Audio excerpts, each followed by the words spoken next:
Yu-jin lived an everyday life raising his brother, before the gates even appeared.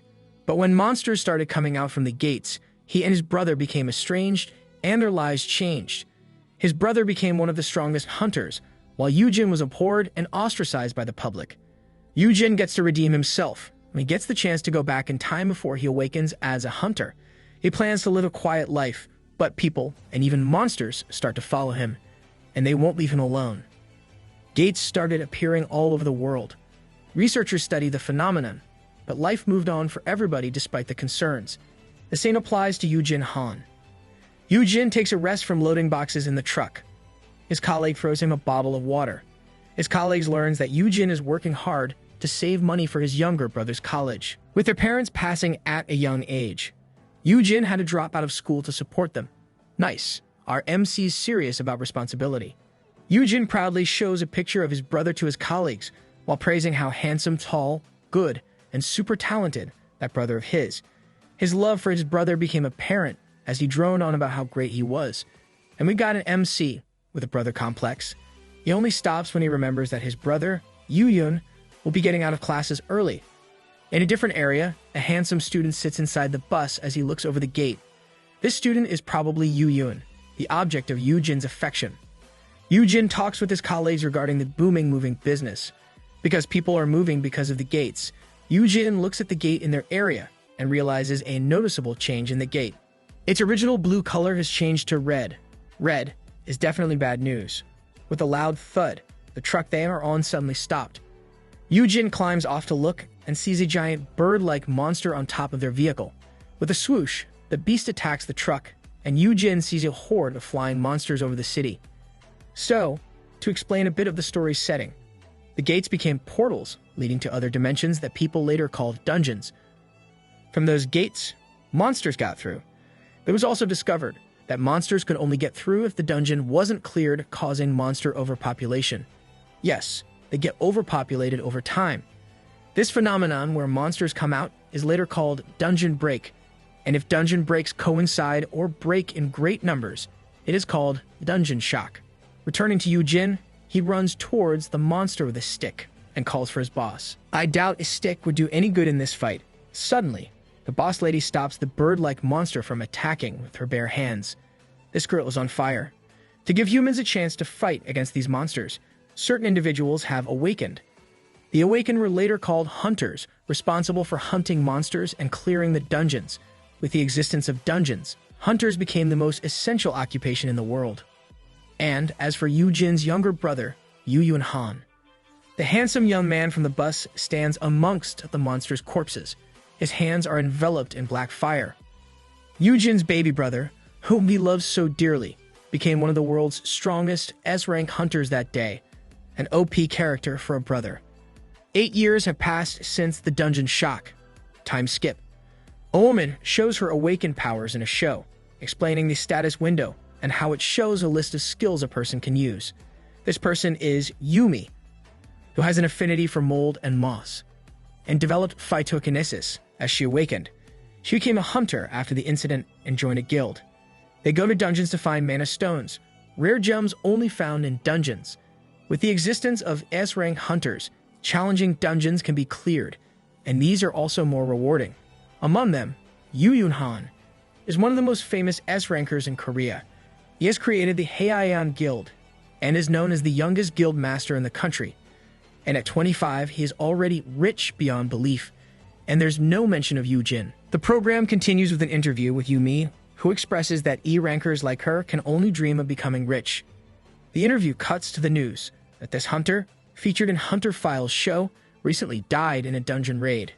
Oof, this reminds everyone that being a hunter comes with a great price. The TV droned on as an injured man listened in a crouched position. Wait, is this the MC?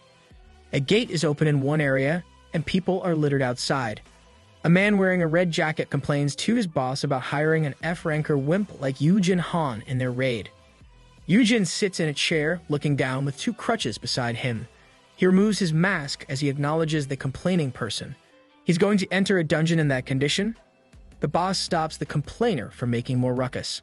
The red jacket dude complains some more and said how Yu-jin gets to survive every raid, while the rest gets wiped out. He kept talking more crap, adding salt by mentioning how Yu Hyun abandoned Yu Jin. No, Yu Jin raised him into what he is today. How could he abandon his older brother? What happened in those 8 years? Seriously. Hearing this insult got Yu Jin all riled up. He grabbed the complainer. The complainer simply laughs and kicks Yu Jin in the chest. The guy mocks Yu Jin for thinking he can mess with a D-ranker like him. Yu Jin can only curse at him. Their team boss approaches Yu Jin and gives him a buff by hardening his bones. While this won't heal Yu Jin's legs, he can move more manageably in the following hours. The boss tells Yu Jin to ignore the other guy. Yu Jin can only grin and accept these words. Yu Jin apologizes to the boss for having to mediate between them and encourages the boss while he's at it. The boss smiles and gives his thanks. They both stood up, and the boss walked away and smacked the red jacket dude in the head. The boss scolds the guy for bullying Yu Jin and proudly says that Yu Jin's a walking encyclopedia on dungeons and monsters. Yu Jin's knowledge might save you one day. Yu Jin activates a skill and checks his influence. He confirms that guild leader Shop Wu Lim is under his influence. Yu Jin doesn't care if he gets called ominous or parasite, because those names are not entirely wrong. The guild leader calls for Yu Jin as they'll enter the dungeon. Yu Jin swears that he'll survive with his skill. I wonder what his skill actually does. Inside the dungeon, hunters are fighting monsters using their skills. The boss reminds them to be careful, while the others are busy with the hunt. Yu Jin is busy mining for mana stones. The red jacket dude tells him to keep up, since the guild will take 80% of everything he digs up. He's basically working for scraps. As the rude guy kept saying crap, Yu Jin started imagining him as an evil stepmother who won't stop nagging at Cinderella. Yu Jin started singing listlessly as he thought about how his brother abandoned him after awakening. Despite his begging, Yu Yun left, and Yu Jin got drafted into the military. He still has to serve despite the chaos. At this time, Yu Yun built his own guild, Heian, that grew unrivaled in their country. And it looks like his brother has already forgotten about Yu Jin. As Yu Jin was left behind, he could only think about awakening himself. He chose to take all his savings and go to a broker to help him awaken. The broker tricked him into signing a contract, and Yu Jin did manage to awaken. Except, Yu Jin only awakened as an F rank. I think this proves how Yu Jin cared for his brother to the point that he barely cared for himself. Awakening with a useless rank only made him get criticized by the media and fall into debt. Yu Yun had to clean up his mess, and he bluntly states Yu Jin's title of nurturer, custodian, or caregiver. We'll stick with caregiver. Whatever it is, Yu Jin got the title for raising an S-ranker. Yu Yun tells him he shouldn't be so shameless, for he can't nurture him, because all Yu Jin does is cling to his feet and drag him down. You're the shameless one, Yun. With Yu Jin's bad luck, his legs broke in one of his dungeon raids. He asked Yu Yun for help, but Yu Yun refused to lend his brother a healer. Yu Yun even thought it would be better to have his brother's legs broken so that he'll stop going into dungeons. He tells Yu Jin to live a quiet life and stop dragging him down. If I was Yu Jin, I'd spank his brother until he learns manners, even if that guy is one of the strongest S-rankers. Yu Jin grimly grins as he thinks of the past and how he's useless as an older brother. He may be a parasite, but believes he can still survive in a dungeon with his skill. He can give the influence person a small buff with his care and encouraging words. That is his primary skill, but it's insufficient to let him survive. His title as a caregiver has given him a hidden skill that has saved his life every time he is in a pinch. A system suddenly informs Yu Jin that his final thanks skill has been activated. The skill lets him gain double the effect of the target's skills and stats. Instead of being glad, this makes Yu Jin nervous, and he starts limping to where everyone is. Yu Jin's hidden skill, Final Thanks, lets Yu Jin gain double the effect of the target's stats and skills for a limited time. He survived a dungeon all this time because of this specific skill, but this skill is ominous.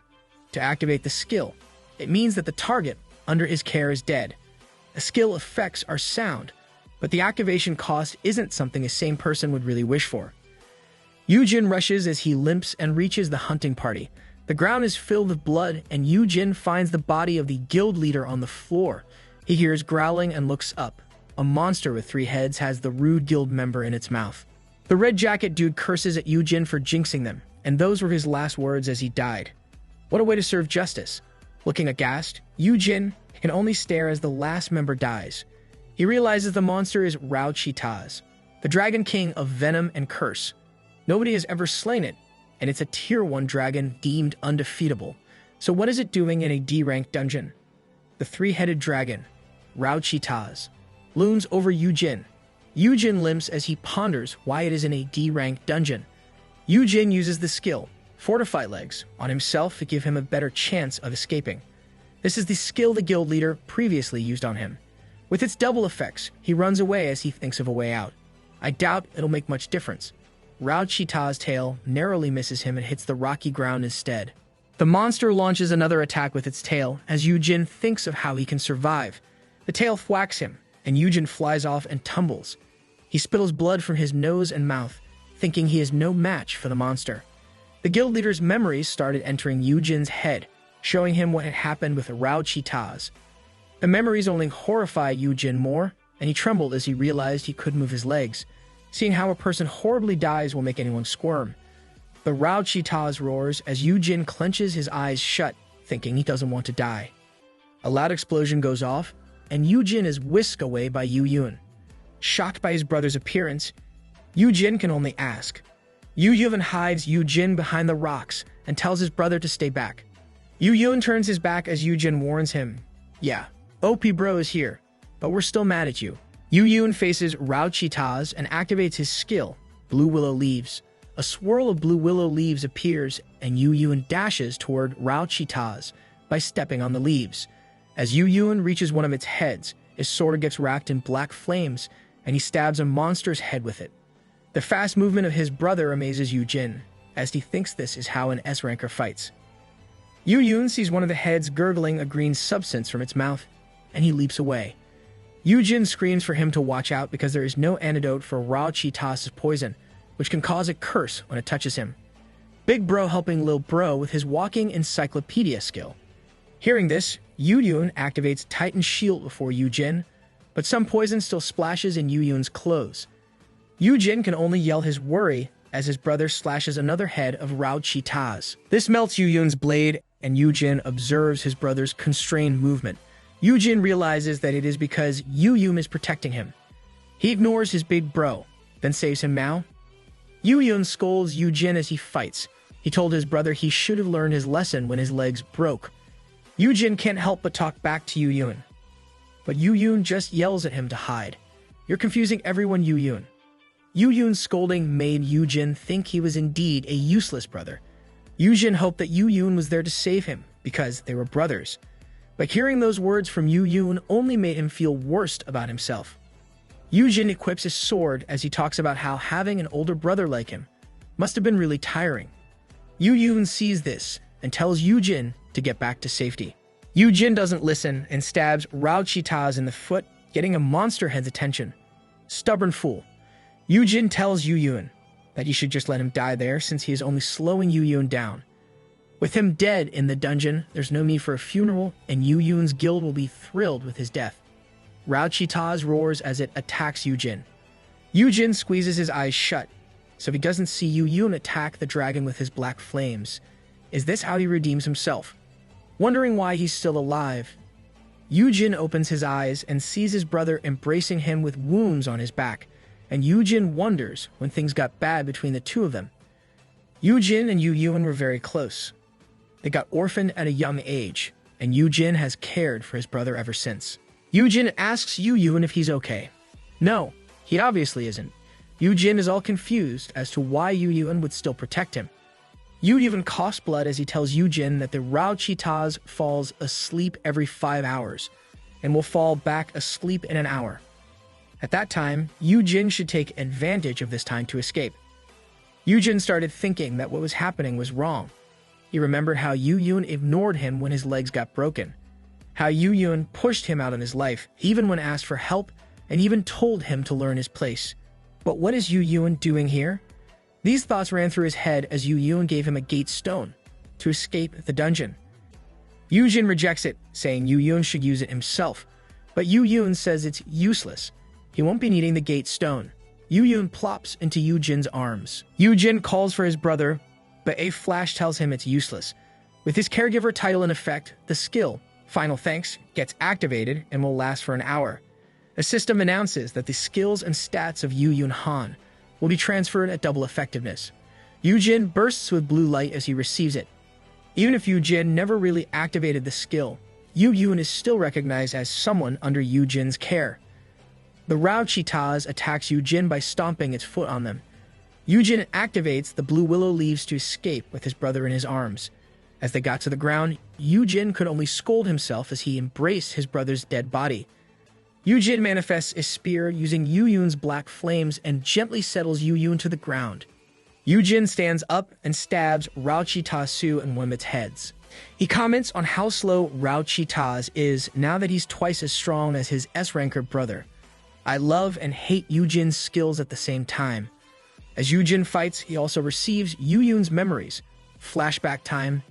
Yu Yun learns that his brother is F-rank, so he decides to keep his distance, so that Yu Jin will not be seen as Yu Yun's weakness, and this will keep him safe. Yu Yun commands his people to keep watch of Yu Jin. Yu Yun scolded his people for letting his brother get hurt, to the point that his legs got broken, and he commands everyone to take out everyone who did this to Yu Jin. Yu Yun not providing a healer, kicking Yu Jin out, and giving him money were all decided by Yu Yun, so that Yu Jin would stop entering a dungeon. But deep inside, Yu Yun is sorry that he has to resort to these actions to keep Yu Jin safe. Every bad thing between them happened for the sake of protecting Yu Jin. These memories entered Yu Jin as he fought Rao Cheetahs. He leaps on its head and uses it to jump higher, and from above, he slashes Rao Cheetahs, killing it. It rains inside the dungeon, and Yu Jin looks at the fallen monster. The memories he received from Yu Yun enlightened him about what he was unaware of. Not only Yu Jin, but all of us were also enlightened. But still, Yu Yun should have lent some healers for Yu Jin's legs. Or maybe, I don't know, tell him why he was doing those things instead of trying to hide it. The skill Final Thanks is reaching its 1 hour time limit, and once it deactivates, Yu Jin will soon die because of the dragon's poison.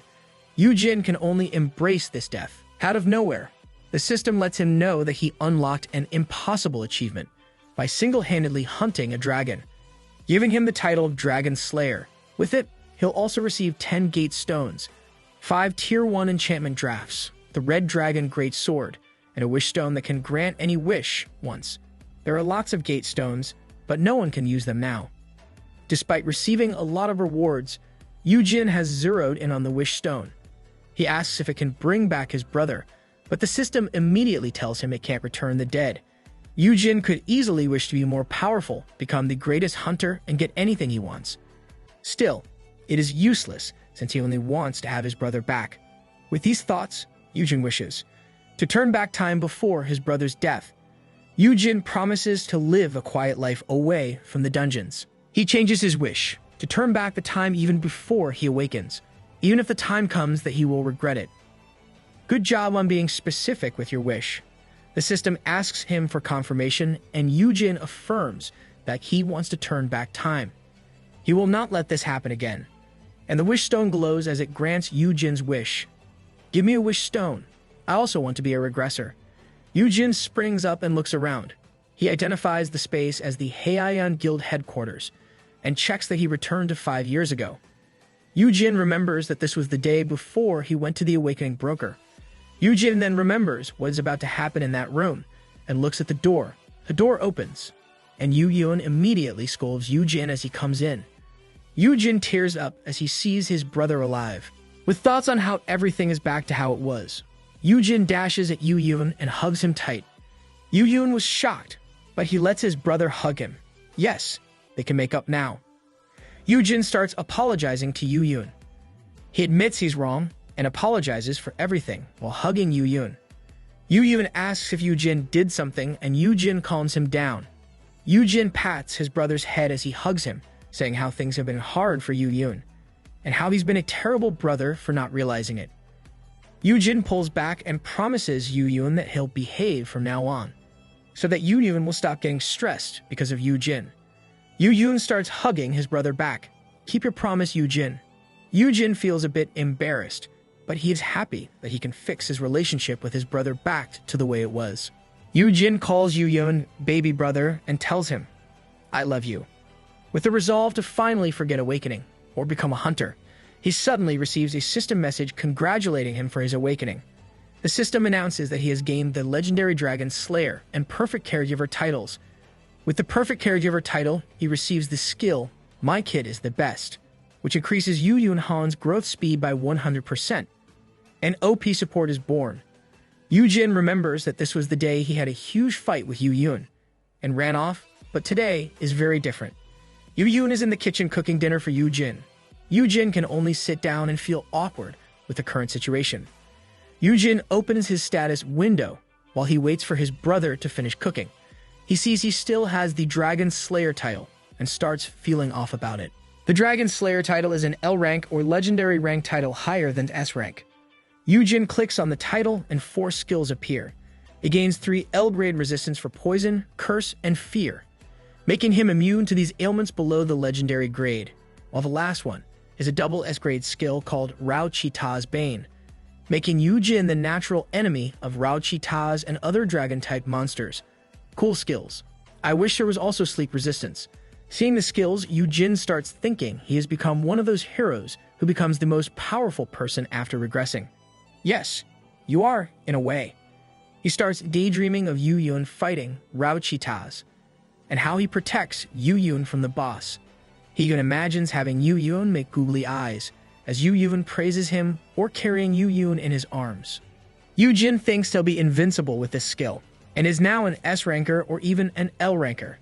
He taps on his status and sees that the stats are still low, meaning he's still an F ranker. Yu Jin can only cry as he imagines how Rao Chi-Ta's can quickly kill him with a swipe of its claws. Ha, you wish. Thinking that the L actually stands for loser, he checks his other skills. His dexterity and intelligence boosts are still at E grade, while his title Caregiver upgraded to L rank, and has new skills under it.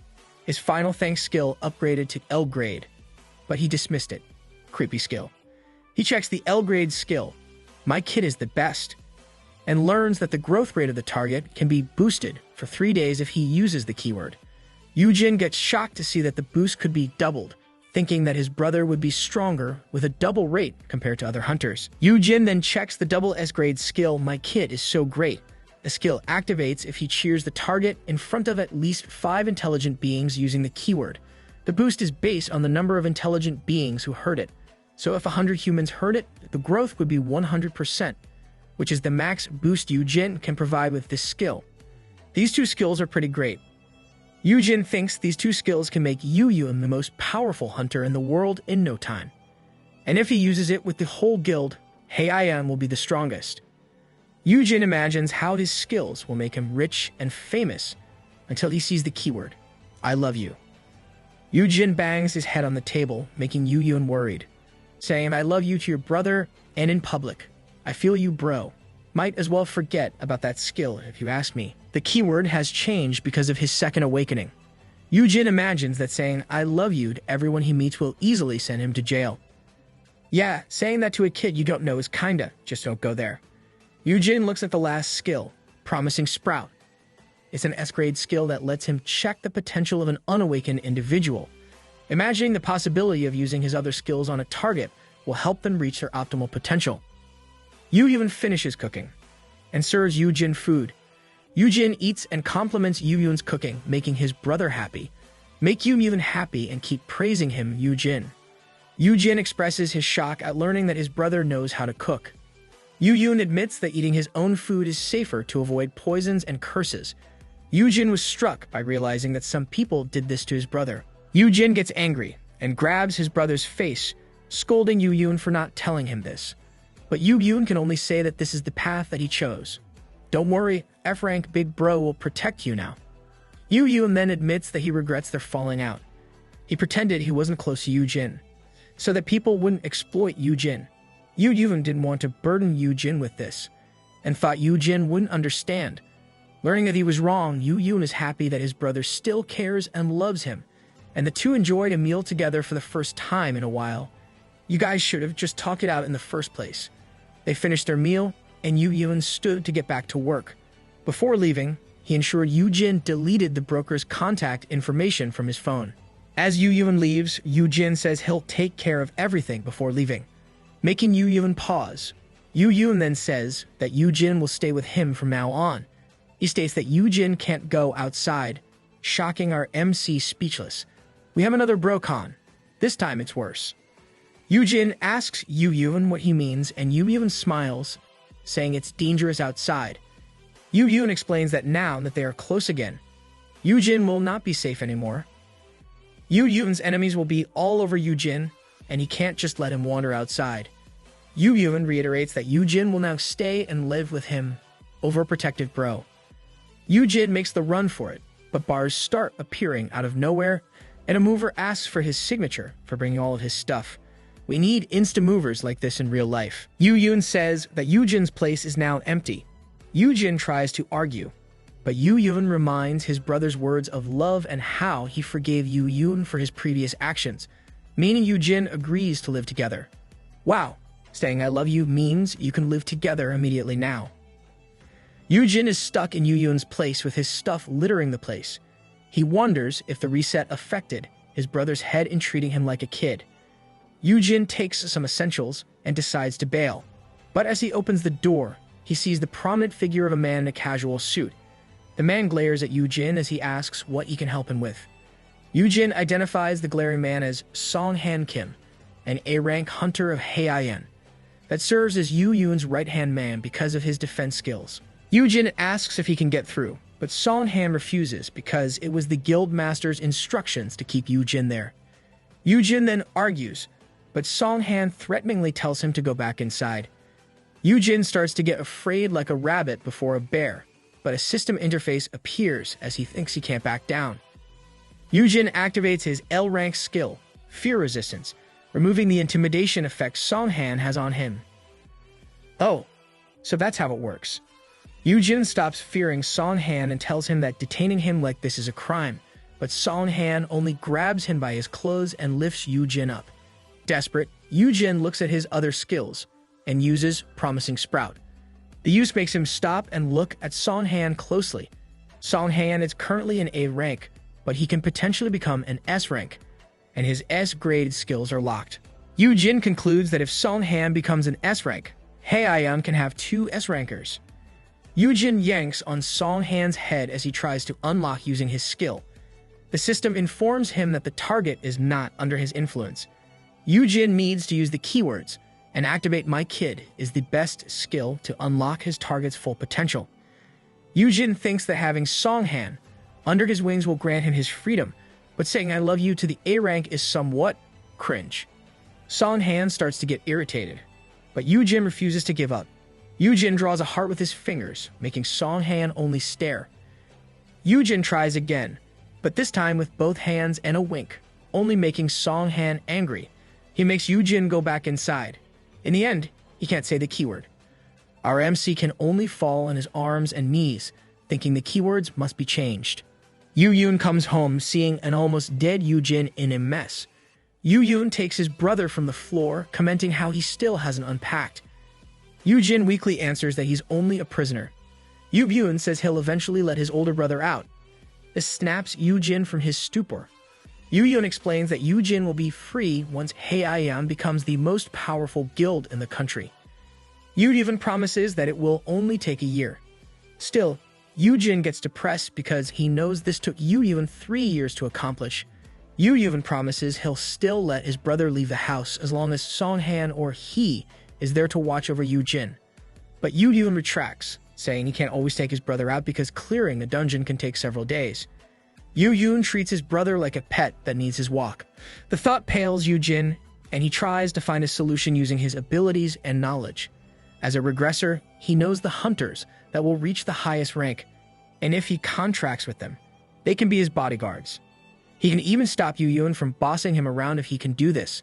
With that, Yu Jin announces that he'll find an A ranker. Yu Yun looks at his brother in confusion, and Yu Jin confirms he will. While Yu Jin thinks about finding an A ranker or an S ranker that he can easily sway and sweet talk. Outside, in an alley, a girl with poor clothes and shoes looks up at the sky, foreshadowing Yu Jin's new recruit. Yu Yun asks Yu Jin how he'll find an A ranker himself. Yu Jin fumbles, and Yu Yun leers at his brother, stating that Yu Jin has awakened. Yu starts barraging Yujin with questions about how he awakened and his skills. Yujin panics and thinks about how he can't tell the truth to his brother, or he'll be locked up forever. Yujin then tells Yuyun that he's only an F rank at most. He can predict whether a person's ranking will be high or low, and how awakening is limited to only once a month.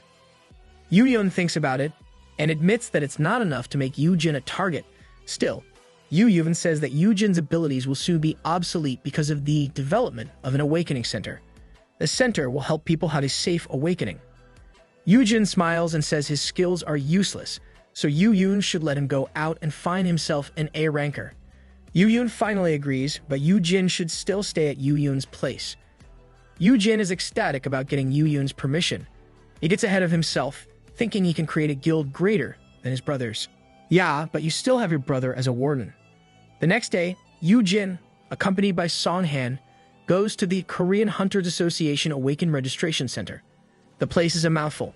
Let's just call it the Registration Center in the future. People are abuzz with Haeyeon's A-rank appearance, thinking he's accompanying a new big-shot hunter. Nothing to see here, people. Yujin registers, and everyone learns he's only an F rank.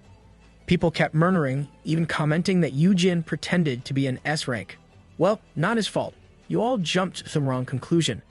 Yujin takes out an envelope that Yuyun gave him as pocket money for purchasing equipment. His eyes go big when he sees it's 1 billion won. Yuyun's insane, but I want to be his brother. Yujin headed to the Hunter's Mall on the 6th floor and was welcomed by the staff. They showed him equipment meant to increase his magic power, but those were too flashy for his taste. He takes the studs of Dark Fairy, which adds 29 magic power, Manticore leather gloves adding 61 stamina and 20 strength, and a light fabric belt adding 16 dexterity. Then Yujin spends the rest of his money on contracts, potions, and more. He's basically a pay-to-win player.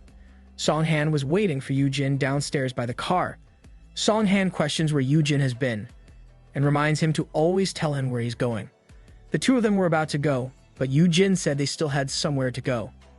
Yujin thinks about the Ice Witch Yirim Park, who lives around the area. He remembers that she used to live with relatives. Yirim was a well-known A-ranker before the reset, so getting her will satisfy his brother. Yirim is to awaken 3 years from now when she turns 18, so meeting and making her sign a contract while she's barely in high school would be good for him. She's probably the girl previously shown at the end of Chapter 7. Yujin visits different barbecue places and asks people about Yirim, but everyone he's asked so far says no. Yujin eats a corn dog and asks Songhan if they should just eat there. Then he sees a girl shouting at an older man. The girl bumps into Yujin as she leaves, and Yujin finally identifies the girl as Yirim. Yep, it's her all right. Seeing her run away, Yujin passes his corn dog to Songhan and runs after her. It was only possible because he equipped the light fabric belt. After some turns, Yujin finally spots Yirim and calls for her. Yirim ignores Yujin and just runs away to the streets. She stops when a loud honk and flash of lights come from a running vehicle. Yujin leaps and saves Yirim from getting hit. Nice. For a second there, I thought Yirim would become an isekai heroine. Yujin asks if Yirim is okay and laments how he didn't land with a heroic pose. Yirim sits on Yujin's back with a foot on his face as she asks him if he's a hunter. Yujin says he'll explain, but she should move first. It could have been a more awkward position than that. Korean barbecue sizzles and Yujin drools as he looks at it. The art is so good that it's making me drool like Yujin. Yujin tells Yirim to dig in, while thinking that it was a good thing that he brought the corporate card. The two starts talking, and Yirim confirms that Yujin is the Haeyeon Guild Master's older brother, and she wonders why Yujin is recruiting someone like her. Yirim doesn't really believe Yujin and decides to leave.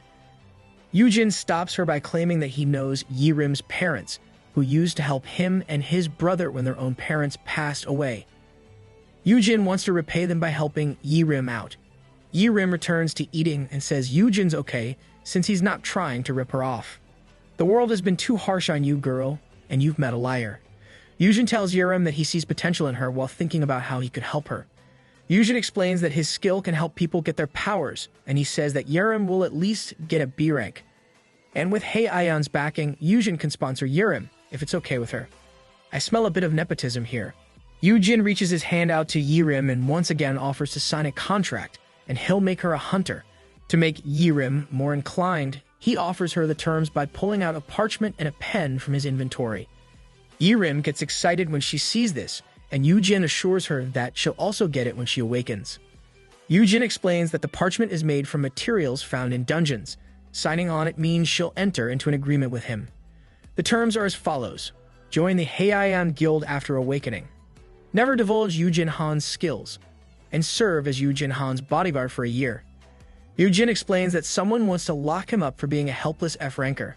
Then Yirim asks him if he doesn't feel embarrassed for letting a teenager protect him. This stabs Yujin right in the head. Yujin then explains that Yirim will be more powerful than him after her awakening. I don't think child abuse applies if the child is an S-ranker, so Yujin's safe here. Yirim then asks if awakening means she can live on her own. Yujin explains that awakened minors can gain status as an adult. Hearing this, Yirim decides to sign her name on the contract. Yujin immediately stops her, telling her to finish reading it first, and add her terms to the agreement. Yirim then realizes that she almost made a mistake. Yujin explains that she'll be on the losing end if she blindly signs contracts. He teaches her to negotiate her terms carefully. He explains why she would still need a legal guardian to guide her. Yirim asks what if the guardian rips her off, the guardian may take all the money she makes. Yujin asks what Yirim means when a man suddenly screams at her. I think she's being abused by her relatives, and it's this guy. The man is Yirim's uncle, who starts reprimanding Yirim before Yujin even introduces himself. Yirim's uncle starts pulling on her, telling her she has to work or she'll be sorry. Yujin tries to calm the man down and holds onto the other guy's arm, but the man accuses Yujin of having a relationship with his niece. This shocks and irritates Yujin so much that he starts squeezing the arm he's holding. The man yells to let him go, but Yujin ignores him and looks at Yirim. Yirim is standing, avoiding their gaze, feeling uncomfortable. It is when Yujin sees Yirim's tattered shoes and remembers the previous yelling. Understanding dawns on Yujin, and he says she is better off without a guardian like this jerk before them. Finding someone who understands her, Yirim agrees and says her uncle is the worst. She starts telling about how her uncle took all of her parents' money and never gave anything to her. She then tells about how he would only give her cheap plastic umbrellas during the typhoon, but those would break and he wouldn't get a new one. So she has no choice but to use plastic bags to remain dry. People around them hear the commotion and start murmuring how this is child abuse. Yirim's uncle gets angry and pushes Yujin off him. Yep, he's non-biodegradable trash. Yujin tumbles down loudly, shocking both Yirim and her uncle. Yirim asks if Yujin is okay, but Yujin remains seated on the floor. Oof, now you're causing harm to Yuyun's precious brother. Yujin was seated on the floor for a second, then suddenly started rolling and shouting that the other guy was beating him up for no reason. He starts crying and acting like a victim who only tries to protect the girl. Yujin says the guy would beat Yirim like this, acting all pitiful. And the award for Best Actor goes to, rolling on the floor, Yujin. Yirim's uncle got really angry that he grabbed Yujin by the collar. Yujin doesn't miss the chance to tap his foot next to the other guy's foot, making the other person lose his balance and fall on his face on the table. Yujin then stands up and tells the other that spilled soda made the floor slippery. Not yet done with Yirim's uncle, Yujin keeps hold of the other's head, asking if he's okay in a loud voice. Yujin gets closer to the guy and whispers how he shouldn't have ripped off his niece while threatening to put the guy's face in the griller built into the table.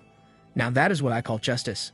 A loud sound stops Yujin from threatening the other guy. He looks at Yirim, but Yirim only compliments him, thinking that the sound came from Yujin, smashing her uncle's face to the table. Yujin says it wasn't him while still holding on to the other guy's head. A loud rumbling sound was heard throughout the area and people started panicking. Songhan then appears, still holding on to Yujin's corndog. Good work, soldier. You follow orders well. Songhan tells him they should go because a monster is in the area. Outside, a monster with multiple tentacles, eyes, and sharp teeth is causing havoc. There was a dungeon break and it released this monster. Songhan tells Yujin to return because it's dangerous there, and he tells them he'll buy them some time. Songhan fist flashes as he activates his A-rank defensive skill, Terra Shield, on the ground. The ground changes and forms a wall that protects them from the monster. Songhan tells Yujin to get to safety, but Yujin is shocked as he thinks this kind of thing didn't happen in his past life. This is definitely a sign of something wrong with the current timeline. Song-Han tells Yu-Jin to go before he leaps and attacks the monster with a falling kick. Song-Han realizes it's not the monster's main body, and the tentacles start slithering around him. People are still panicking on the other side of the wall that Song-Han made. People were running, and among them were Yi-Rim and her uncle. With her tattered shoes, Yi-Rim falls down, and her uncle sees this. Instead of helping his niece, he only looked back and continued running. I hope he suffers eternal pain. Tentacles come slithering toward Yi-Rim, but Yu-Jin immediately stops them with a big shield. Yi-Rim is stunned, and Yu-Jin tells her to run towards a shelter. Yu-Jin pulls on Yi-Rim's hand as they run toward a shelter. This is how a grown-up should act. Learn from this, Yi-Rim's uncle. The two discover an underground shelter, and Yu-Jin tells Yi-Rim to hide there. Yi-Rim asks what about him.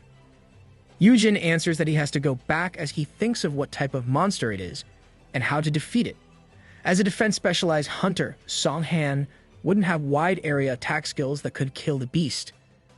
Yu-Jin was still thinking of a way when Yi-Rim gripped his arm and told him she would help.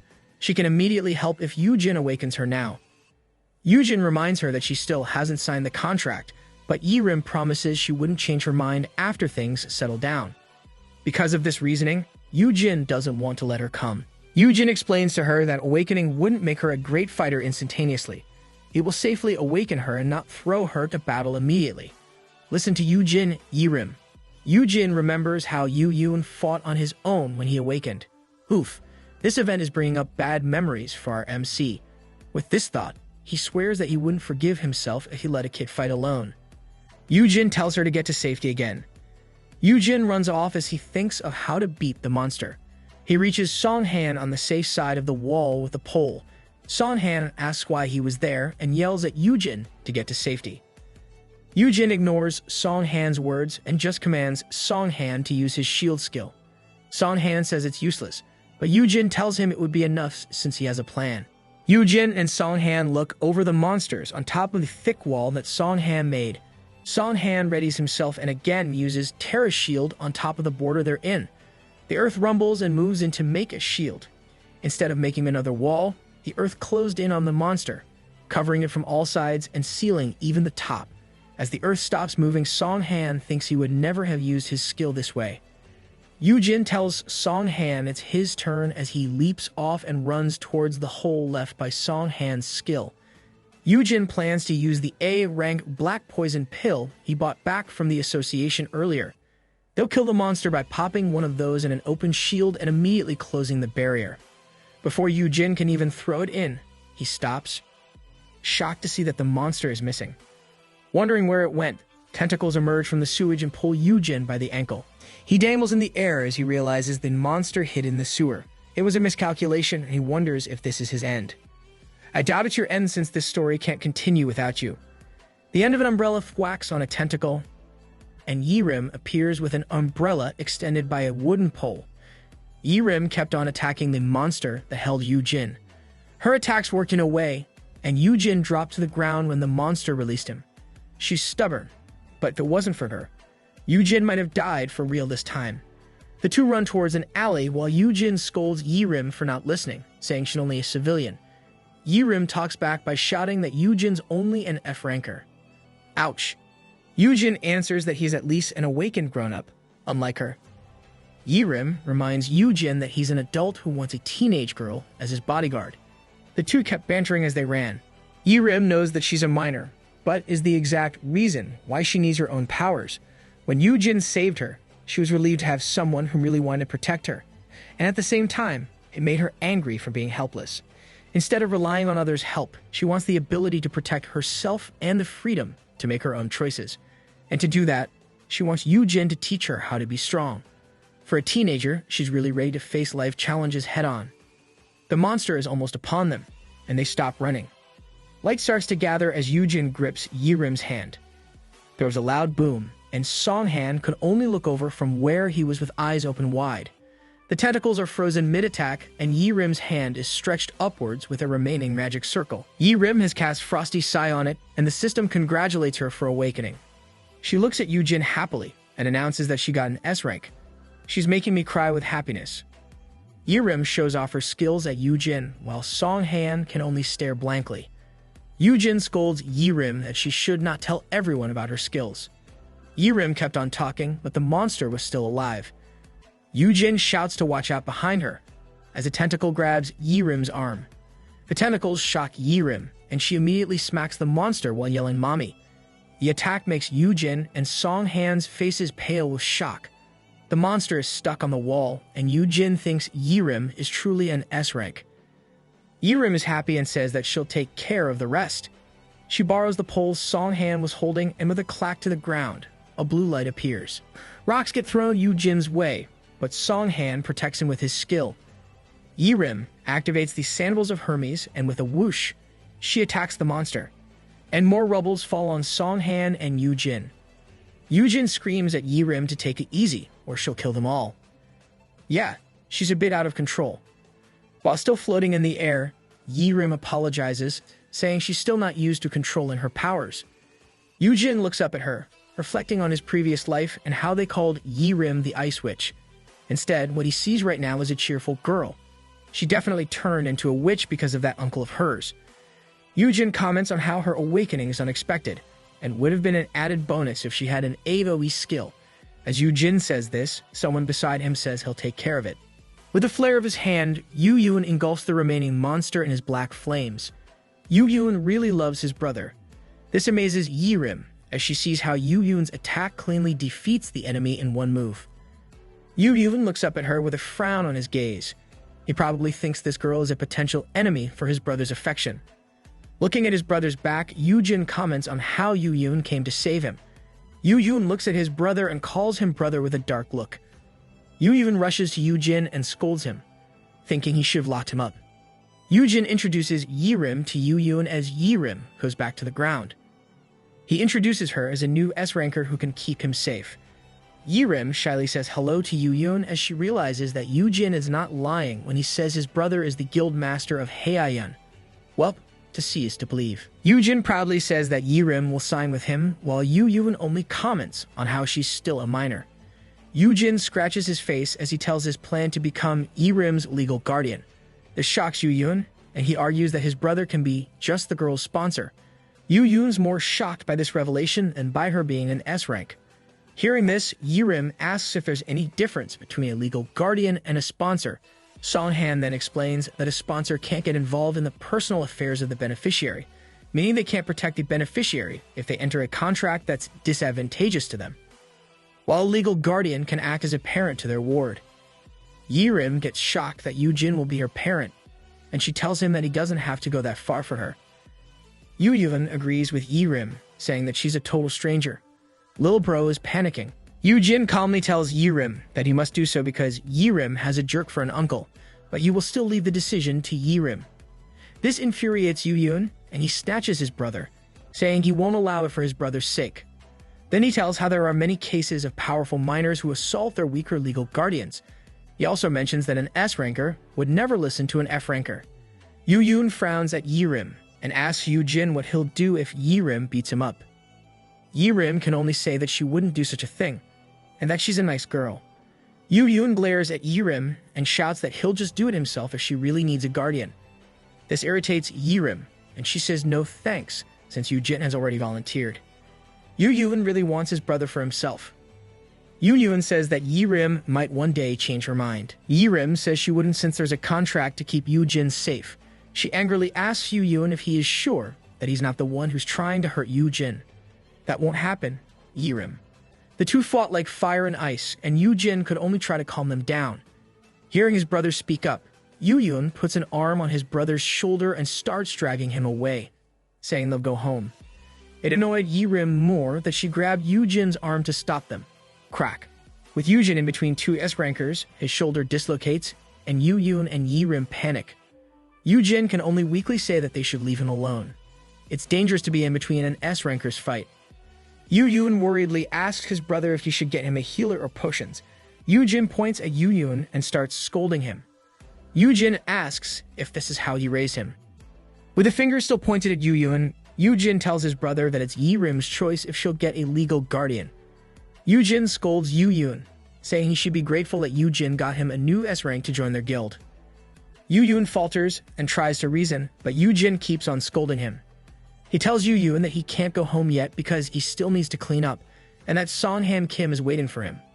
He commands his brother to do his job as a guild master and shoos him away. Unable to talk back to his brother, Yu-yun hesitantly leaves his brother with Yi-rim. Yu-yun tells his brother that they'll talk later, and he'll be done in no time. Seems like Yu-yun can't talk back when his brother scolds him.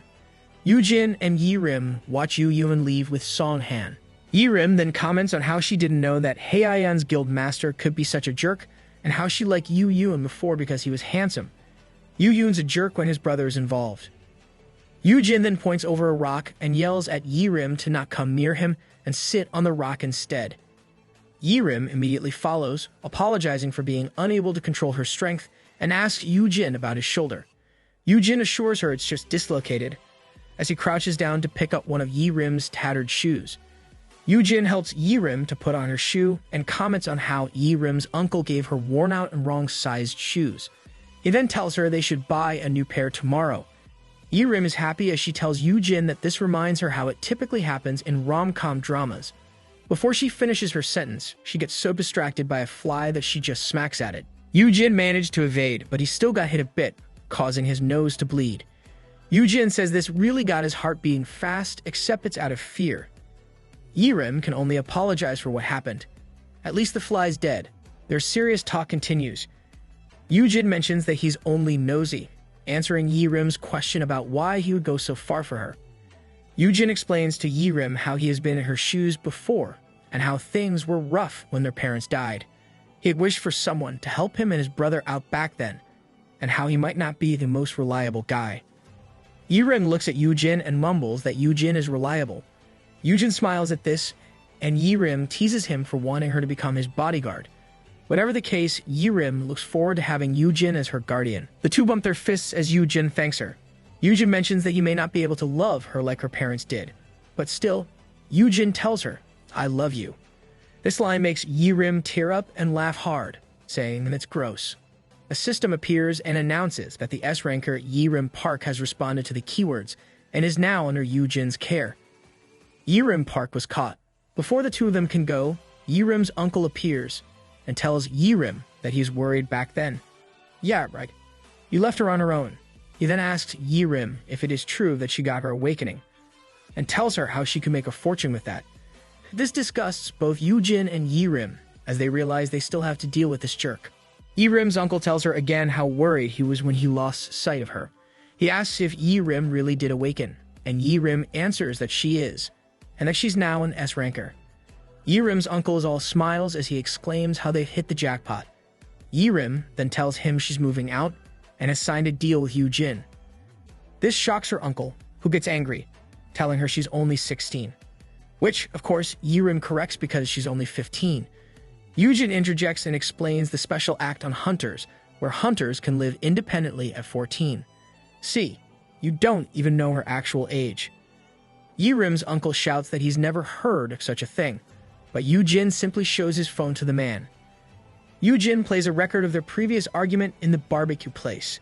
Yu-jin tells him they could also get the security camera footage from the restaurant as evidence. Yu-jin argues that the man is unfit to be Yi-rim's legal guardian and runs off without Yi-rim in her time of need. The uncle rebuts, saying he didn't do such a thing. The two continue to argue while Yi-rim can only sadly look away. Yi-rim's uncle swats the phone and grabs Yu-jin by the collar, saying he'll sue Yu-jin. Yi-rim can't take it anymore and uses the umbrella to crash it between the two arguing men. Yu-jin nervously reminds Yi-rim that she can't attack civilians. Yi-rim looks angry as she looks down, but she turns all cute and innocent when she looks up. Wow, she's also an actress. She learns fast. Yi-rim cutely tells her uncle he shouldn't use violence as she holds the umbrella. Her uncle answers back that Yu-jin is the one who's trying to scam him. The umbrella snaps between Yi-rim's hands. Her uncle looks at her in horror, while Yi-rim smiles, saying she doesn't know what he means. Yi-rim continues to crack on the umbrella as she reminds her uncle that he's the one who pushed Yu-jin and how he tripped on his own earlier. The crunching sound and aura that Yi-rim emits horrify her uncle. He starts to wonder if she's the same teenage girl he used to know. because she's like a deadly predator as she crumples the umbrella into a ball. She's a new S-ranker. She's obviously fatal. Yu-jin didn't turn off his fear resistance, making him immune to whatever Yi-rim did to her uncle. Yu-jin merely thinks that she is scary since she is an S-ranker. Ignorance can be bliss. Yi-rim steps closer to her uncle and tells him she doesn't owe him anything. The metal umbrella is now crumpled into a ball. Yi-rim asks why a legal guardian can't even provide a kid a proper umbrella. She tosses the metal ball and her uncle plops down to the ground. Yi-rim then tells her uncle that nothing can stop her from turning him into a ball herself, but she will let it go. Yi-rim lets her uncle know that it is because he is worthless. He doesn't deserve her time and effort. Yi-rim tells him to always remember these words and that he shouldn't try to be clingy or trouble the people around her. Yi-rim proudly says she'll do more than crumple him if he forgets this. Her uncle remains seated on the ground, agape from what just happened. That'll teach you to stop being shameless. Yi-rim approaches Yu-jin, asking if she did a great job imitating him. Yu-jin can only think about how he should set a better example for Yi-rim in the future. And that is how Yu-jin recruited Yi-rim to the Heian Guild and ended his house arrest. But it seems that he has forgotten something. Yu-jin wakes up from his sleep when a door slams open. Yu-jin sits up. He sees his brother and asks what's wrong. Yu-yun stomps his feet toward Yu-jin and asks him to hand over the things Yu-jin bought from the association. Can't believe he forgot his overprotective brother. This worries Yu-jin, and he asks if he has overspent. Yu-yun asks Yu-jin for the black poison pill. Yu-jin shows the pill, and Yu-yun immediately snatches it away. Yu-jin asks how Yu-yun knows he bought those, but Yu-yun doesn't answer. Instead, Yu-yun asks Yu-jin if he can't count on him. Yu-jin asks what Yu-yun means. With eyes tearing up, Yu-yun hugs Yu-jin. Yu-yun says he knows that Yu-jin bought the pill as a last resort. He tells how Yu-jin plans to use those if Yu-yun's enemies come after him. Yu-yun is sure that Yu-jin will use the pills to take his own life instead of letting the bad people take advantage of him as a hostage. This freezes Yu-jin because he has no such plans. Lil Bro's faith in his brother's selfless love is boundless.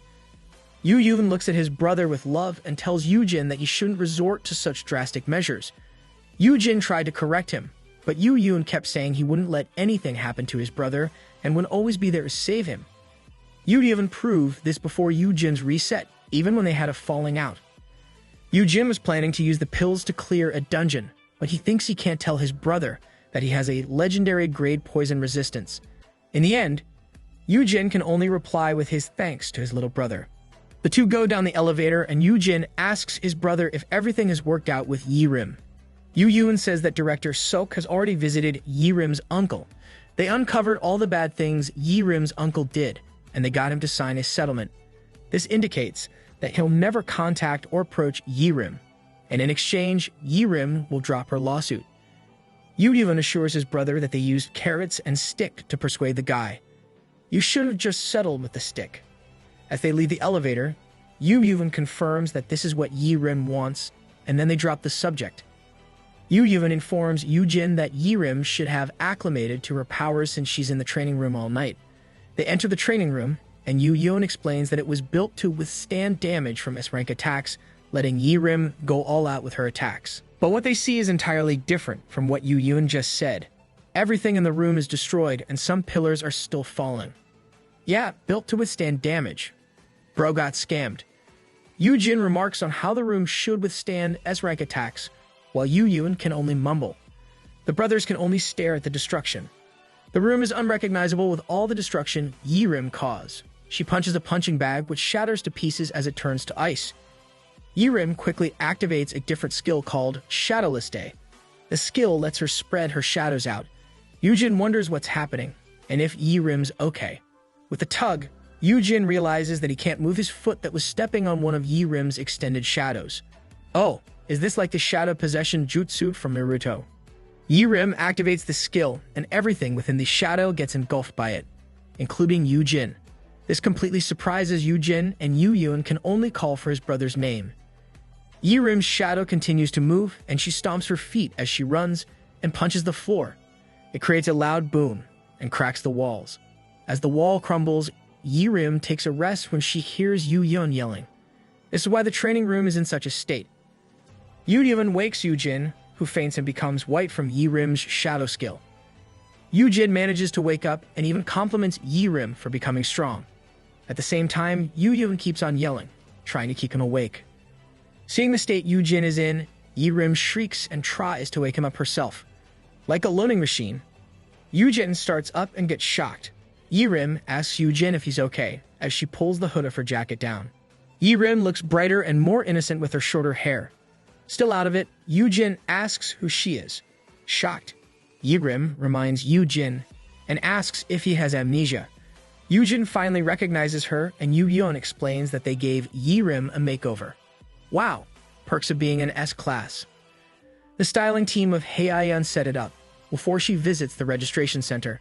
Yu-Jin admits that it looks great, and he's sure that Yi-Rim will be able to get offers from sports drink companies. Yi-Rim says she has to look the part because she'll be on television. S-rank means instant celebrity. They then got into the talk of her registration, and Yi-Rim tells all of her skills to Yu-Jin.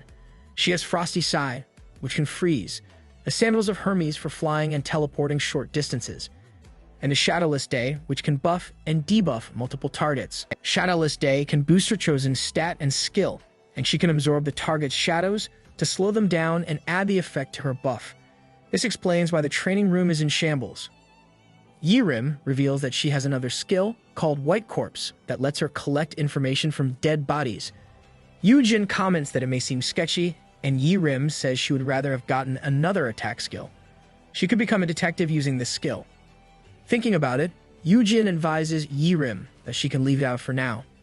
Yu-Jin explains how a hunter doesn't need to disclose all of their skills when registering, which also applies when revealing the skill effects.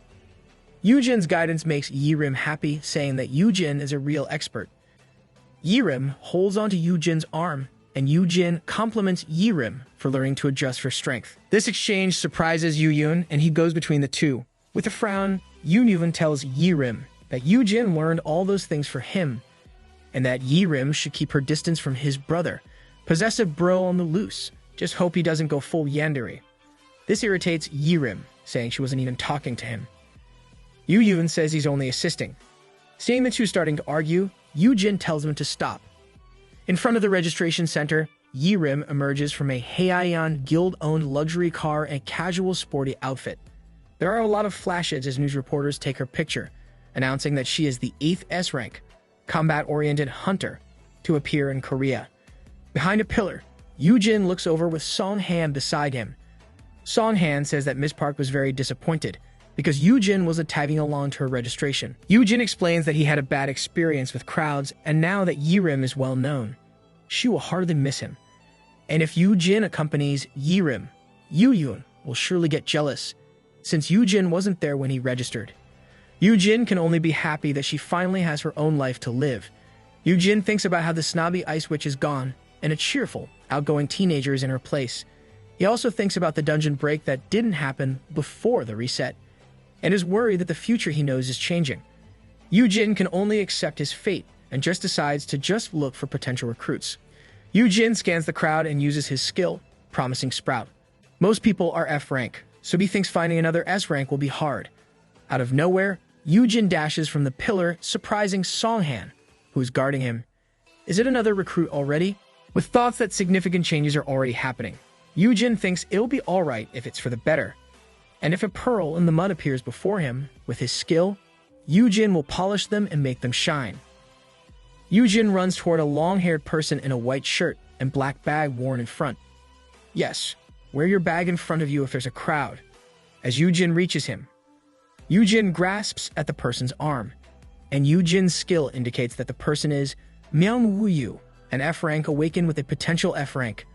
And Myung Woo-yu has an unlockable optimal skill that is double S rank. A new OP target was found. And wow, a double S rank. Is there also a triple S rank? Myung Woo-yu asks who he is, and Yu-Jin activates his acting skills and speaks cheerfully. Yu-Jin acts like the two were long-lost friends, and he introduces himself. The confused Myung Woo-yu says that he can't remember. Don't worry, dude, you really don't know this weirdo. Yu-Jin says it's okay, since it's been ages since they last met. Deep inside, Yu-Jin thinks that they actually never met before. At the same time, Yu-jin checks out Myung-woo's unlockable double S-grade skill. It's called the Master of the Golden Smithy, and it's a crafting skill. With a double S-grade, Yu-jin is sure that Myung-woo can create double S-rank equipment, which costs a fortune. Yu-jin had never seen anyone with this skill before the reset. If Yu-jin helps Myung-woo unlock this skill, everyone will flock to them with money bags. Looking at Myung-woo, Yu-jin thinks the slouched, tired-looking man is a walking gold mine, though he really doesn't look the part. Yu-jin asks Myung-woo how he has been, and if he got his awakening. Like you don't know. Myung-woo says he did, but he only got an F rank. It may be only F, but it can still get a modest subsidy. Yu-jin calls him a buddy and says that he's also an F rank. He then asks Myung-woo if he wants to get basic hunter training with him. Myung-woo rejects it, saying he's only there for the subsidy, and the essential training costs money. As an F rank, no one will hire him. He's broke right now. Yu-jin grasps Myung-woo's hand with both of his and says he should come with him to get the training for free at his guild. This confuses Myung-woo, and Yu-jin says he'll put a good word for Myung-woo. It's that smell of nepotism again. Suddenly, Yu-jin was grabbed by an angry Song-han. Song-han reminds Yu-jin that the training is only for guild members. Yu-jin makes a face saying that the guild can afford to give a freebie to his friend. Still angry, Song-han tells Yu-jin to follow the rules. Yu-jin convinces Myung-woo that he deserves it. These words of encouragement make Myung-woo cry, asking if he really deserves it. Myung-woo cries loudly, shocking both Song-han and Yu-jin. Yu-jin gives Myung-woo a cup of coffee. The sun is already setting, and Myung-woo has finally calmed down. Myung-woo says it has been so long since anyone has been so nice to him. Myung-woo always had a knack for building things, which had won him awards. But as he grows old, these things won't matter, and one has to focus on studying. And Myung-woo is terrible at studying, and his family can't afford to support him. With everything happening in his life, he got into debt, and now he has nowhere to go. Let me give you a pat on the head and a hug, Myung-woo. Yu-jin looks down, saying he knows how it feels. The times may have changed, but the people didn't. People still discriminate. They won't be welcome if one doesn't have powerful combat skills or healing skills. Yu-jin contemplates how people believe achieving success means following one set of tracks, and how you'll get stuck in the dirt even with a hidden skill. Yu-jin thinks this happened to Myung-woo in the past, but he never heard of Myung-woo because of this. This time, Yu-jin believes he can change everything. Yu-jin stands up and curses. He encourages Myung-woo that the two of them should stop worrying about what others may think. He tells Myung-woo to raise his head and stop slouching, or he'll end up paying for back surgery. With arms stretched up high, Yu-jin then yells that he loves himself and that people may not know it yet, but he is extraordinary. Yu-jin looks back at Myung-woo and says they should keep telling themselves these kinds of things, and Yu-jin tells Myung-woo, "I love you." Great job in inserting the keywords Yu-jin. Myung-woo looks at Yu-jin with awe and thanks him. The system announces that Myung-woo has responded to Yu-jin's keyword and is now under the care of Yu-jin. From there, Yu-jin thought it would be smooth sailing from there, but what he received for an answer was a strict no. Shimyong-sok, the director of human resources for Heian Guild, explains that the guild can't offer free training to a complete stranger. Yu-jin pleads to let it go just this once. Shimyong explains that they can't do that because people will complain about why the guild would offer such a privilege to some rags. Rags for now. The insult makes Myung-woo pale, and Yu-jin admonishes Shimyong for saying such words. Shimyong answers that these might be what people will say. Yu-jin once again pleads, saying Myung-woo is the real deal. The HR director admits that Yu-jin did discover Miss Park, but it might also have been a fluke. Shimyong fixes his glasses with his middle finger, making Yu-jin yell at him. He'll be sorry in the future, Shimyong. Tired of the conversation, Shimyong tells Yu-jin that it hasn't been a week since he fell for a scam. He also tricked his brother to let him stay in the guild, and now he's committing nepotism. Yeah, nepotism. With the guild's best interest in his mind, Shimyong questions Yu-jin's motives. Myung-woo worries for Yu-jin, thinking that Yu-jin is receiving all these insults because of him. It's not you, Myung-woo. In Shimyong's eyes, Yu-jin is acting super sus. Unable to take it anymore, Myung-woo tells Yu-jin to stop and dashes away from the director's office. Outside the guild, Yu-jin scratches his head and curses Director Sok. At the same time, Myung-woo only comments on how scary the director is. Hesitant to let things go just like this, Yoo-jin says he'll contact his brother, but Myung-woo stops him, saying that it was enough to know that he is valued. With Yoo-jin's encouragement, he will keep on trying whatever he can. Myung-woo then says there's a place that offers job for F-rankers, and they are coming right now to pick him up. A black van stops in front of them, as Myung-woo said it. The van door opens, and a bunch of thug-like people are inside. The men inside exclaim that Myung-woo can pay his debt since he is now a hunter. Myung-woo really shouldn't trust people that easily. Myung-woo thanks Yoo-jin and says he'll make an honest living. Yoo-jin's face sweats with horror while keeping a smile. Unlike Myung-woo, Yoo-jin thinks that this is very sketchy. We need to save Myung-woo. One of the thugs puts his arm around Myung-woo and asks for the subsidy that Myung-woo received for becoming a hunter, saying it's to pay for his debt. Myung-woo looks for it in his bag, and the thug immediately grabs it when he sees it, claiming it won't be enough to pay off all of his debt. Just how much is Myung-woo's debt to be treated like that? The thugs usher the tearful Myung-woo to the van. A panicked Yoo-jin asks if they're loan sharks, and where they're taking Myung-woo. The thugs angrily glare at Yoo-jin, saying it's none of his business. Yoo-jin pales with wide eyes and a fake smile. He can only say that he wants to come along. Desperate times make you say weird things, and we're sung in. The van moves, and Yoo-jin and Myung-woo are with the thugs inside it. Sitting beside one another, Yoo-jin whispers to Myung-woo. Still pale, Yoo-jin says that Myung-woo has borrowed money from scary people. Myung-woo tearfully murmurs that Yoo-jin didn't have to come along, since he doesn't owe them money. Forgetting to whisper, Yoo-jin says he can't let Myung-woo be taken alone. Suddenly, the thug beside Yoo-jin asks if Yoo-jin knows Myung-woo, and if he also had his awakening. Surprised, Yoo-jin admits that he is an F-rank. Myung-woo starts to say that Yoo-jin is the brother of Haeun's guild master. Still, Yoo-jin quickly covers Myung-woo's mouth, and instead says that he's childhood friends with Myung-woo. It seems like Yoo-jin has a plan, since he doesn't want to reveal his connections. He claimed he heard how they were hiring F-rankers and wanted to check it out. The thugs laugh, saying it's perfect, and offer a job of mining mana stones. The thugs explain that they don't discriminate like most guilds. Yeah, right, you clearly act like thugs in broad daylight. Yoo-jin acts shocked, and a thug asks him if he's in. Yoo-jin immediately answers yes. Yoo-jin happily admits that he found them scary, but it turns out that they're really nice. All the thugs in the van laugh at this and tell Yoo-jin to sign a contract. Yoo-jin smiles, as he claims that he didn't know getting a great job would be so easy. Yoo-jin may be smiling right now, but he knows this mining contract is a scam. They would take 70 to 80% of the earnings under the pretense of a protection fee. Yoo-jin would really win an award for acting. If one is unlucky, they'll get hurt inside the dungeon or, worse, killed. Yoo-jin concludes that this is probably how Myung-woo lived his life without reaching his full potential. Bro, and it's good that you're now there to help Myung-woo get it. One of the thugs proclaims that all Yoo-jin has to do is pick up anything that looks valuable, and he'll be rich in no time. Yoo-jin smiles, saying it sounds pretty straightforward.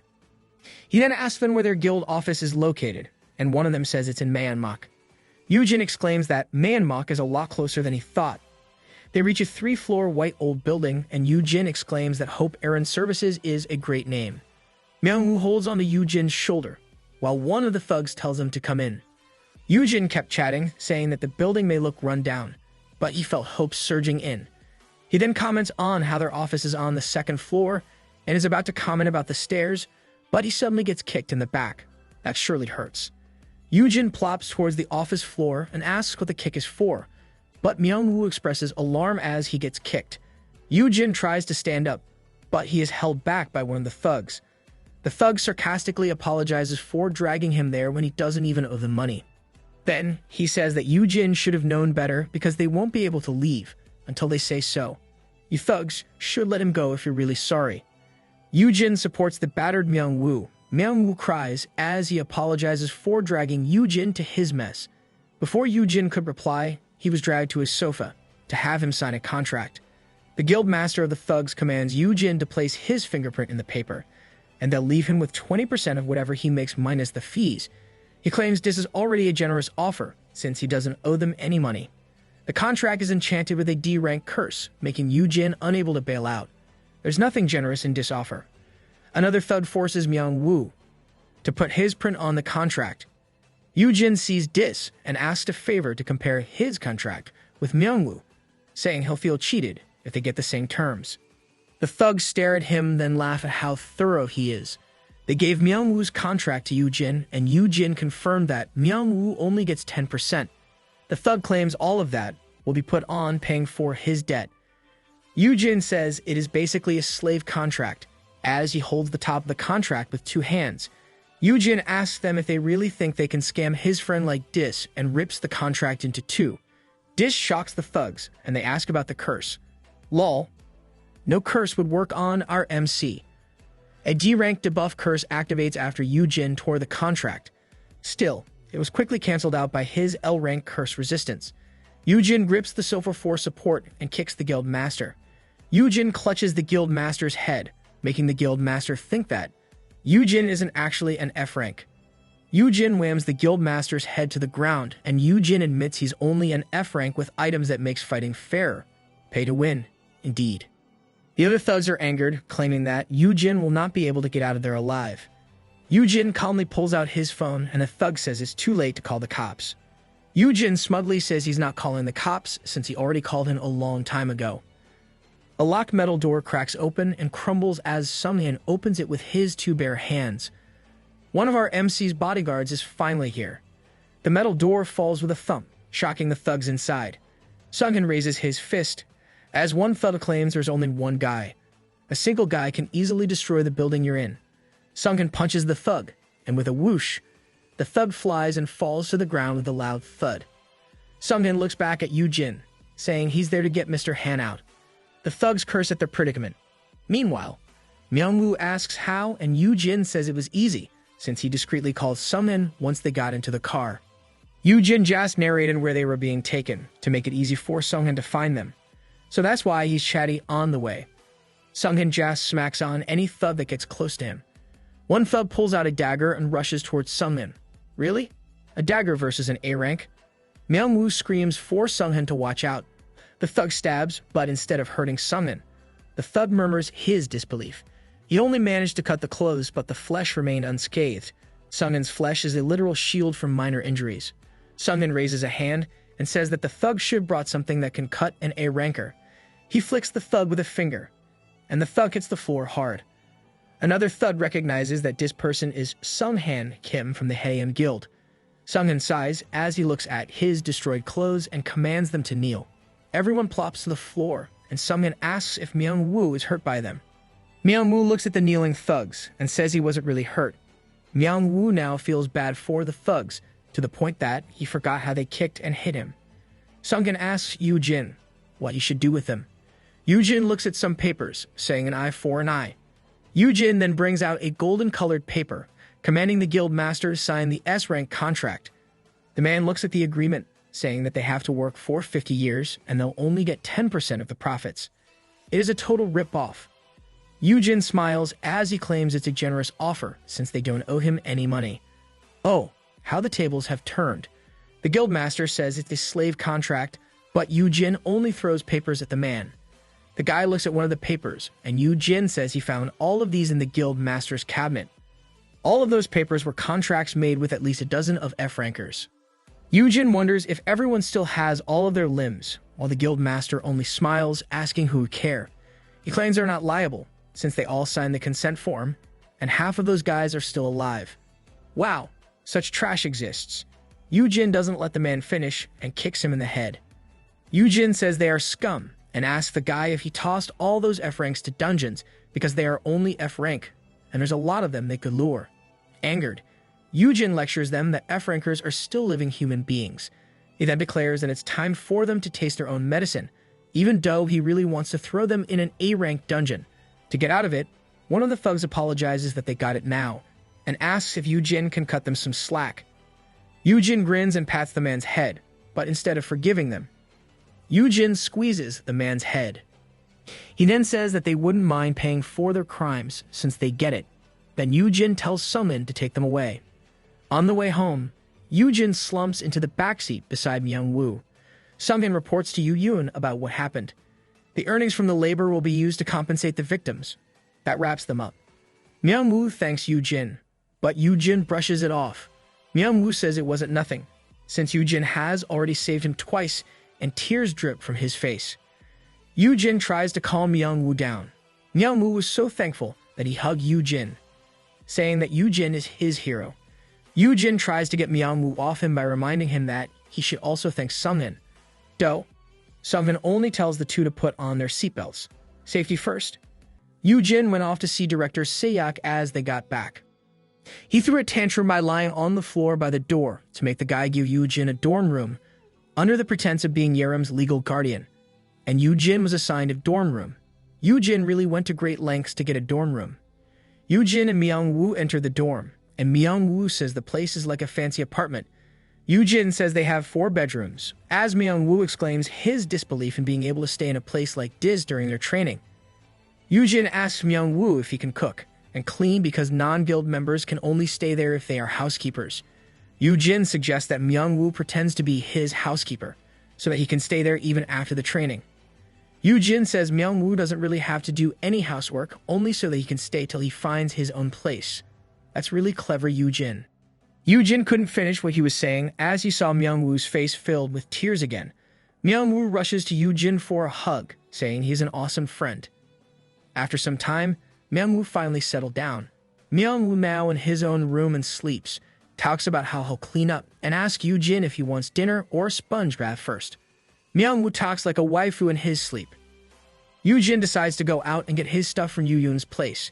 He wonders how Yoo-yoon will react when Yoo-jin suddenly gets surprised to find Sunghin behind the door. Panicked, Yoo-jin asks if Sunghin was sent by his brother and if he was being grounded. Wow, it really is the other way around with these brothers. Sunghin stammers as he says no. He tells Yoo-jin that he's there for something else, as he points his thumb outside. Yoo-jin was perplexed when Sunghin then asked him to come with him. What could Sunghin want? Inside a bar, a staff member falters as he greets Sunghin and Yoo-jin.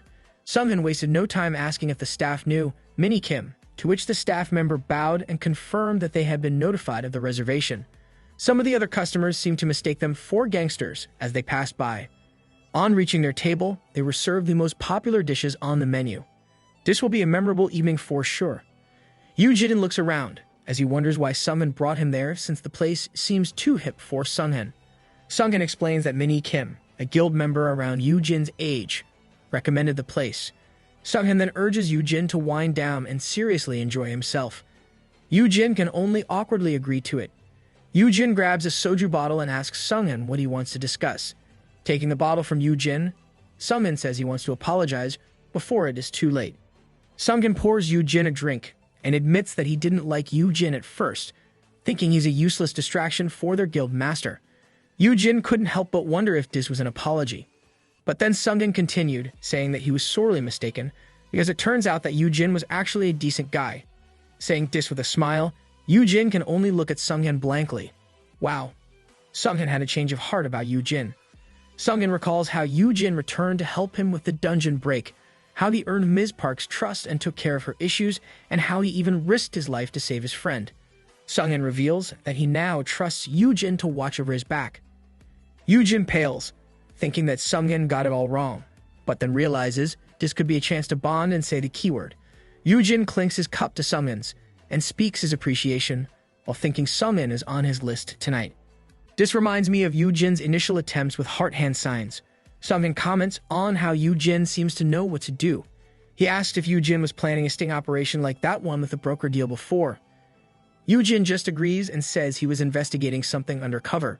Sunghin reminds us that this operation is dangerous for a single F-ranker.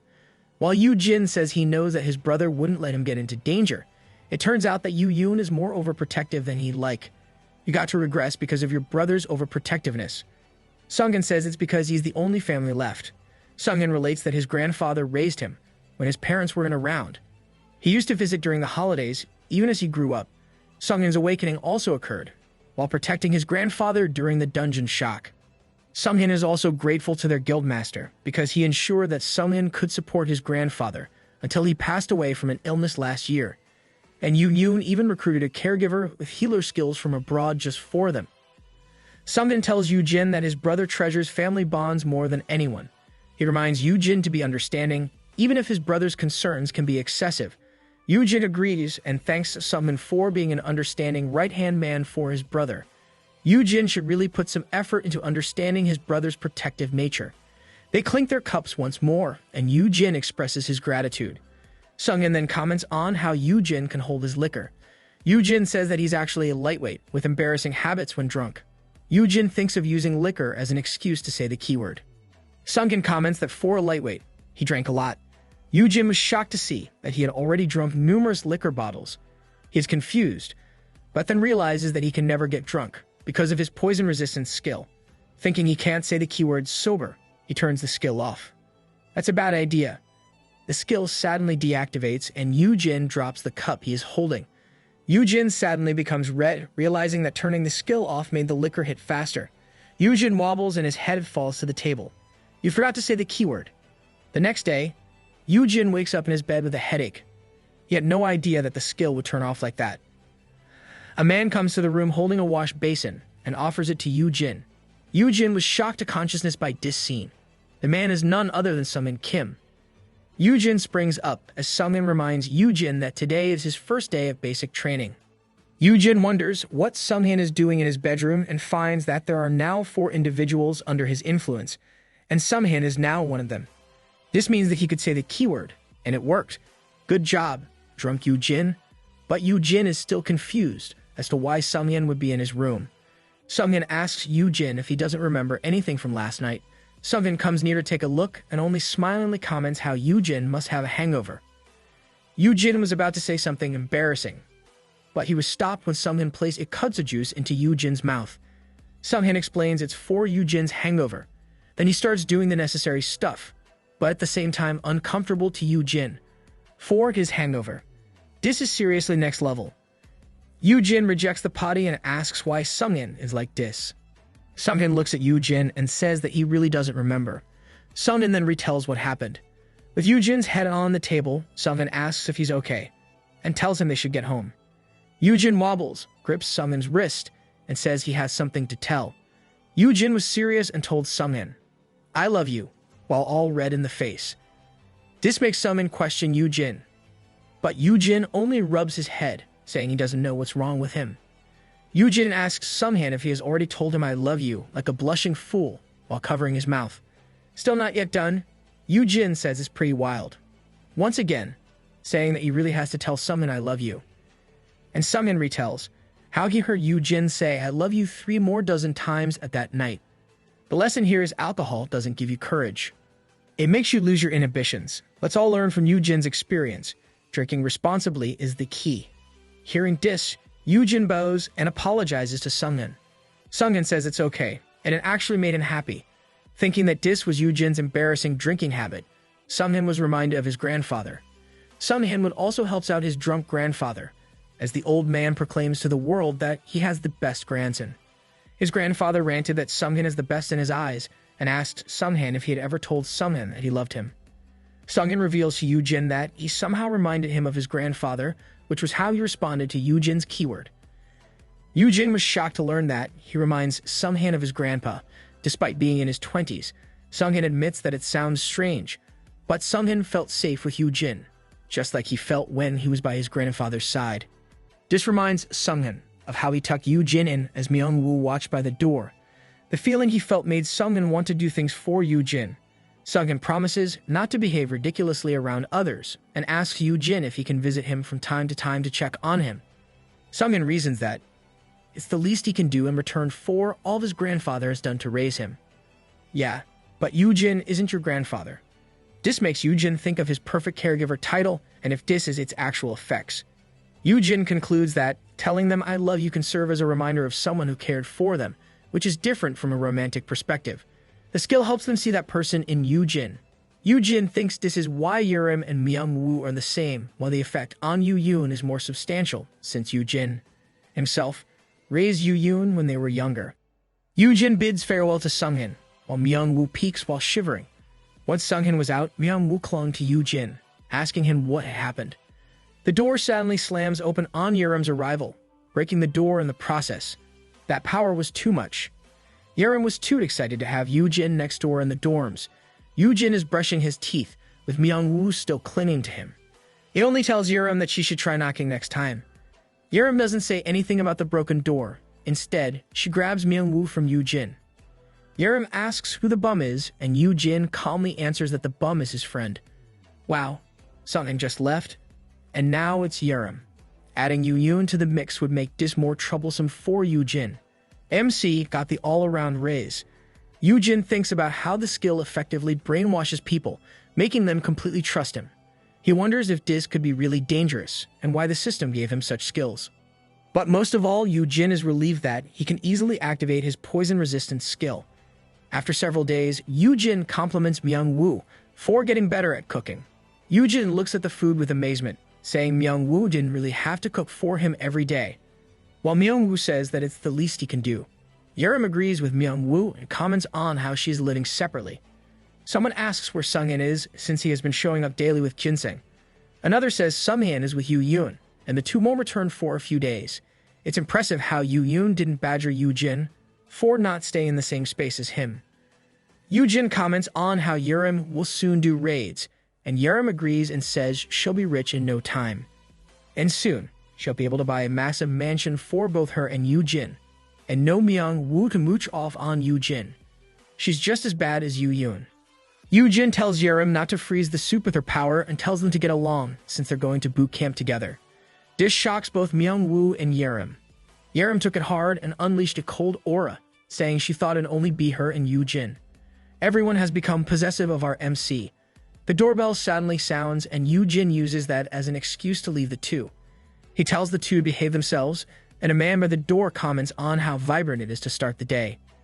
Yoo-jin is shocked to find Shimi and Siak outside with other staff. Shimi hands some documents to Yoo-jin, saying that the hunter orientation training starts today. He personally came there to fetch them because of a change in schedule, because the theory class instructor was running late. This means they have to proceed to the practicum first. In the practical exercise, Yerim looks over, while Yoo-jin and Myung-woo are worried. They were reassured by Shimyeon that the practicum drill was simple. What they're looking at now is a cage filled with monsters. The cage bars start to rumble up, and monsters now surround them. Shimyeon's voice could be heard, telling them that all they had to do was kill all the monsters. Easy peasy, but it still looks horrendous. Yoo-jin yells it's ridiculous, exclaiming that for basic training, shouldn't they take down one at a time instead? On the side, Yerim is so relaxed, asking if that is all they have to do. Shimyeon laughs, saying that they aim to acclimate them to the presence of monsters, and they'll grow used to them in the process. Yoo-jin asks what kind of logic that is as the mole-like monsters approach them. Practice is the best way to learn. Yerim runs to where the monsters are, proclaiming that she'll wipe them all at once. She quickly stabs the monster in succession, making a huge ruckus. Myung-woo and Yoo-jin are a bit blinded by the show of Yerim's combat skills, with Yoo-jin commenting that Yerim is at least having fun. Yerim shows two monsters dangling on her spear, asking Yoo-jin if those would taste good on the grill. Adventurous food? Anyone? Yoo-jin reminds Yerim that she doesn't work for a barbecue joint and tells her to put those down. Yerim then remembers that she should try out some of her skills on the monsters. A woman comes in, commenting that Yerim is an S rank on another level for a rookie. Shimyeon greets the woman, while the woman asks if sending many monsters for basic training isn't a bit dangerous. Shimyeon just says to not worry, and he is more concerned about how no monsters might be left for the other two. In the training room, Yerim makes a Christmas tree with much gusto, using fallen monsters. Yerim is just playing around now. Beneath the fallen monsters, a seagull monster wriggles out and lunges for Myung-woo. Yoo-jin yells for Myung-woo to stab it, but Myung-woo lets go of his spear and runs for it. The monster is catching up, and Myung-woo is in a panic. Before the beast can even tackle him, Yoo-jin grabs Myung-woo by the waist, and they dodge the attack.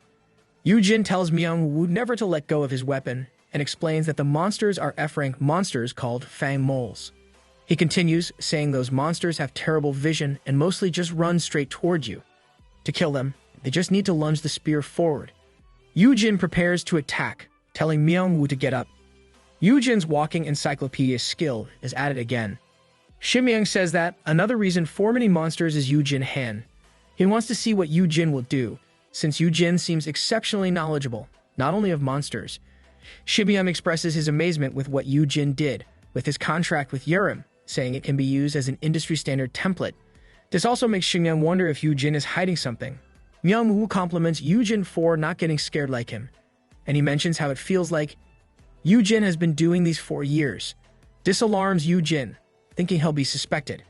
As the Fang mold dashes, Yu Jin throws his spear to pretend like a noob, and the monster starts chomping on Yu Jin. Yu Jin screams, saying he's scared too. Yerim comes to Yu Jin's rescue, while Shimyang thinks he might be wrong as well, and the Oscars goes to. After some time, they finish the practicum. Myung-woo slumps beside Yu Jin, while Yerim is still energized and glad to use her skills. Myung-woo apologizes to Yu Jin, and Yu Jin comments how Myung-woo is really not cut out for combat. Yerim then smiles, saying she was a lot better out there. Yu Jin tells Yerim not to compare themselves, and that it's better if they all get along. The others really should stop treating Myung-woo like a piece of useless baggage. Shimyang appears and compliments them for managing to survive their first introductory practicum. Shimyang says that Yerim was, of course, flawless, while the other two were somewhat hopeless. Yu Jin acts up, saying he'll tell on Shimyang to his brother. Yu Jin loves to practice nepotism. This is already the third time. Shimyang then introduces their instructor for the theory classes, which is Professor Hayan Siak. Hayan introduces herself, and Yerim looks curiously, as she comments that she's a professor at a young age. Yu Jin recognizes Hayan, for she is the most authoritative person in dungeon studies. He remembers that Hayan is a genius who went to America and uncovered the principle of dungeon creation. He then says that she is Dr. White. Oh no, Yu Jin slipped right there. Hayan is pleasantly surprised to be called by this name, saying not many people know it. Yu Jin makes an excuse, saying he really is interested in this field, as he wonders if Hayan is not yet that famous. Hayan says that Yu Jin knows many things and that her uncle, Director Siak, has told her a lot about Yu Jin. This information bewildered Yu Jin as he realized that Hayan was the niece of Director Siak, since they even had the same last name. Shimyang again adjusts his glasses, reassuring Yu Jin that this is not nepotism. Hayan says she'll stay at Guild Hayan for a research project, hoping to get along with Yu Jin. Yu Jin shakes her hand, saying he hopes the same, while imagining if his life will finally bloom. I doubt it will, and if it is, many will be heartbroken. Inside a dungeon, Yu Yun asks Sunghan if they managed to get it. Sunghan confirms since he doesn't detect any vitals. They are looking at a giant red cat-like monster with a single horn on its head. They were able to defeat it because Yu Yun was immune to fire damage. Yu Yun lifts the monster's limb and Sunghan asks what they should do with it. Beneath the giant monster is a baby monster with the same features. The beast in the covers is finally making his appearance. The group is in their theory class with Dr. Hayan Siak. Hayan tells about dungeon history, the meaning of dungeon breaks and dungeon shock, how the Awakened came forth, the new technology gained from Mana Stones, and the establishment of hunters and guilds. And in Korea, S-rank hunters usually associate with corporations to have large guilds. Yu Jin already knows all of this, but sees the lesson as a good refresher, since Hayan is explaining things really well that can be easily understood. Hayan continues the lesson about awakened individuals, how stats and skills determine ranks, and how unique abilities can manifest as a form of self-defense. Looking at the details, Yu Jin thinks about how some information is still wrong. He remembers that skills are determined by a person's natural talent or environment. Is he planning to correct them? Hayan sadly asks Yu Jin if there's something wrong, since Yu Jin looks at Hayan like her professor used to. She asks Yu Jin if there's something wrong with the information she presents. Yu Jin scratches his head, looks away, and says he has a personal theory. Personal theory based on the future's findings. Well played, MC. He says the recent increase in skills unrelated to combat can mean that skills don't really have to do with self-protection. He explains that it only looked that easy because of the dungeon breaks, and there may be different factors to determine the abilities. Hayan looked at Yu Jin thoughtfully, while Yu Jin hoped that he didn't give himself away with what he said. Don't worry, Yu Jin, you're safe. Hayan sadly clasps Yu Jin's hand, and she exclaims how she's so impressed that Yu Jin is updated on the latest trends in the topic of skill manifestation. Hayan looks at Yu Jin so excitedly that she asks him to top with her for 10 hours after the class. Uncertain about how to respond, Yu Jin takes her attention from him by asking Yerim if she has any questions for the teacher. Surprised, Yerim hesitantly asks how much S-ranks makes. Hayan looks at Yerim with a smile, pulls out a money gun, and starts clicking it, Where has she been keeping that? Heian poses with a raised money gun, firing away a lot of money. She enthusiastically says, S-rank hunters can make at least $10 million annually. Yaren looks at Heian with stars in her eyes, while Yujin thinks about how Heian brought a money gun just for dis. A money gun is one of the best ways to flex your money. Yujin is relieved to get off the hook, while Heian continues to shoot off money. Heian continues to explain that S-rankers are so rare that you can easily count them with one hand per country. S-rankers are known for risking their lives in high-rank dungeons and bringing loot from S-rank dungeons like mana stones, rare plants and fruits, or even living monsters. In Yu Yun's place, Yu Yun reveals the monster he brought home from an S-rank dungeon to his brother. The monster is a horned flame lion, and Yu Yun planned to tame and mount it. Yu Jin assesses the monster, noting its single horn on the forehead, fiery red fur, and fox-like tail. He remembers that the horned flame lion is a Tier 2 monster of the unicorn subspecies with high stats, nimble speed, and fire skills. It is a dangerous monster that even S-rankers have difficulty fighting on their own, and before them is an infant version of it. So cool. A magic beast for a pet. Yu Yun says it might not be tamed because all the standard taming method doesn't work, even with the owner's token. The owner's token is used to induce the target to accept the bearer of the owner's token as its master. I need that. Yu Yun holds the owner's token towards the horned flame lion, commanding it to get down. The red monster flinches and growls. Yu Jin says it's working, and it's about to come down. Trembling as it tries to fight the urge, the horned flame lion jumps down, but in an attacking position. Seeing this, Yu Yun shoves his brother to get back, and he releases black flames from his hands, causing a small explosion. Yu Jin was shocked, saying his brother didn't have to roast it alive. The fire and smoke disappear, but the horned flame lion is unscathed, since it is immune to fire. The horned flame lion continues its attack and slashes Yu Yun in the face. Wow, a kitty paw punch. This causes a crash, making Yu Jin scream his brother's name.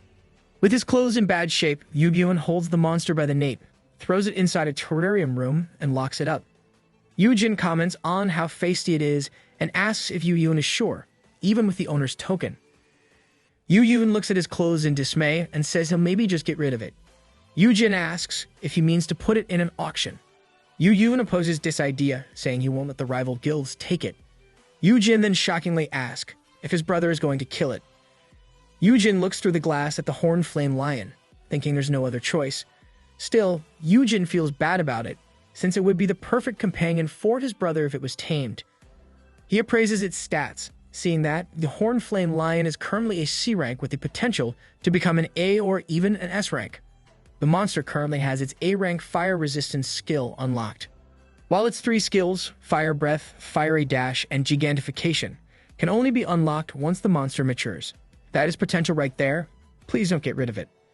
Yu Jin doesn't remember anyone who managed to tame a monster, even 5 years from now. Sadly, the system notifies him that the keywords have not influenced the target. Yu Jin is shocked, realizing that he can possibly affect even monsters. Now we're talking. This startles Yu Yun, but Yu Jin only kept thinking about how his brother would be unstoppable with the horned flame lion. Yu Jin calms down and asks Yu Yun if other guilds also have magic beasts that can serve as mounts. Yu Yun affirms, but those are all low-rank creatures, which is incomparable to the horned flame lion. Yu Jin smiles at his brother and says he'll try taming the horned flame lion himself. Yu Jin considers how they might hit the jackpot if they could tame the world's only high-tier mount. OP Lil Bro will soon get an OP sidekick. Monsters started existing because of the dungeons. While most are vanquished, there are still some instances where these monsters can be tamed. The most sought-after tamed monsters can be mounted, since it makes traversing large dungeons easier. Yu Jin exclaims that having one with fire resistance will be perfect for Yu Yun, since it can withstand Yu Yun's fire-related skills, and with its rank higher than the other monsters, Yu Yun would be more formidable once it's tamed. Big Bro is looking after Lil Bro. Of course, Yu Jin will also be rewarded with lots of cash as a bonus. Sometimes you can't help but think if money is the real intention. The horned flame lion growls at them, and Yu Yun asks his brother how he'll tame it. Yu Jin thinks for a bit and raises a ladle, with him and Yu Yun now wearing aprons.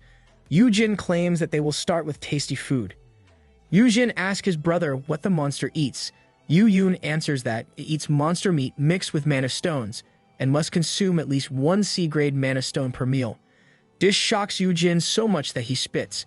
It is a fact that a single C-rank mana stone costs 10 million won. That is almost $8,000. And that is only for one meal? That's crazy. The minced monster meat is sprinkled with a crushed mana stone, turning this into a luxury magic beast food. Yujin feels like he poured his heart and bank account into the meal. He pales as he imagines how feeding it one meal a day already costs 300 million won per month, over 3.6 billion won annually. And if it is provided for thrice a day, it'll be roughly 10 billion won yearly. This is only the food cost, while it's still an infant, and it doesn't include other maintenance costs. With Yujin, still pale from thinking about the cost of taming a monster, Yun reassures him that he'll be the one to pay for the food. The horned flame lion wags its tail as it happily eats, making Yujin think is cute. Yujin starts thinking if the magic beast can understand if Yujin says the words, "I love you." He thinks his old keywords don't have to be verbatim to work. So Yujin thinks he can just express his affection whenever he feeds it. Yujin opens the sliding door to the terrarium room, thinking he should at least get close enough to feed it daily. The horned flame lion becomes wary of Yujin and dashes toward him to attack. A C-rank magic beast versus an F-rank hunter. Yujin was prepared and thought that now was the time to play. He pulls out his B-rank belt to catch the magic beast's bite. The horned flame lion kept biting on it, while the shocked Yun watched over both. Yujin imagined how he did pet sitting as a part-time job, playing tug with a dog before, but it's different with the horned flame lion. They're playing the tug of death. A pet dog and a magic beast are way too different. Yujin holds onto the belt as the magic beast uses its strength and swooshes him around. Yun then yells, worried for his brother's safety. They finally stop with the tug of death, and Yun asks if Yujin is okay. Yujin ignores his brother's question and raises the owner's token, showing it to the magic beast. Yujin tells the monster that he is its new owner. The horned flame beast initially looks at it angrily, and changes its attitude into curiosity. The system appears and announces that Yujin's title of perfect caregiver has amplified the effect of the owner's token. The target is now starting to feel affection toward Yujin. The horned flame lion starts to purr and roll, making Yujin's heart thump. That magic beast is cute. I want one. Yujin happily claims that the horned flame lion can cuddle with him, while Yun cautions that it is still a monster. The beast chomps on Yun's hand, making Yujin worried. Yujin scolds the beast that it shouldn't bite people, but the monster only acts innocent in front of Yujin. Yun looks at the beast, disappointed that his brother didn't check the bite on him. Yun, being an S-rank, wouldn't be injured by such an attack. He scratches his nape and tells his young that it's okay, since it's sweet to him. Lil Bro is looking for Big Bro's affection. He expresses that his brother can take care of it, even if it doesn't become a mount. He wants the monster to protect Yujin. Yujin smiles at Dis and says that he'll try his best. Thinking that taming monsters is way better than brainwashing people, Yujin imagines how he could tame more baby monsters that he could keep around him. This possibility might make him be acknowledged as a magic beast tamer or beastmaster. The magic beast is happy in Yujin's arms, and he says he'll take the little guy once he's ready. Yun looks at him and asks if Yujin will not raise it there. Yujin replies that his room is big enough. Yun asks his brother if he really plans to live separately. Yujin is making Lil Bro lonely.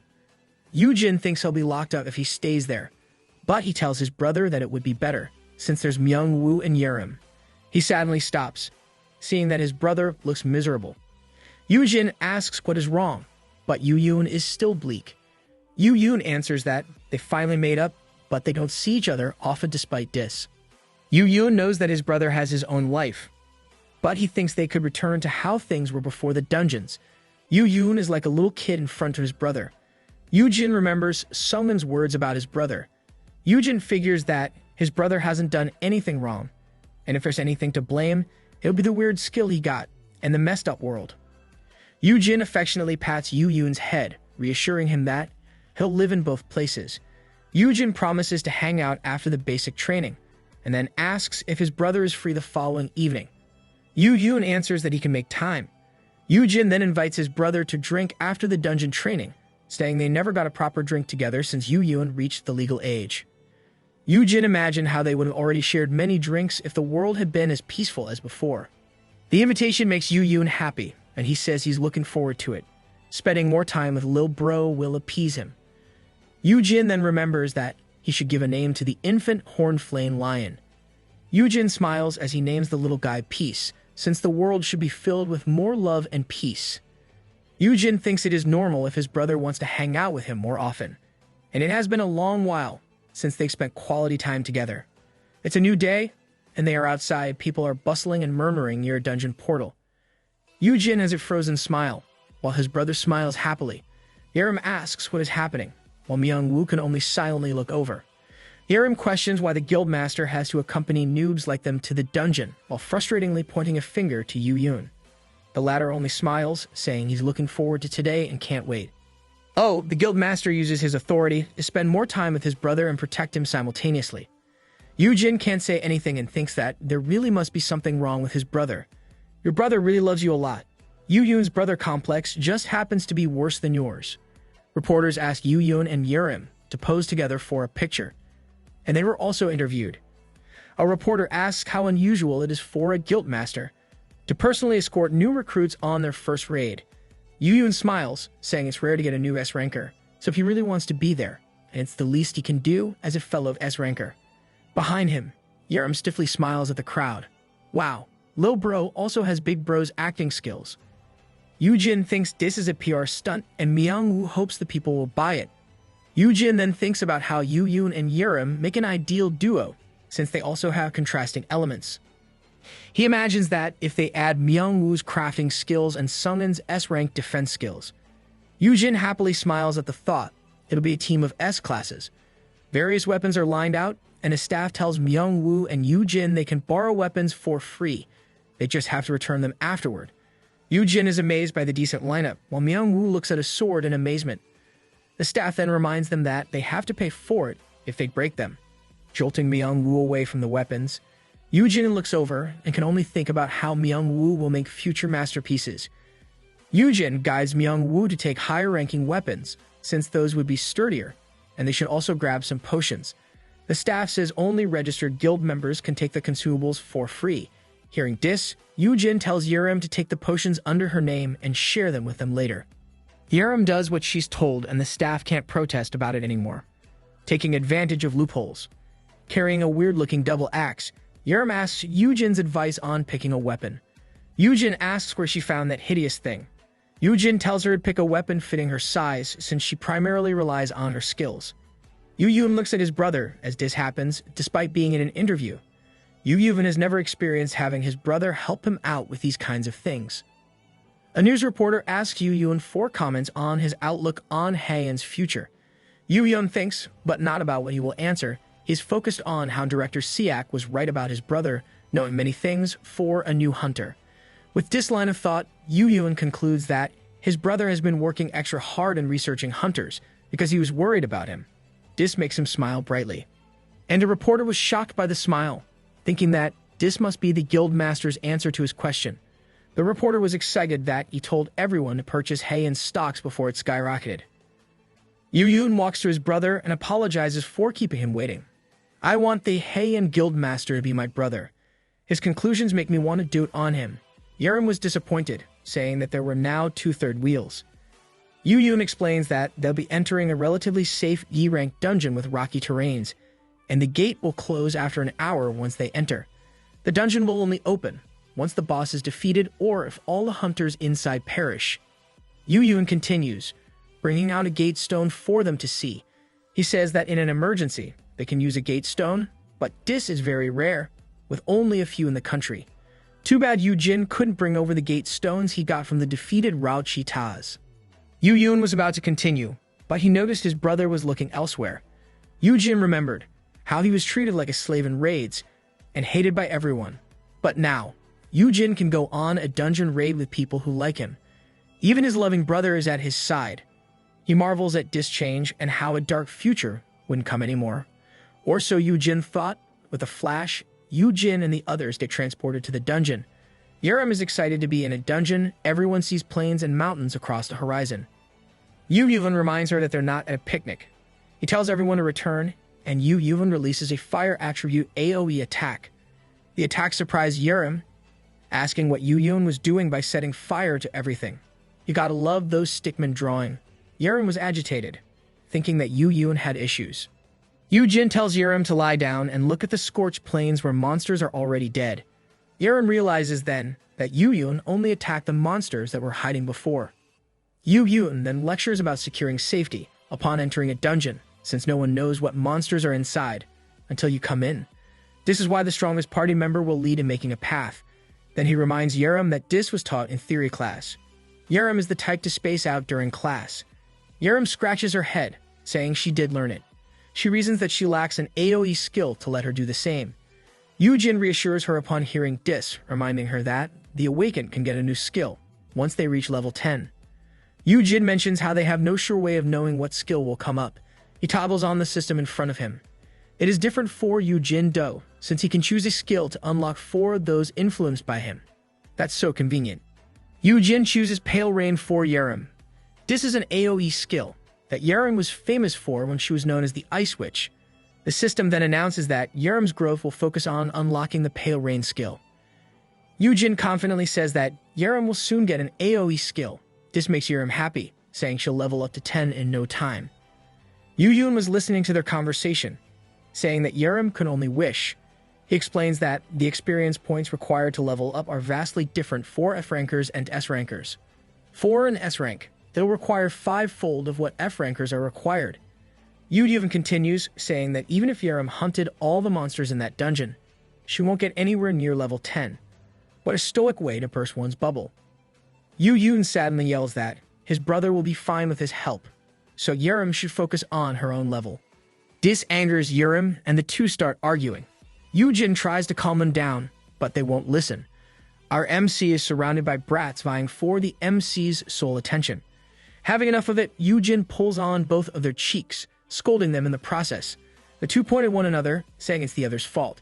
This only makes Yu-Jin shout at them more. Yu-Jin asks them what they are there for. Yu-Yun says he's there to guide, while Yerim answers that she's there to hunt and level up. Still angry, Yu-Jin commands them to stop fighting and focus on hunting monsters. He berates them that he can't waste his time breaking up their fights because he also has to hunt to level up. He tells them that the least they could do is pretend to get along, and if they keep fighting, he's done with them.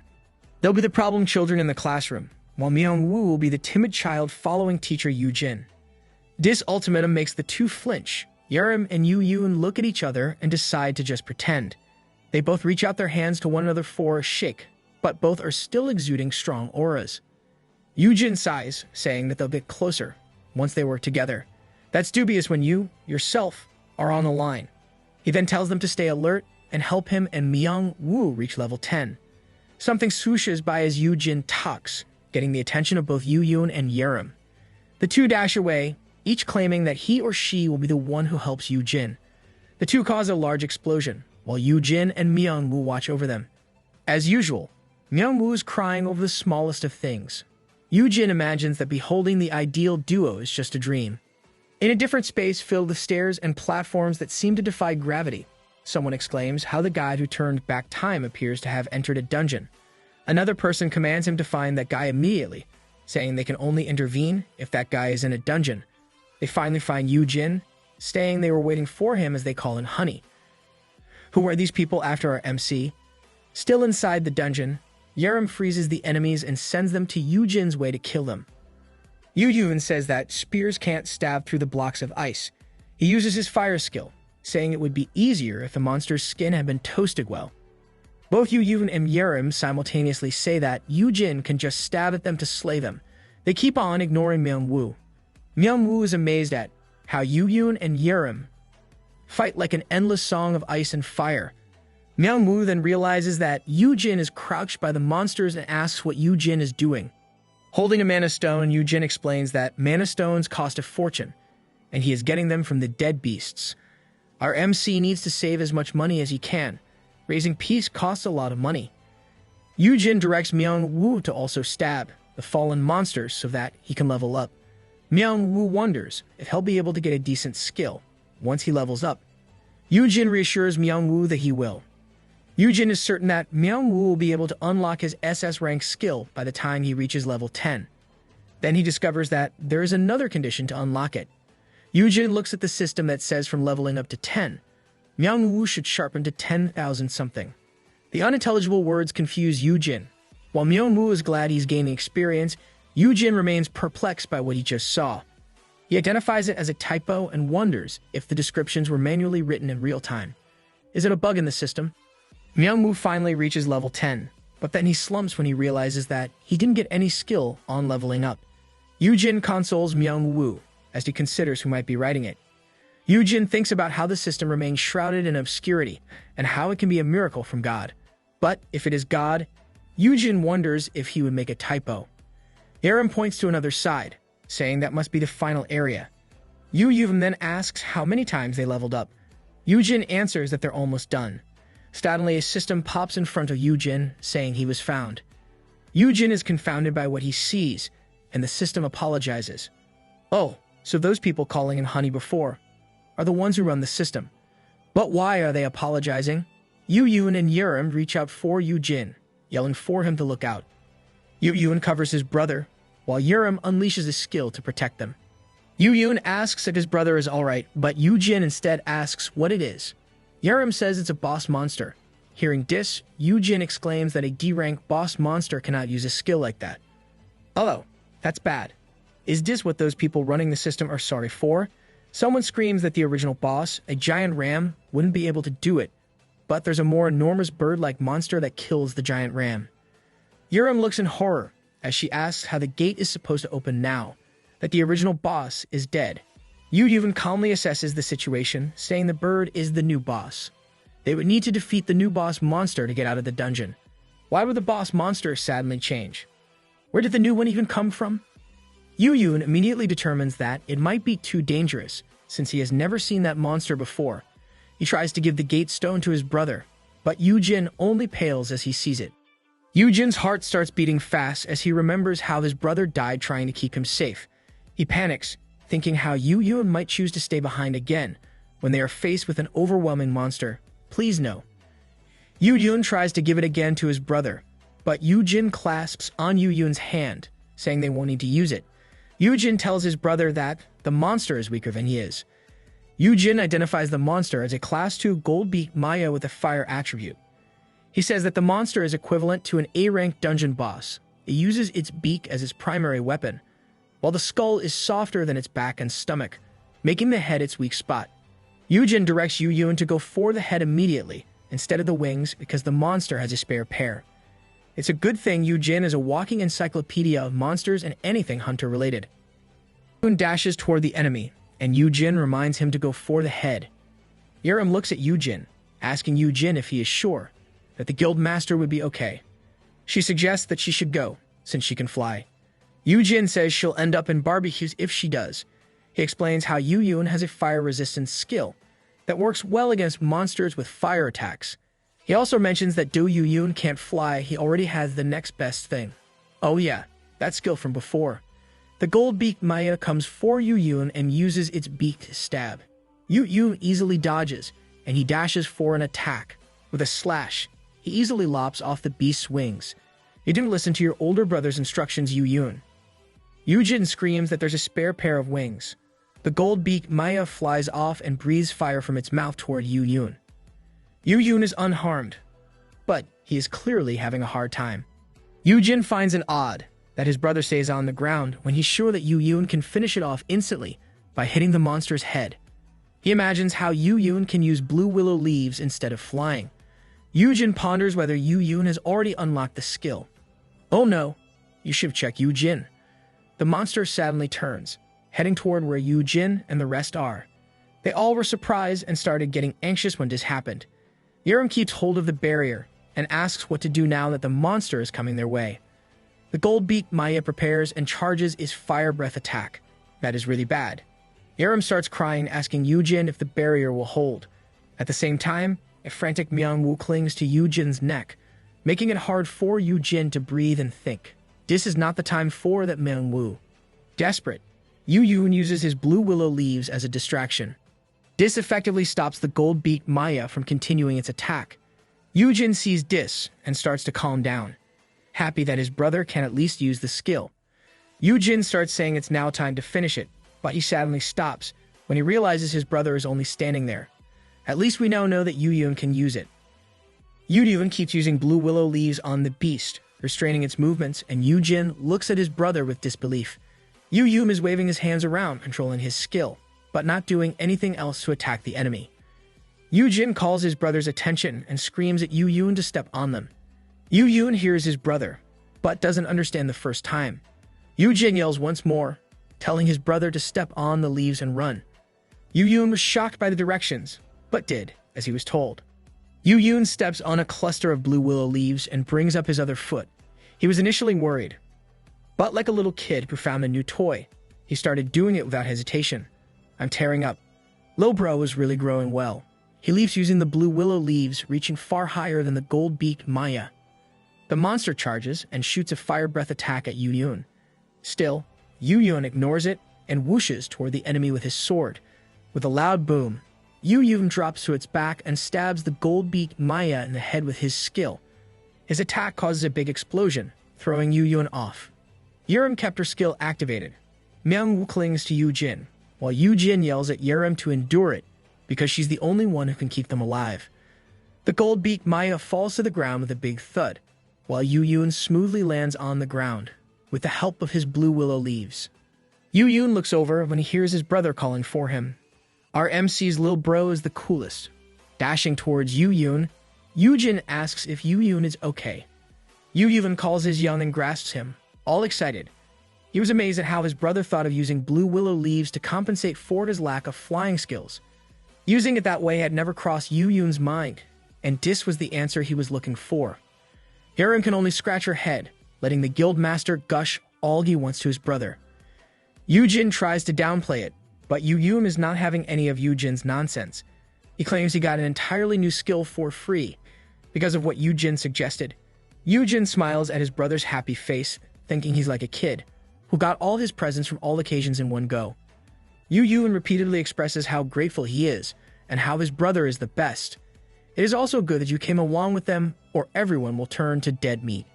Yu suggests that he'll look at all his brother's skills when they return. Getting to spend more time with his brother, Yu immediately agrees. Yerim then asks Yu to look at her skills as well. They finally exited the dungeon, and people asked if they were okay. When the dungeon's rank changed, they all got worried. Yu explains the situation with Yerim by his side. Yu decides to keep his distance from his brother when they're in public and decides that he'll return the gear he borrowed and go home without attracting anyone. But what Yu was thinking is already impossible, because Sunghin is now running towards him. There goes the plan to stay invisible. Sunghin screams Yu name, his face mixed with anxiety. He skids to a bow, asking if Yu is okay and how he should have gone together with him. Yu is taken aback by this display of loyalty from Sunghin. However, he still manages to reassure Sunghin that he is okay, and everyone's attention is now on them. Sunghin tells Yu to climb his back, and they'll go home to have Yu rest. Yu profusely refuses, saying he's fine. Behind Yu, Myung-woo watches this unfold. But then, he looked down as he was thinking of something. Back in the guild, Yu visits Yu with some snacks and expensive liquor. Yu hears the water running from the bathroom and surmises that Yu is taking a bath. While waiting, Yu decides to visit and play with Peace. Yu opens his arms and Peace excitedly jumps to him, hitting Yu stomach hard. He played tug of death with Peace, while saying I love you to the magic beast. He also feeds Peace the luxury magic beast food with a pale face, saying I love you once more. Yes, it's the $8,000 meal, so ensure the keywords work. Yu lies on the ground with Peace on top of him, hoping he somehow influenced Peace with everything they did.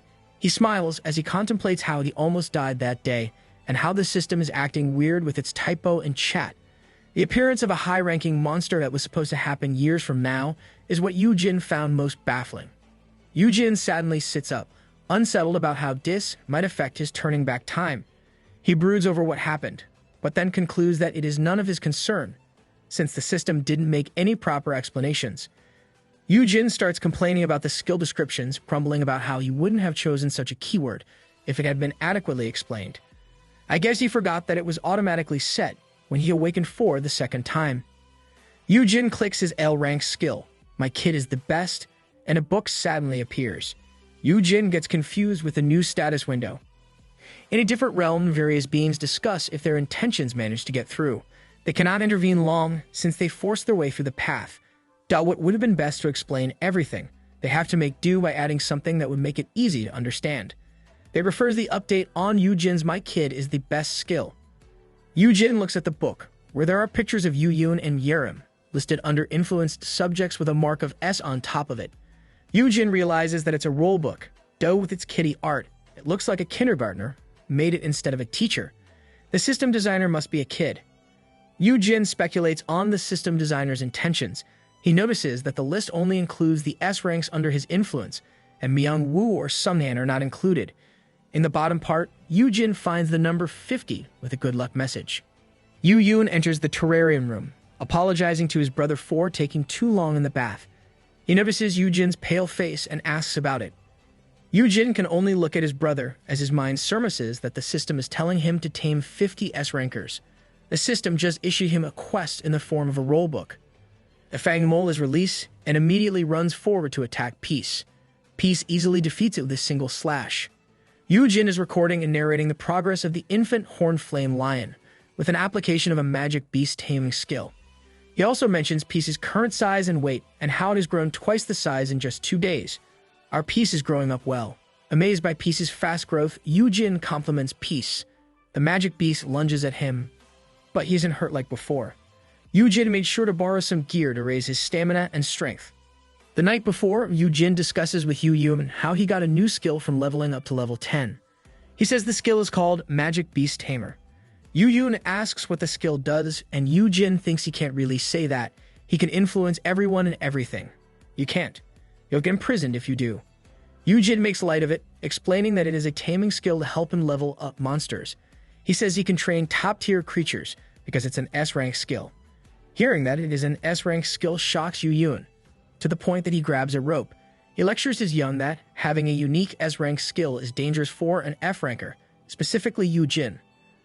Oh, Yuyun's overprotectiveness is oozing out again. Yujin gets defensive and yells at his brother to not lock him up. It's now Yujin's turn to lecture Yuyun.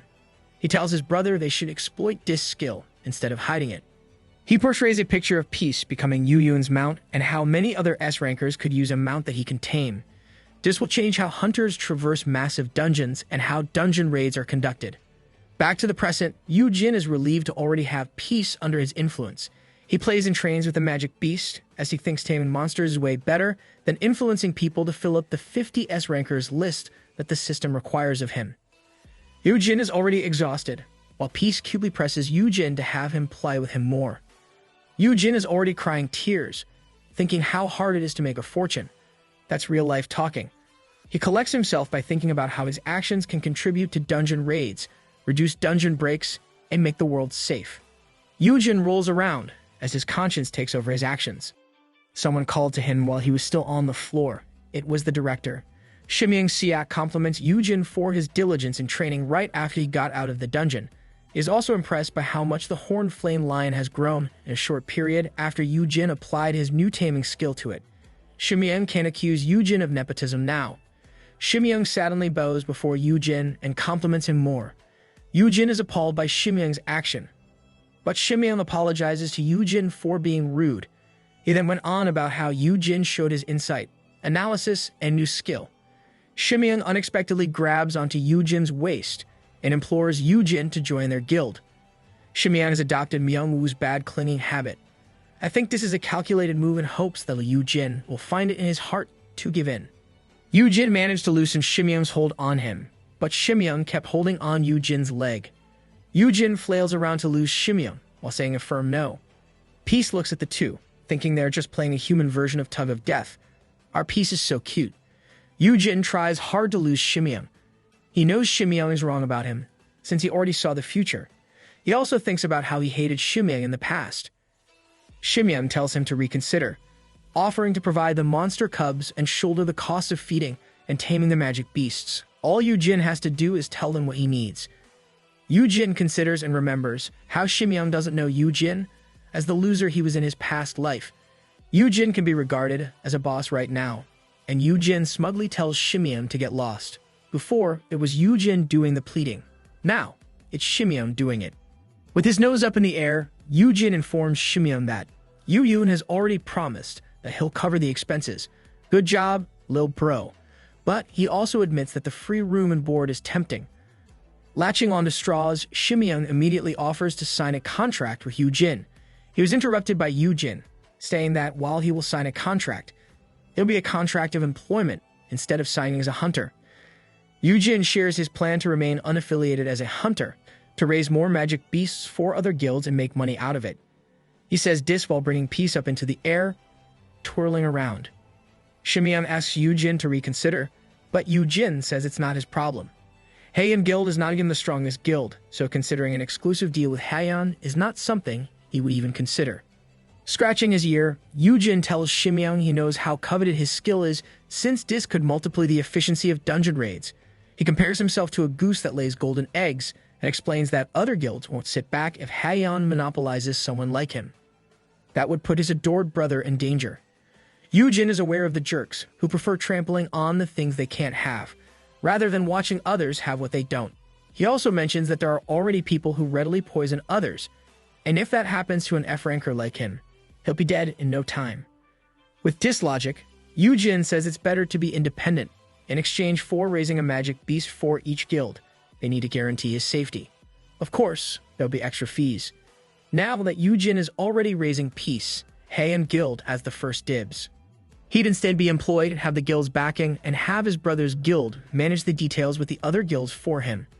Yu-jin also reminds Shimyeon that he needs a monthly salary, incentive pay, and medical perks as well. Shimyeon was left agape at first, but then he laughed, since Yu-jin had everything already figured out without any of his urgings. Shimyeon agrees with Yu-jin's terms and asks if he could take the training video to negotiate with the other guilds. Yu-jin gives his consent on this matter. Shimyeon takes the camera and asks Yu-jin one more question. He wants to know if Yu-jin will sign as a hunter with Haeyeon Guild, if it rises as the top guild in the country. Yu-jin looks down, thinks of it, then asks Shimyeon if he is recording it. Shimyeon turns his head, a bit frustrated about getting caught. You can't fool Yu-jin.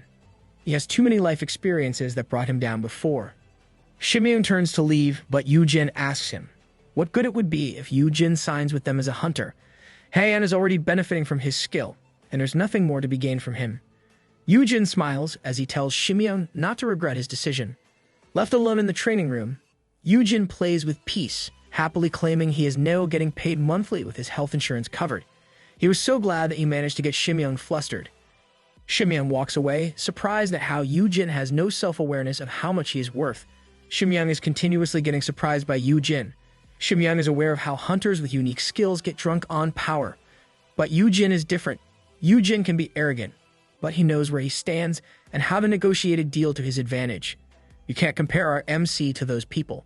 Yu-jin is an MC for a reason.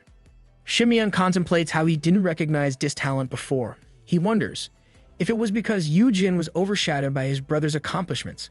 Nope, Yu-jin just did an excellent job of trying to place the attention on him instead of his brother. Shimyeon thinks about how the Haeyeon Guild is prepared to bear the risk of recruiting Yu-jin. But with Yu-jin deciding to go freelance, everyone will focus on him instead of the Haeyeon Guild. This means he'll be the sole bearer of not only the benefits, but also the dangers that comes with it. Shimyeon questions Yu-jin's understanding of the consequences, which may also be Yu-jin's way of protecting his younger brother. Whatever the case may be, Shimyeon is sure of one thing: the Great Three Guilds, and the world will soon focus on Yu-jin Han. Shimyeon is sure that Yu-jin will quickly find out how precious he is. This guy sure thinks a lot. Different people have already received a copy of Peace's training video in other places. Are they the guild masters from the Great Three Guilds Shimyeon was thinking about? And one particular blonde guy found this interesting, that he intends to visit Haeyeon at the earliest possible schedule. Yu-jin and Peace are looking at Peace's new home. Peace prowls around, and Yu-jin asks if he likes it. Now that Peace lives with him in the dorm, he wants to ensure it's convenient. He says they could move out when the space becomes small for Peace. You'll make you even worry if you move out of the dorms. Yerim suddenly appears, asking about the cute little furry, while Myung-woo looks from the back, asking if it's a monster. Yerim was so enamored with Peace, thinking that it was a cat, but it is different for Myung-woo. He's afraid, since it is also trying to bite him. Yu-jin scolds Peace, saying that Myung-woo is not food. Yu Yun arrives at this scene, asking to spare a few minutes of his brother's time. Yu Jin asks what it is, and Yu Yun informs him that the other guild masters are coming to Heian to meet him. Our MC caught their attention. Now it's time to make money out of it. Yu Yun tells his Yun that he can turn them down because he doesn't owe them anything. Yu Jin says he can't do that. Yu Yun reminds Yu Jin that those guild masters are all S rankers, and as an F ranker, Yu Jin can't take them lightly. Yu Jin says Yu Yun has a point. Hearing this, Yu Yun quickly decides to turn everyone down, but Yu Jin stops him and reminds Yu Yun that he is also a guild master and should act appropriately in his role. Your real intentions are appearing low, bro. Yu Jin enlightens his brother that the three great guilds masters are coming to Heian instead of the other way around. Heian obviously holds more power in this scene, enough reason to meet with them. For Yu Jin, showing up to this meeting is no big deal, and he tells Yu Yun that he doesn't want to hear any more but or even so. Yu Jin reminds Yu Yun that if they choose to negotiate, those guild masters would want to see it for themselves. Yu Jin and Yu Yun arrive in a conference room filled with people. It's showtime. The severe ambience of the room intimidated Yu Jin. Still, he didn't pay much attention to it, because his fear resistance was activated. Peace looks at Yu Jin, while Yu Yun introduces his brother to everyone in the room. A person comes close and asks for Yu Jin's hand. The man explains that he'll be appraising Yu Jin's skills prior to the negotiation. Yu Jin reaches his hand out, but then realizes what an appraisal really means. He swats the hand away, saying something ambiguous about carelessly holding a young man's hand. Yu Jin imagines how everything will turn out once people learn of his legendary and S-rank skills. Once they discover that, he has skills that can influence instead of monster taming. All he has been trying to avoid will definitely happen. He can easily see himself getting locked up by his brother and Sunghan. Why is Sunghan? Never mind. The appraiser tells Yu Jin that it'll only take a second, but Yu Jin doesn't want it. Sensing Yu Jin's distress, Peace leaps toward the appraiser, keeping Yu Jin behind him. Yu Jin was surprised and he tried to calm Peace down, assuring the magic beast that the man was not a bad person. That's right, you can't mess with Yu Jin with Peace around. The people around them start to murmur. The chairman of the Hunters Association ponders if a magic beast detected that skill would be used on its master. Sitting next to the chairman is the guild master of Hanshin Guild, Mingyu Park. He comments on how incredible it is that an infant is only at C rank, as he imagines the rank when it grows. A woman with long hair speaks up, saying that the magic beast is protective of its master, and by the looks of it, they wouldn't need to appraise Yu Jin's skill.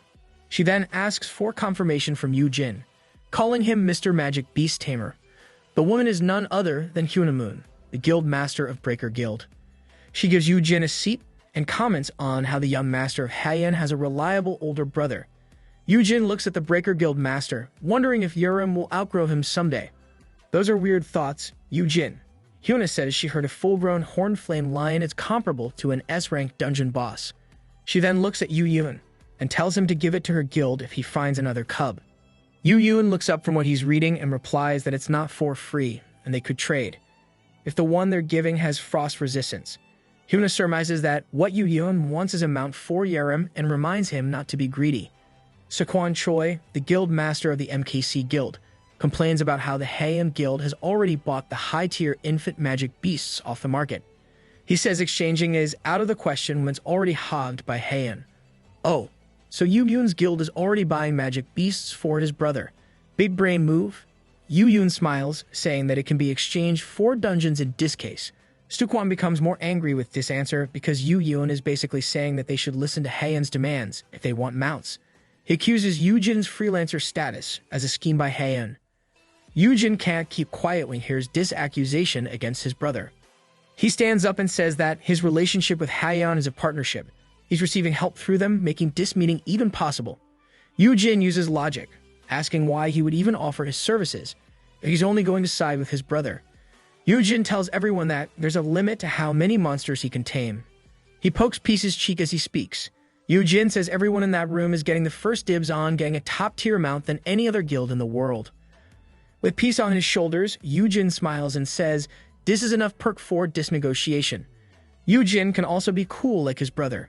Sukwon plops to his seat with nothing to rebut. While Yu Jin looks at Sukwon, Hyuna chooses this moment to poke Yu Jin on the cheek. She compliments Yu Jin for having the ability to tame more than monsters.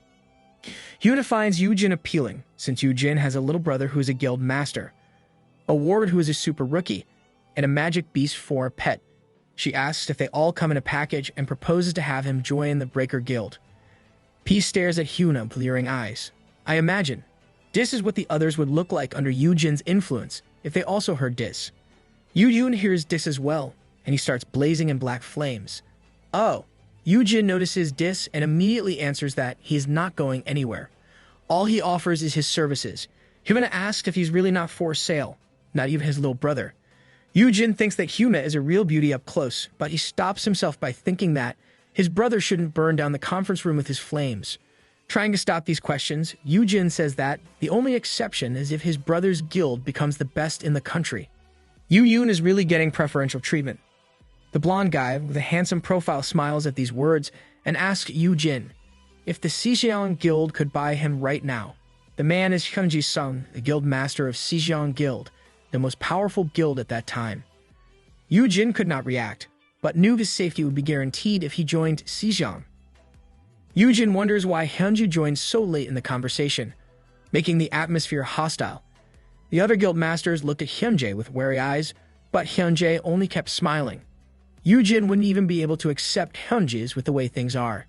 He just says it's only exclusive to his brother to calm things down. The guild masters paused at this, and the atmosphere completely changed. Hyunjae smiles, while Sukwon sighs. Yoojin is very happy that his brother is confident in Yoojin's ability to make it happen. Hyuna laughs loudly and smacks Yoojin in the back, saying that Yoojin would rather die unaffiliated. She doesn't believe that Hayam will become number one someday. She slaps Yoojin on the back, saying he is stubborn like his brother. Yoojin now feels the pressure and is glad he has the fear resistance, but he can't help comparing himself to a shrimp surrounded by whales.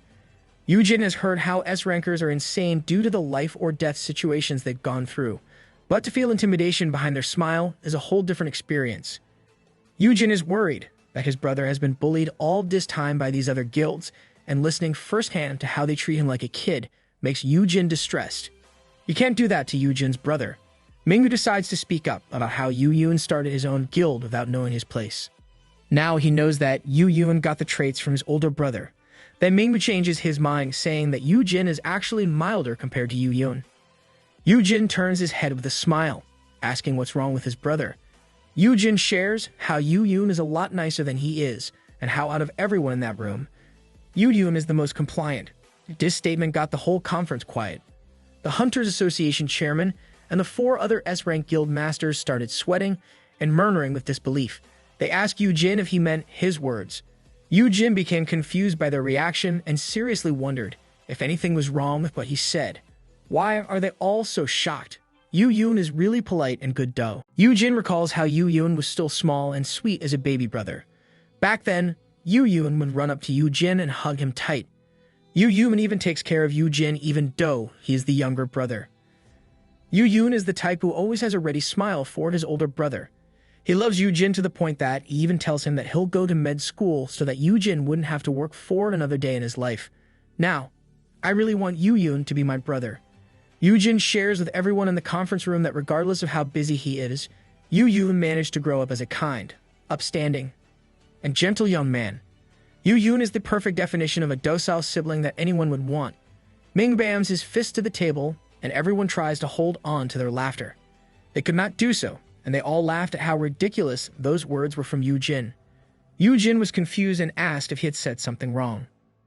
A guildmaster comments how Yoojin is acting polite today, and it's all because of his Yum's presence in the meeting.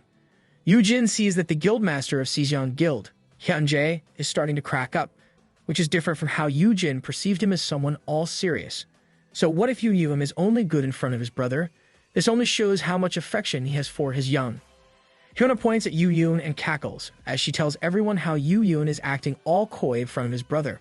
This pisses Yoojin a bit. He tells her off and argues they can't bully his younger brother. This only makes Hyuna laugh some more. Even the chairman of the Hunters Association is amazed at how close the two are. At the same time, Mingyu is still laughing so hard, and comments on how the chairman still has tears from laughing too hard. They are really enjoying this. Hyuna tries to smooth things over and hands Yoojin a document so that they can finish the deal. Yoojin was still irritated, but he kept his thoughts to himself. He knows that his brother is a wonderful young man. Even though Yu Yun can't be nice all the time since he has been a guild master from a young age. This is precisely why your little bro loves you, because you are so understanding and love him unconditionally. Hyuna continues with the meeting, explaining how they had settled most things between the guilds before Yu Jin and Yu Yun even arrived. She tells Yu Jin to look at the document to let them know if he needs anything else. Yu Jin looks at the documents and asks about the statement about him owning a building. Hyuna asks if Shimyang didn't tell Yu Jin about it. The chairman explains that Yu Jin will require a facility to breed the creatures, so they decided to have a new building for that purpose, with Yu Jin as its owner. Hearing about it, Yu Jin was deeply thankful for having Shimyang negotiate this for him. Shimyang is the definition of a great ally. At its essence, the agreement states the 5 guilds present will ensure the security of Yu Jin Han and his building. Yu Jin will prioritize breeding creatures for the 5 guilds. The construction of the facility is a joint venture funded by 4 of the 5 guilds other than Han, and the building will be under the ownership of Yu Jin Han. That is one fantastic deal. Maybe I should sign up to become Yu Jin's PA or something. Yu Yun tells his brother they only need Yu Jin's signature as he hands him a document. Yu Jin can't help himself from smiling, but he still tries to suppress it. Yu Yun was confused by the look on his brother's face, and Yu Jin said it was the nerves, while thinking how blessed he was to have a building in the heart of Seoul. Things are really looking up for Yu Jin.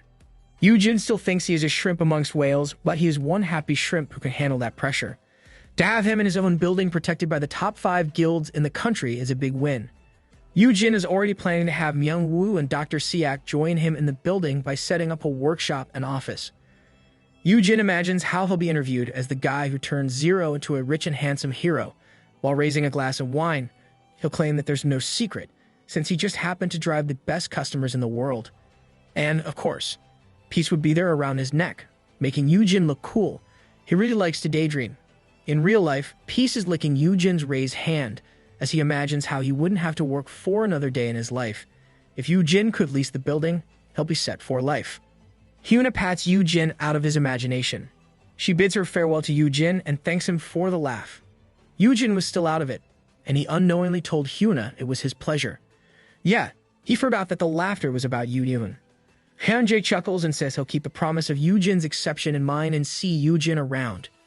Yu Jin was uncertain, but he still said okay.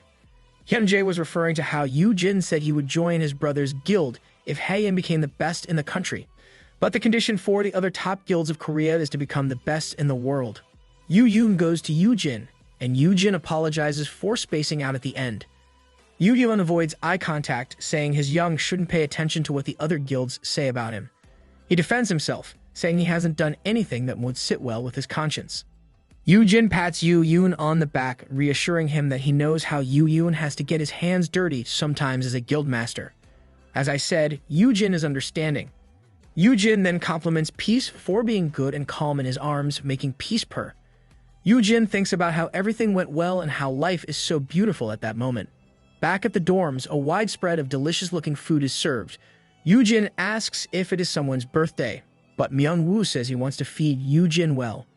Yu Jin thanks Myung Woo for the food, and he is happy that the food is as delicious as how his life will be in the future. He really is set for life. He even gets to enjoy delicious food every day. Yu Jin eats and asks if Myung Woo has a lot of stuff in the dorms. Myung Woo says he does and asks why Yu Jin is asking. Yu Jin says that Myung Woo should be prepared to pack up and leave soon. Myung Woo was shocked by Yu Jin's words, and he started breaking down before Yu Jin even managed to explain why. Like a woman who has been suddenly rejected, Myung Woo drops to the floor. Myung Woo cries his heart out and claims that Yu Jin is finally kicking him out, making Yu Jin spit some of his food out of shock. Yu Jin stands up and asks what Myung Woo means by that. Myung Woo says he knew how this would happen someday because he is only a useless F-ranker.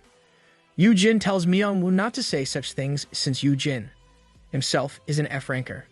Myung Woo answers that though they are of the same rank, Yu Jin is nothing the same. Myung Woo recalls how Yu Jin was brave and genius, and for a guy like him who didn't even get a level 10 skill, Myung Woo keeps on crying. Myung Woo really shouldn't compare himself to others. Everyone has their own strengths and weaknesses. In Myung Woo's case, his strength hasn't manifested yet. Yu Jin tries to cheer Myung Woo, but Myung Woo claims he's a lost cause. He says that Yu Jin is correct. It is time for him to leave. and then he thanks Yujin for everything. These words make Yujin panic, and he grabs Myung-woo's clothes. Keep him there, Yujin, even if you must destroy his clothes. Yujin asks where Myung-woo will go, while Myung-woo says he can't waste any more of Yujin's precious time on him. Yujin yells that it's not a waste of time. He thinks about how Myung-woo has to sharpen 10,000 blades to gain the SS rank skill, and how Myung-woo is vital for Yujin's plan to retire young and rich. Yujin knew that Myung-woo wouldn't believe him if he said those words, and he couldn't reveal his skill's secret. Yujin changes tactics, saying he can't force Myung-woo to stay against his will. Yujin expresses how he has no idea that this is how Myung-woo feels. Myung-woo looks down and says it's okay. Yujin says it was too bad because he just came across information that could help Myung-woo while looking disappointed. Yeah, Yujin's acting again. Yujin tells Myung-woo not to mind him, since he can't just damp the information on Myung-woo if he doesn't want it. This got Myung-woo all curious, and he asked Yujin what it was. Yujin continues to act like he is pondering, letting Myung-woo know that there's a secret that he wants to share with his buddy. Myung-woo doesn't wish Yujin to be gloomy and asked about it. Way to guilt someone. Yujin says he might as well say it before Myung-woo leaves. Yujin makes up a story about how he heard from Dr. Siak that there's a training method to help unlock a particular skill. Yujin thinks the best way to make someone believe you is to quote someone brilliant or famous. Yes, we're learning from you. Deep inside, Yujin apologizes to Dr. White for using her name and swears he'll make up for it. In the dark R&D lab of Dr. Hye-yan Siak, Hye-yan is still working. She stretches, relieved that she's done with the paperwork, and all she has to do is wait for their response. Hye-yan looks at her computer, unaware that something is lingering in the shadows. A shadow of a face with unkempt hair then appears. Is the John returning to horror now? A couple of knives clatter as Yujin announces, this is the perfect training for Myung-woo. He makes Myung-woo swear not to tell it to anyone, not even Dr. Siak. Myung-woo accepts the condition and asks Yujin what he should do with all the kitchen knives. Yujin simply says it's homework, and we learn another lesson from Yujin on ensuring you won't get busted. Yujin instructs Myung-woo to use his supporting skills related to weapons in sharpening the knives. Myung-woo affirms and starts sliding a knife into the grindstone. A counter appears, indicating how many blades were sharpened by Myung-woo. Yujin explains how Myung-woo must repeatedly do the task to unlock a crafting skill and how it is a reliable source of income, making it an absolute gold mine. Myung-woo was shocked by this. Yujin raises a hand beside his mouth, saying that Myung-woo has to grind about 10,000 to unlock it. Myung-woo was really glad to hear that it was only 10,000. Dude, what are you so happy about? It's 10,000? Myung-woo claims that if he sharpens 100 knives daily, he'll be done in 100 days. Yujin was shocked and asked if that was what Myung-woo would only do all day. Myung-woo reassures Yujin that he is excellent at repetitive menial tasks like this. Raising a knife, Myung-woo says that he'll soon show Yujin. Myung-woo smiles and promises to work his butt off to pay Yujin back for everything. You're a hard worker, Myung-woo. Yujin is happy that he managed to secure one of his retirement plans. He thinks that now is the time to ensure the second one. Yujin visits Hye-yan in her R&D lab inside the Hye-yan Guild. Dr. Siak shows her enthusiasm in conversing with Yujin. At the same time, Yujin is already tired of talking with the doctor for hours. Yujin apparently forgot that Hye-yan mentioned how she wanted to speak with him for 10 hours. The two are talking about dungeons and how no one really considered if there were rules behind them. Yujin explains that his theory is more of a hunch with no data to back it up, since there aren't a lot of dungeons in Korea. Dr. Siak agrees and covers her mouth, feeling that she has somehow offended many people by saying that. They carry on with a discussion on how they would get meaningful data if they could investigate more dungeons. This makes Dr. Siak wonder if she should join an international team. This is where the problem lies. Yujin realizes that this is precisely why the genius Dr. Hye-yan Siak went overseas in the future. He reflects on how the doctor and her team will discover the principle of dungeon formations 3 years from now. This discovery will make America gain royalties from the world. Yujin tries to devise a way to make Dr. Siak stay in the country until she makes the discovery. Holding a tray with jelly, Hye-yan says she has prepared exactly for this. Yujin sees that it is a buckwheat jelly. Hye-yan explains how buckwheat jelly and rice wine can attract a dakhaebi, aka Korean goblin, at night with a dark moon. Yujin is confused and asks Dr. Siak about it. Is she trying to summon the goblin? Kim Shin? Shouldn't she blow a candle instead? Oh, sorry. I forgot that it only works for Euntak. Haeyan talks about a famous hunter who teleports and dresses like a mischievous spirit from Korean folklore. This hunter is mysterious and has remained in the shadows, and no one really knows the gender or age of this hunter. People only knew that the Dakebi's teleportation ability lets them teleport anywhere they want to save countless lives from dungeon breaks and disasters. This act makes the Dakebi gain a reputation. At the same time, the Dakebi's skill can be threatening to thugs who are up to no good. They can appear in their hideouts and subjugate every thug in a few moves and warn them. It is hard to catch them because of their teleportation skill and knows all kinds of secrets. This ability and knowledge ensure the Dakebi's safety and freedom to travel anywhere while remaining independent. And we have another character with OP skills. Back to Haeyan and Yoojin. Haeyan even prepared some roasted buckwheat, and she figured that the Dakebi was bound to know a lot about dungeons. She spreads the roasted buckwheat around and shares that she found a blog saying how Dakebi loves buckwheat. This makes Yoojin question how reliable Dr. Siak's source is. I found a different source, and it says that Dakebis love buckwheat jelly and like to play pranks. Haeyan is so excited as she continues to spread roasted buckwheat, claiming she has a lot of questions for them. Yoojin tries to calm her down, saying that Dakebi isn't an actual Dakebi from the fairy tales, and suggests that the doctor should request help from the guild instead. Suddenly, the light in the lab turns off, making them question if it was a blackout or something. Yoojin opens his phone for light, and he sees that Dr. Siak is wholly rooted to the spot and starts to have a worried look on her face. She sees a bloodied masked figure with clawed hands standing right behind Yoojin. Yep, time to add the horror tag to this manhwa. Yoojin asks Dr. Siak what's wrong as the figure reaches a hand toward Yoojin. This makes Haeyan scream so loud, while Yoojin looks back, only slightly shocked at the figure behind him. Haeyan sadly faints, causing Yoojin to worry. Yoojin's fear resistance has been activated, and he relaxes as he thinks how ghosts don't exist and that what's before them is simply a show aiming to scare. With this thought process, Yoojin finally concludes who the culprit is. It was none other than Dakebi. Fear resistance is really reliable to have. The lights in the lab turn back on, and Dakebi appears, saying there's no need to be salty. The Dakebi says he only swung by to make the lady's wish come true as he removed the scary mask. At this point of the story, we have no idea what Dakebi's gender is, so we'll refer to it as a male. Dakebi asks if it was too much, claiming that he didn't know the lady would faint from it. He tries to make up with Yoojin, referring to Yoojin as a gentle friend. Yoojin focuses on the system before him, letting him know that the Dakebi's name is Yoon, with B-rank stats for current and potential stats. Yoon has already unlocked some skills with one that is even S-rank. But this is not where Yoojin's focus lies. It is at the system notifying Yoojin that the target has not yet been influenced by the keywords.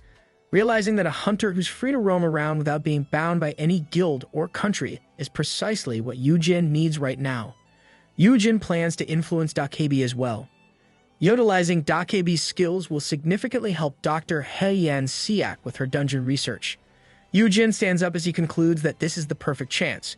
He smirks at him and claims that the Dakebi's pranks won't scare Yoojin, so he better drop it. Yoon is shocked by what Yoojin said and says he saw Yoojin trembling earlier. Yoojin makes an excuse, saying it was only because he didn't see him coming. Like a kid, Dakebi hops around, claiming that he did scare Yoojin and calls Yoojin some names like scaredy cat, chicken, coward, etc. The Dakebi is really childlike. Yoojin again says he wasn't scared and won't fall for such childish pranks, while Dakebi claims that those were classic moves. It won't work because our MC has a cheat in the form of fear resistance. Yoojin thinks about how the folklore says that the Dakebi loves to prank to the point that they would put their lives on the line just to do so. Knowing this, Yoojin proposes a wager to the Dakebi while thinking about how the Dakebi just met his match in Yoojin. It is a devious plan for sure. Dr. Haeyan Siak is lying on the bed and suddenly wakes up, remembering the Dakebi. Yoojin says that the Dakebi is already gone. Hien says the outfit was tacky, like it was something out of a coloring book. Seeing no response to his words, Yoojin reassures Dr. Siak that the Dakebi is gone. The Dakebi would have responded with its childlike personality if it had been there. Haeyan sighs with relief simultaneously. She is sad that she didn't get to ask her questions. She tells how she has hit a wall in her research and figures out how the Dakebi would be able to help her. Yoojin comforts Dr. Siak and says that he'll be able to help her with this. Hearing this excited Haeyan, thinking that Yoojin agreed to come with her to grad school. Yoojin calms her down and explains how he has a way to get more information that Dr. Siak needs. So what exactly happened before? Let's watch. The Dakebi expresses how much he loves a good wager and asks what the stakes are as he floats in the air in a lazy position. Yujin proposes a wager of whether the Dakebi can scare Yujin or not. If Yujin wins, Yujin will serve the Dakebi for 3 years, and vice versa if Yujin won't get scared. Wow, our MC is such a cheat. The Dakebi laughs at this and claims an F-ranker like Yujin won't be able to win against an almighty Dakebi like him. The Dakebi then changes the stakes, saying that Yujin has to serve 20 years to match the 3 years of the Dakebi. He says it's only fair, and this already accounts for the fact that Yujin is the older brother of Heian's guildmaster. Yujin surmises how the Dakebi did his research well and created a contract for them to sign. The Dakebi becomes suspicious of how Yujin is rushing to a losing game and asks what Yujin is scheming. He says how unlikely it is for an F-ranker like Yujin to have a fancy skill and wonders if Yujin plans to outsmart him with items. At least he is not that foolish in just signing a contract. The Dakebi doesn't know that Yujin has the fear-resistance skill, so as long as the Dakebi agrees, it's a sure win for Yujin. Knowing there is doubt in the Dakebi, Yujin chooses to improve his acting skills. He says that he is actually Yunyu's biggest fan while blushing. Yujin mentions how the Dakebi saved many people and finds the story of the Dakebi's pouch of secrets remarkable. Our MC is such an actor that he can even blush when necessary. Yujin scratches his head, saying that it would be amazing to win against the Dakebi. But at the same, if he loses, he'll get to work for the great Dakebi. Yujin says this with great enthusiasm. Yunyu becomes proud and laughs at how awesome he's while twirling in the air. I take back my word, he's still foolish. The Dakebi claims that he would have never agreed if Yujin begged to become his minion. Instead, Yujin intrigued the Dakebi by bringing up a wager and a contract. Yujin reminds the Dakebi that doesn't mean that he doesn't have a fighting chance. Admiring Yujin's spirit, the Dakebi finally agrees and says he'll try scaring Yujin 3 times in the next week. And if Yujin manages to stay calm in one of those 3 times, he'll make Yujin his right-hand man. I guess there will be another horrific scene in the future. Back to the present, Yujin can't say the exact details to Dr. Siak. Still, he will surely get the data necessary for the doctor to conduct her research without leaving the country. Yujin admits he is not book smart like the doctor. He can only hope that they can share the profits equally. That is, if Dr. Siak's research on dungeon formations bears fruit from the data Yujin provides. Yujin is really working hard to secure his second retirement plan. This got the doctor thinking, and she says that she appreciates it. But at the same time, there is no guarantee that she'll find anything. Yujin encourages Dr. Siak that she will be able to do so. This makes Heian blush, thinking that it's just flattery. Yujin says he's serious and tries to remember what the date is. Yujin then predicts the A-rank dungeon that will appear in Ichan. He starts betting that the dungeon will be full of slimes or a coastal setting. Heian is surprised by Yujin's prediction and how he came up with it. Yujin is making full use of his knowledge. Yujin, of course, can't say he came back from the future. Instead, he asks Dr. Siak to seriously consider his offer if it turns out right. He says that it may be outrageous, but he is confident in the potential of Dr. Siak's research. Yujin stands up and tells the doctor not to worry about the results. Instead, she should ask her uncle to bid for the management rights of that dungeon. Outside the room, Yujin reassures himself that he never gave anything away and everything will be fine. All that's left to do is to humor the Dakebi for a week. One night, an old granny slams on a window, asking if Yujin cares for an apple. Is she the witch from Snow White? Yujin ignores the Dakebi. With Peace in his arms, he pouts and says how Peace only eats meat like the good kitty he is. This marks the first attempt as a failure. In one scene, Yujin enters the house with a box while looking for Myung-woo. He says that he got more dull knives from a thrift store. Suddenly, dark clawed hands appear on the floor and grab Yujin's leg. Yujin falls with a thud, while the Dakebi comments on how Yujin has a tasty leg. Instead of getting scared, Yujin is angry at Dakebi and scolds him. He reminds him that the bet is to scare and not kill him. The Dakebi floats away, saying he never thought Yujin would fall easily. Yujin scolds the Dakebi more. He lectures how Dakebi shouldn't underestimate how weak F-rankers are. And this marks the second failed attempt. The skill is a big cheat. If it was me, I would have screamed my heart out. The Dakebi chooses a dark rainy night for his last attempt in scaring Yujin. Yujin yawns and decides to have some water as he opens the refrigerator. As he was about to drink, a big bloody straw doll floated in the air.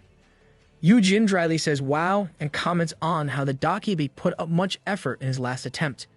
Jin was about to say how it wouldn't scare him but stopped as he turned his head. He finds a horrifying form clinging to the ceiling with its clawed hands reaching out to him. Jin only comments that it's a combo attack.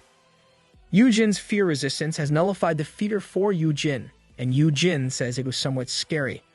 But he couldn't complete his sentence because Jin bumped into something else. Is it a 3-hit combo?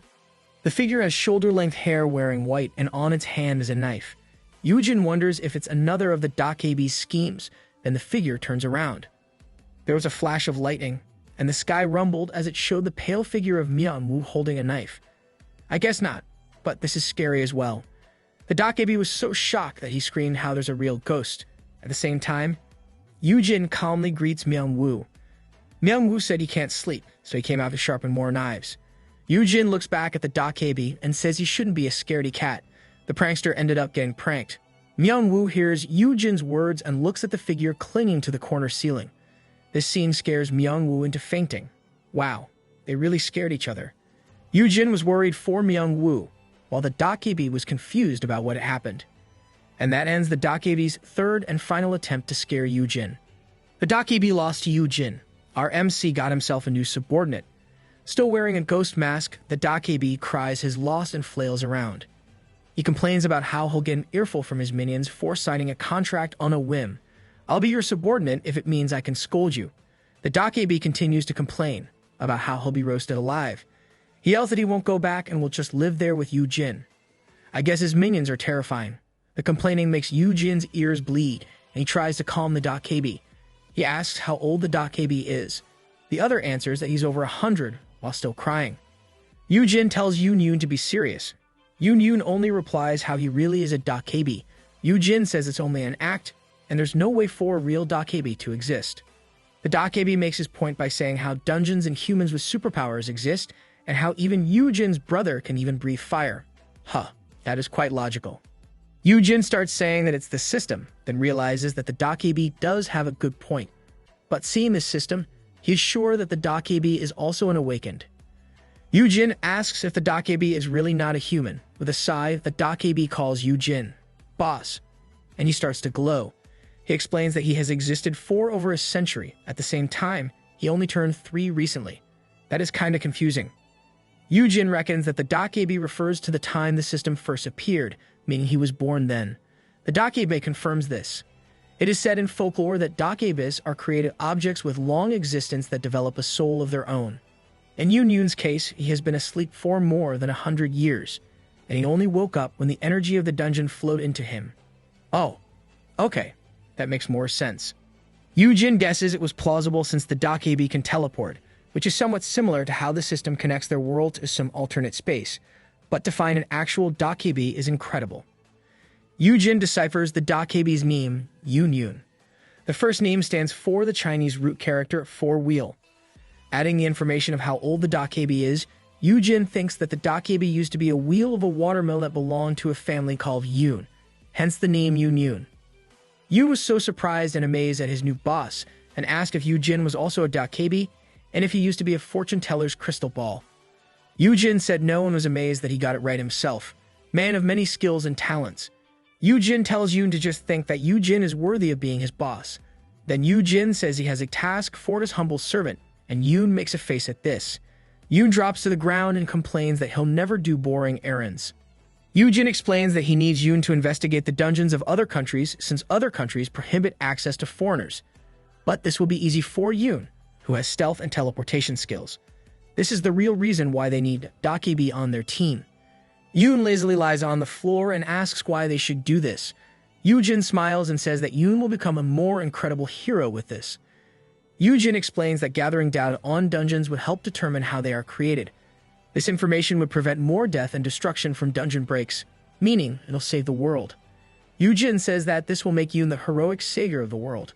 Not only will he be famous, people might also create a line of merchandise for the Dakibi. If their world was the old one, Jin would make lots of money if he worked in sales. Imagining Jin's description made Yun smile with proud satisfaction. Yun stands up and grabs the tablet from Jin with a smile. He starts checking the details on the tablet and asks if he really needs to go to other countries. Yoon asks if Yoon can't just teleport, and Yoon explains he can't teleport that far. Yoon remembers that Yoon has only unlocked the S-rank skill, Who Am I?, and the B-rank skill, Cloud Steps. With these thoughts, Yoon makes a decision. He calls the Dakebi, and with a straight face, he says, "I love you." He's an opportunist, albeit a good one. Yoon thinks he should help Yoon level up until he unlocks that skill. Yoon is startled at first, but then he yells at Yoon. Yoon makes an excuse for how Dakebis thrive on love, so Yoon should get used to loving. Yoon looks at Yoon dubiously. With sparkling eyes and a flowery tone, Yoon says they should start greeting each other like that. He says, "I love you, Yoon," and asks Yoon to do the same. Yoon is shaking as he tries to say it, but he is so hesitant that he says bye and poofs out of there. It's either Yoon is shy or traumatized by this display of affection. Yoon was slightly disappointed but still looked forward to working with his beloved servant. It's another new day for our MC. The door opens, and Haeyan and Shimyeon burst through it. The two were so happy as they claimed that Yoon was right. Yoon was wearing equipment and taking care of Peace at that time. But he was suddenly lifted up to the air by Shimyeon as he happily announced that it was indeed a slime dungeon. Yoon was surprised by this, while Peace remained on the floor, shocked to find his owner taken away from him. Shimyeon continues, saying he had doubts, but they hit the jackpot with this dungeon. Peace became angry at them. Yoon yells to be put down and tries to calm Peace simultaneously. "Don't anger our cute Peace." Shimyeon is so happy that the Haeyan Guild has a new cash cow. Slime is considered to be a costly raw material. This means the guild wouldn't have to worry about budget anymore. Shimyeon and Haeyan have incredibly happy, blushing faces as they look at Yoon. They look like a fanboy and a fangirl meeting face-to-face with their idol. Shimyeon claims that Yoon is a national treasure, making Yoon feel a bit creeped out. Haeyan says she has decided to accept Yoon's offer and will try her best. Yoon was glad to hear this. Then Shimyeon says he will place a tracker on Yoon for safety, but Yoon immediately rejects it. Shimyeon's getting creepier by the second. Yoon says he already has an overprotective brother to deal with. Pissed, Yoon holds Peace out and commands to attack Shimyeon, and Peace starts hissing at Shimyeon. Our Peace is adorable even when he's hissing. Shimyeon reasons they can't let a treasured asset like him be unprotected. Yoon holds on and irked Peace as he tells Shimyeon he's no prophet. He urges Shimyeon to support Dr. Haeyan's research instead, which will help provide the predictive analysis of dungeons. Yoon then runs off with Peace as he shouts that he's only a monster breeder. Yoon thinks that he only wants a quiet, comfy life. He really is trying to make his promise from before come true. While his prediction may have been right this time, things could still change, and he doesn't want to be exposed as a liar. Shimyeon and Haeyan look at Yoon's disappearing figure. Haeyan then praises Yoon for being a true scholar. At the same time, Shimyeon says Yoon is a humble man who cares more deeply about the guild than anyone. They are not only fooled but also letting the misunderstanding grow. A maze is showcased, and an announcer says the pet must escape this maze. It is complex for pets and filled with toys and mirrors that distract and confuse them. The host continues to explain that it would take at least 3 minutes for trained cats and dogs to escape it. Peace walks through the maze, and the host wonders how long it would take for a horned flame lion to escape. Oh, so the maze was for Peace. I was confused there for a second. Peace quickly makes his way out before the explanation of the challenge is even finished. Looking all cute, Peace jumps into Yoon's arms, and Yoon praises him. The host declares it's a new record, proving how these high-rank monsters are more intelligent. Everyone in the studio was amazed and found the whole experience so admirable, as they clapped their hands for both Peace and Yoon. Yoon says his thanks to everyone. So why the sudden TV appearance? Let's have a short flashback. Shimyeon says that Yoon should be on TV for the Hunter Files series.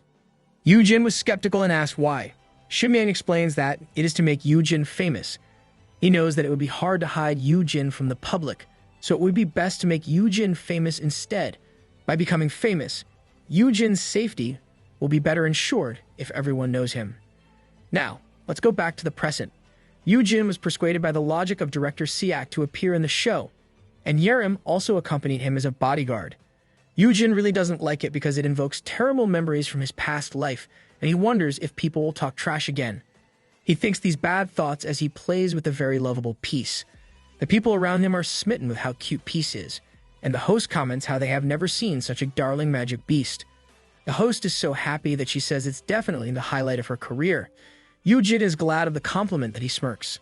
Yoo-jin finally admits this is the best decision ever as he plays with peace in front of the cameras. I hope this helps him recover from his bad experience with Amiya before. They are finally taking a break, and Yoo-jin is satisfied with how things turned out since he could show off peace to everyone. Knowing that everyone else also finds peace cute, Yoo-jin thinks it's a crime not to share this cuteness overload. He remembers how some people there have suggested that Yoo-jin should start a social media account and upload Peace's pics. Peace would be an instant online sensation. Yoo-jin considers this and wonders if he should also sell some merch or even produce an album of Peace. He looks far into the future when Peace will be fully grown and become a world star. At that time, Yoo-jin will be its manager, and he'll be famous as a monster tamer. Maybe we should count how many times Yoo-jin daydreams in this manhwa. Yoo-jin relaxes in his chair and says people should fall in line to have Peace's autograph.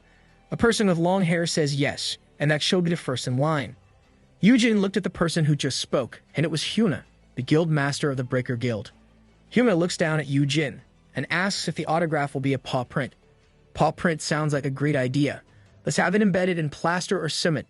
Yoo-jin and Peace's eyes bulge with surprise at seeing Hyuna. Yoo-jin falls off his chair with a crash, and Hyuna greets him and asks how the young master Hayan is doing. Still shocked, Yoo-jin asks why Hyuna is there, while Peace hisses at her. Hyuna explains that having at least 3 A-rank hunters is required when shooting a show with monsters, so she volunteers to catch up with Yoo-jin simultaneously. It is obviously an excuse. Hyuna reaches out to help Yoo-jin while the people around them talk about Hyuna's appearance in the studio. Yoo-jin stands up on his own, thinking about how the spotlight was stolen from him. Hyuna is surprised that Yoo-jin didn't take her hand and asks if she should have swept him off his feet like a princess. Yoo-jin immediately rejects the idea and says they should avoid getting tangled in rumors. Hyuna pats Yoo-jin on the shoulder and says she doesn't care, since Yoo-jin will be her breeding partner. This makes the people around them gasp and murmur. Yoo-jin was horrified and yelled that those are the exact words they should not say in public. That term is definitely misleading. Hyuna pats Yoo-jin's shoulders with both hands, saying she really likes Yoo-jin, and again extends an invitation to have him work for her. Yoo-jin picked up Peace and expressed his indignation, reminding her she could only make the offer if she became the world's best. This is one tall order for him to join a guild other than his brothers. Hyuna once again compliments how Yoo-jin never gets intimidated. Yoo-jin says is unthinkable, since he has a brother who is also an S rank and how they are all only human at the end of the day. Hyuna smiles at this and again holds onto Yoo-jin's shoulder, and Peace is alarmed by this. Hyuna says she appreciates the philosophy, but it concerns her a bit. Yerim runs towards them with drinks, but before she even gets near, a blast of wind is raised between them. Yerim tries to reach for Yoo-jin but is unable to do so. Hyuna looks at Yerim and says she'll only borrow Yoo-jin for 5 minutes. Yoo-jin is exasperated by this show of power, while Peace is shocked at what happened. Yoo-jin surmises that Hyuna has set up a barrier with the stagnant air. Peace becomes angry and growls at Hyuna. With an angry Peace in his arms, Yoo-jin asks Hyuna what she did. Hyuna smiles, saying she set up a sound barrier with a simple tweak of her skill, and tells him not to worry since her staff will explain things to Yerim. Yoo-jin wonders if it really was a simple tweak. He knows that Hyuna has already mastered her skills at this time, so a new S ranker like Yerim can't do anything against Hyuna. Hyuna says that they can finally talk in private. Yoo-jin asked what it was about while Peace was still irked in his lap. Hyuna says she just wants to be careful when talking trash about someone like Yoo-jin's little brother. Yes, she set up a barrier just to talk behind Yoo-yun. I think it's a waste of MP. This statement makes Yoo-jin pause. Hyuna says she's worried that Yoo-jin doesn't really know his own brother. She looks at Yoo-jin and comments that he is already agitated when she hasn't said anything yet. Yoo-jin glares at Hyuna, obvious that he doesn't want to hear any trash talk about his brother. Peace hisses at Hyuna, and Hyuna says to relax since she doesn't mean any harm. She is also smitten with Peace. Hyuna swears she's not there to drive a wedge between the brothers. Patting Yoo-jin's shoulder, she advises Yoo-jin to reevaluate his opinion of his beloved brother. She admits that they all laughed back in the conference because they thought the words from Yoo-jin's mouth were ridiculous. She says that Yoo-jin can't ignore this if he really wants to get into that kind of business. She asks if Yoo-jin really has a lot of faith in his brother and if the excellent baby brother really became a guild master simply because he was capable. Hyuna is skeptical at how an orphaned kid grows into a sweet young man because of a loving older brother despite the poverty and hardship. Hyuna says it's so unrealistic. It may seem unrealistic, but she really shouldn't butt in. Yu-jin starts to talk back, but Hyuna says that Yu-jin really thinks Yu-yum is an angel. She asserts that there is something that Yu-jin doesn't realize. Angels can't stomp on others to build their guild. She then asks Yu-jin if he wants her to tell him what kind of life his brother led as a hunter. I think Hyuna will tell him whether he wants to hear it or not. Let's continue the story with a flashback from the Breaker Guild master. Hyuna was a former athlete. Ever since she awakened, she was disqualified from any competitive sports. Hence, she became a guild master instead. She doesn't know much about managing a guild, so the corporate sponsor ran it. And among the country's top 5 guilds, only 2 guild masters are truly in charge of their own guilds. These were Hyunji Sum of the Sejong Guild and Yu Yoon Han of the Haean Guild. Yu Yoon has rejected offers from big companies and has built an independent guild. He was viewed as a kid since he was only a high schooler then. At the same time, everyone is after Yu Yoon, and some of them even attempt to poison the young man. They're great examples of self-made men. Hyuna admits that she was naive back when she intervened when she heard about an attempt on Yu Yoon's life. Hyuna decides to go and save Yu Yoon since he's only a minor. But what welcomed her is far from what she expects. The whole place is burning. Dark remains are left on the ground. And Hyuna even thought there was a monster attack. She's really the type who worries about others. A man screams for mercy, and Hyuna turns her head. She finds Yu Yoon looming over a man. The man swears that he won't do it again and they will leave Yu Yoon alone. But Yu Yoon was having none of it. It was extermination. Hyuna walks to Yu Yoon and asks if he's okay. However, Yu Yoon is still wary of his surroundings that he attacks Hyuna.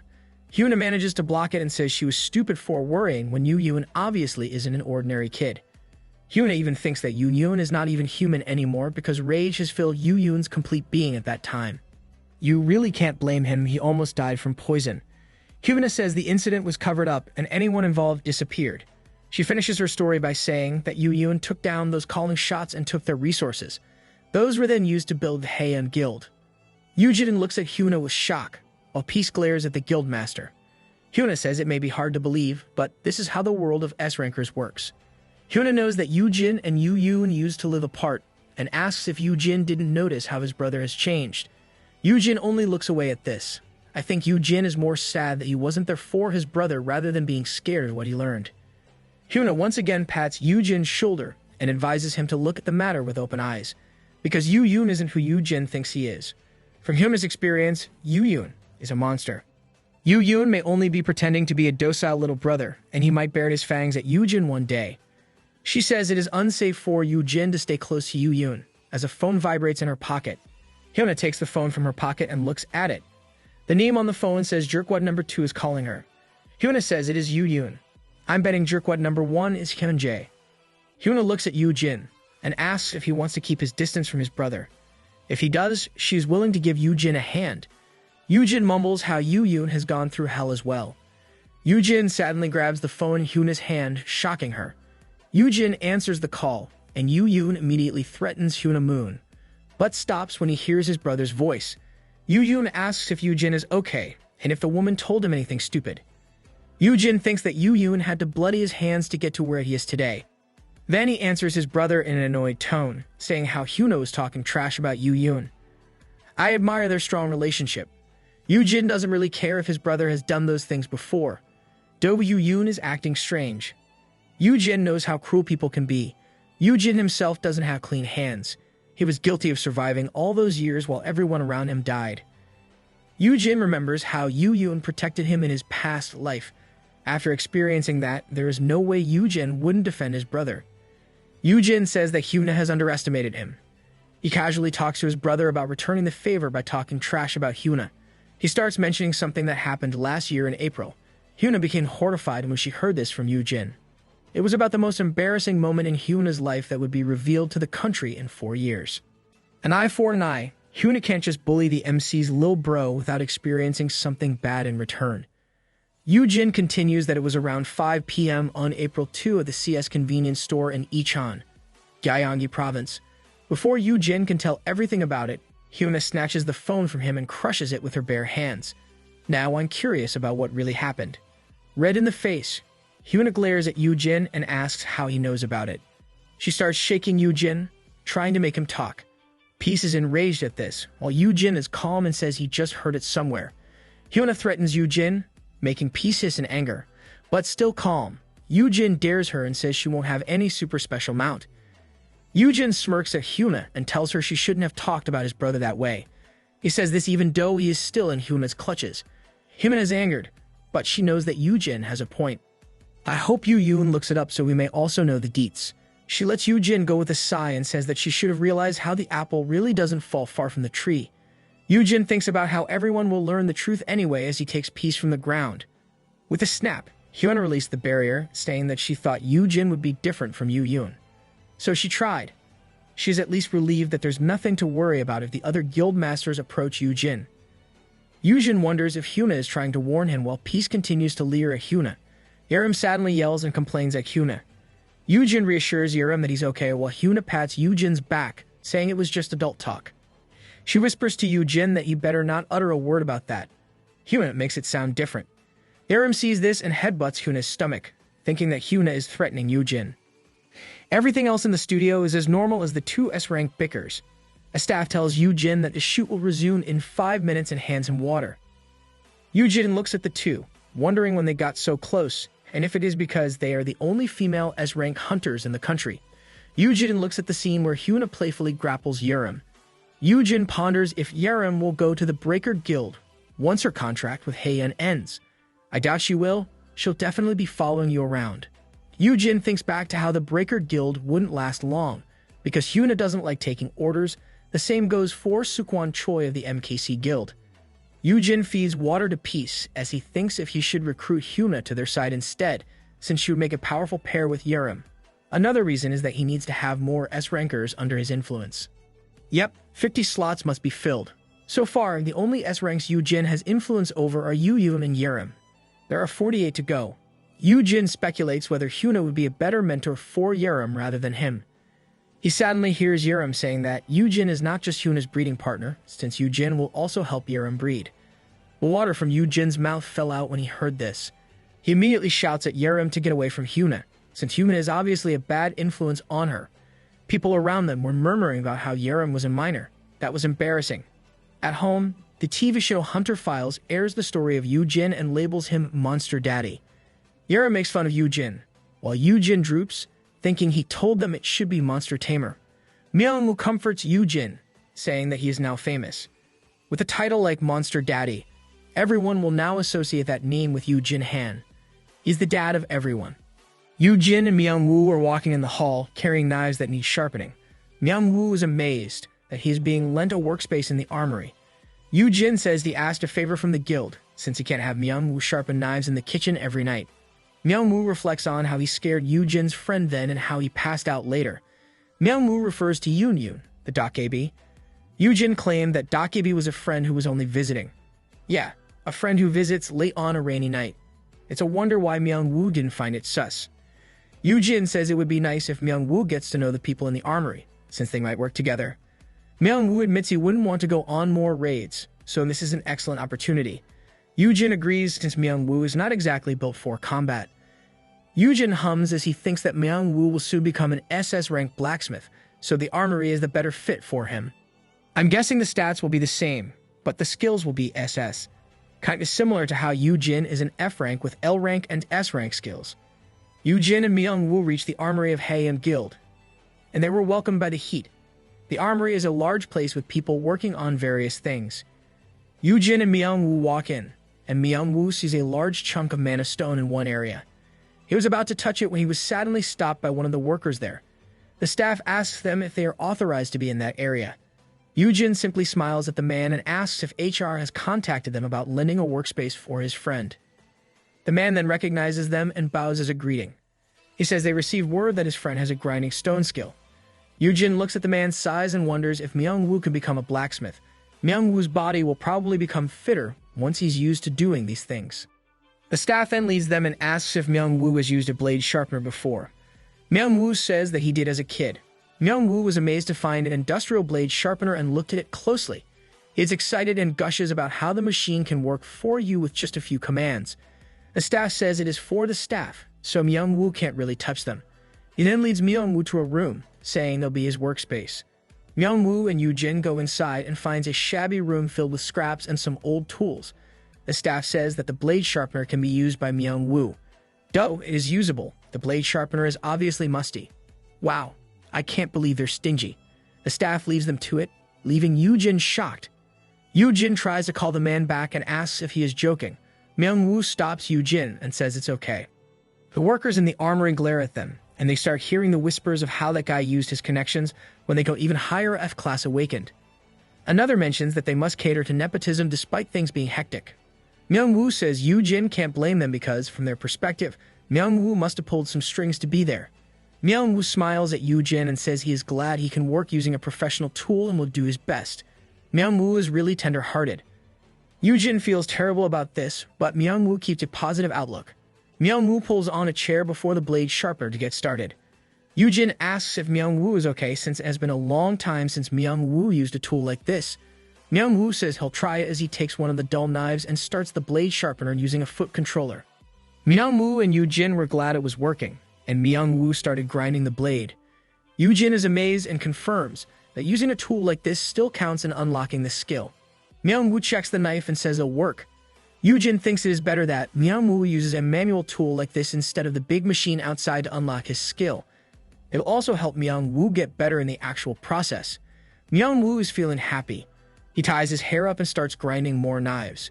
Yoo-jin tells Myung-woo to be careful, but he stops himself when he sees how Myung-woo quickly finishes sharpening one knife after another. Yoo-jin had never seen Myung-woo this focused before. Myung-woo looks really cool as he works. Yoo-jin remembers how Myung-woo is a crybaby who is easily scared and intimidated. Seeing Myung-woo focused and at ease in what he's doing is far from how he usually is. Yoo-jin's alarm goes off, pulling him back to reality. He says goodbye to Myung-woo, since he needs to train peace. Myung-woo looks up, realizing that Yoo-jin is still there. Yoo-jin admits he got engrossed in watching Myung-woo work.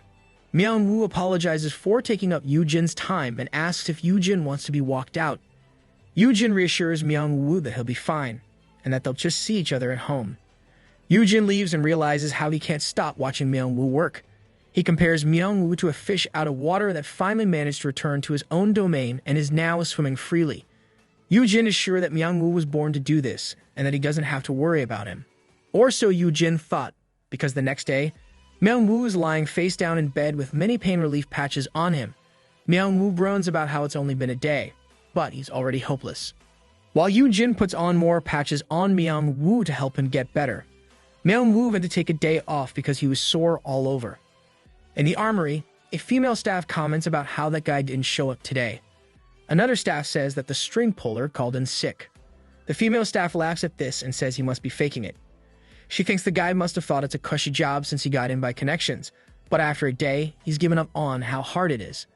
Another asks if someone wanting a relaxing job can pull that off, making another ask him to pull off what. The staff says that there are 1,000 knives, and the string puller has sharpened all of them in one day. Wow! Myung-woo said before that he'll sharpen 100 knives daily, but he surpassed himself this time. A staff looks inside Myung-woo's workspace, and he finds hundreds of newly sharpened knives in boxes there. As this happened, Myung-woo was lying in bed, sad that he can't do any work today. You should pace yourself better, Myung-woo. A week later, Myung-woo's workspace is now filled with boxes of knives. The armory staff is looking at Myung-woo with amazement. His current progress is now at 5,600 out of 10,000. You're halfway there. A hearty meal is on the table, and Yoo-jin asks if Myung-woo's sharpening blades have also sharpened his cooking skills. Yerim is so amazed at all the food before her that she asks to live happily ever after with Myung-woo, and starts referring to him as Upa. Yerim cries as she eats, while Yoo-jin asks if Yerim seriously just called Myung-woo Upa. You should up your game, Yoo-jin. You're still being referred to as Adrasi by Yerim. Yerim continues eating and says that she needs to eat up since she can't have this kind of stuff in the dungeon. Yoo-jin remembers that Yerim has a raid that day. Yerim complains that it is so dull that she has to go to B-rank dungeons because she's only a minor. But she has to do it since she wants to level up, get new skills, and get rich.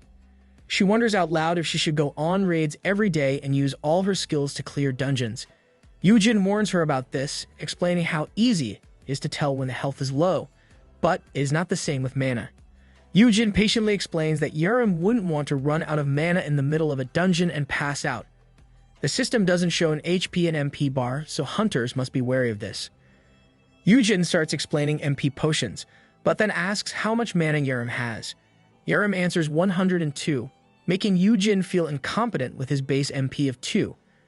With an additional 29 from his equipment, Yujin forgot about explaining and starts brooding at how Yerim's MP is 51 times his and still 5 times more if he counts his equipment. He laments how he is in no position to worry about her. Yerim just ignores this and looks at Myung-woo. Calling him Upa, she asks when Myung-woo will go on his next raid. Yerim suggests that Myung-woo should join as a chef and he'll be rich in no time. Myung-woo laughs at this, saying that he's not sure. Myung-woo can't say it straight that he doesn't want to enter dungeons anymore. Yujin looks at Myung-woo's worn-out hands and asks Myung-woo if he's not pushing himself too much with the daily grinding and cooking. Myung-woo assures Yujin that he's having a great time. Still concerned, Yujin hands his gloves to Myung-woo and says he should use them. Myung-woo asks if it's okay, since these are expensive and an A-grade item. Yujin makes an excuse that he hardly uses them, since it's hot, and tells Myung-woo to use them until he's done with his knife grinding. Myung-woo tears up at this and squeezes Yujin. He thanks Yujin and promises to never take the gloves off. Yujin is shocked and tells Myung-woo to get off. Yujin also reminds Myung-woo to at least take them off when he goes to the bathroom. That's gross. Although it took time, the people in the armory started to warm up to Myung-woo. One afternoon, he was feeling hot, and one of the staff gave him a towel laced with mana stone to help him maintain his body temperature. Yo, we need that kind of stuff for summer. The staff says it gets really hot in the armory, and Myung-woo is thankful for it. One night, Myung-woo finished late. He went out of his workspace and finds that everyone is gone. He sees the mana stone he was looking at before and looks closer. Myung-woo is amazed at how it can glow on its own. Yeah, it'll make the perfect night lamp. A voice shouts that he can't touch it, spooking Myung-woo upright. Myung-woo turns, saying he didn't touch it, and realizes it was the staff from when he first got in. The man explains it is an S-rank mana stone that can fetch at least 1 billion won. That's more than $760,000. I'll just buy myself a lamp from IKEA. Myung-woo was so shocked to hear this. The staff continues to explain how fully intact stones of this size are rare. The armory has left it as is for now, since they're not sure what's best to do with it. He says it's disappointing that even with a big armory crew, they don't have anyone to handle a beauty like this. The man softly knocks on the mana stone as he says this. Myung-woo's not allowed to touch it, but the staff obviously can. He says he did not mean to offend him, but an F-ranker like Myung-woo can never even attempt anything on the mana stone. The staff then changes the subject and asks if the other staff are still giving him grief for getting into the armory using connections. Myung-woo stammers a no, but the other man only continues to explain how this place is run on meritocracy. Many people must prove themselves skilled to be accepted. Myung-woo scratches his head and accepts this. The man then says that some people need the chance to shine in life. He compares it to a diamond in the rough that hasn't been polished. Myung-woo looks up at this, and the man reveals that he knows that Myung-woo even sharpened the crew's tools and that they look brand new. He's really been outdoing himself every day. He compliments Myung-woo for his diligence. The man wants Myung-woo to prove him wrong. If Myung-woo really wants to get in, he must prove that he didn't get in because he pulled strings. Even if Myung-woo doesn't have enough strength stats, gears can overcome this.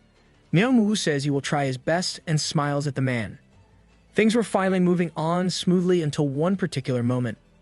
A door slams open and a female staff asks for Hunter Myung-woo. The female staff member has a worried look on her face and asks for Myung-woo to come with her. She says that they need to investigate the disappearance of Hunter Yujin Han. What? Yujin's missing? A particular little bro will blow up at this. Myung-woo's face paled when he heard this. With disbelief, Myung-woo asks if he heard it right and if Yujin is missing. Myung-woo asks what they mean because he knows for a fact that Yujin will be at the guild the whole day. Yujin didn't even receive any calls from anyone suspicious. The one confirms if they can rule out Yujin purposely getting off the grid. This would make one wonder if Yujin did purposely get off the grid. Yerim suddenly bursts into the room and asks where Yujin is. Myung-woo is surprised at Yerim's appearance, since he knows that Yerim has a scheduled raid for today. Yerim says she was on the way there, but returned when she heard the news. Another staff leads Yerim to where the guild master is, and they all start leaving Myung-woo. Myung-woo stops them and asks if there's anything he can do. One of the staff says that it would be best for Myung-woo to stay there for his own safety, and he respectfully says there's not much he can do in the situation. The reality dismays Myung-woo, and he can't do anything about it. It's the truth, but it still hurts to hear it. So what really happened to Yujin? A few hours ago, Yujin was relaxing, since everything he had hoped for was now slowly coming true. He has nothing to worry about anymore except that Peace has thrashed the place, even the couch. Peace purrs and starts tugging at Yujin's head. Understanding how Peace feels cooped up there for too long, he decides to head down and train with Peace. He opens the door and sees a man. He tells the man that they'll be stepping out for a bit. If Yujin was taken, this guy would be suspect number 1. For Yujin, having a bodyguard feels like an overkill. After negotiating with the top guilds, everyone agreed to take turns sending bodyguards for Yujin. Yujin believes the guilds are only trying to win him over in the pretense of protection. Oh, it's for Yujin's protection. I guess this is how those guilds are ensuring Yujin's safety. Yujin looks at the current bodyguard with his skill and learns that the man is a B ranker from the MKC guild. The man contacts another person in his earpiece, then asks if Yujin will go to the training room as they enter the elevator. Yujin says they're heading to the second basement floor. Peace goes over his shoulder and presses the B2 button on the wall. This shocks Yujin, and he starts complimenting Peace for being clever. We all need intelligent Peace in our life. He proudly shows off Peace to the current bodyguard, but the man ignores him completely. Feeling embarrassed, Yujin falls silent and just picks Peace up. Yujin is surprised this bodyguard is not amazed by Peace. He remembers how the bodyguard yesterday was fawning at Peace. Yujin concludes that not everyone has to like Peace. No, that man is sus. Who wouldn't like Peace? The elevator door opens, and other people in red suits get in. One of the guys in the red suit apologizes for the big luggage. Yujin says it's okay. Then he uses his promising sprout skill on them to check their ranks. He identifies that the men are low-ranked to be working for Heian. Now we have our suspect number 2. It kinda adds up since they can overpower Yujin with their number.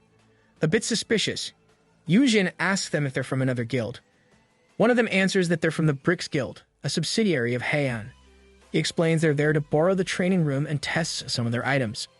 He even makes a point of saying that they passed the security check and they're not suspicious. It's more suspicious that you'll claim you're not. Everyone laughs at this while Yujin joins them, saying they aren't. They reach the second basement, and everyone gets out, with the men in red heading to a different room.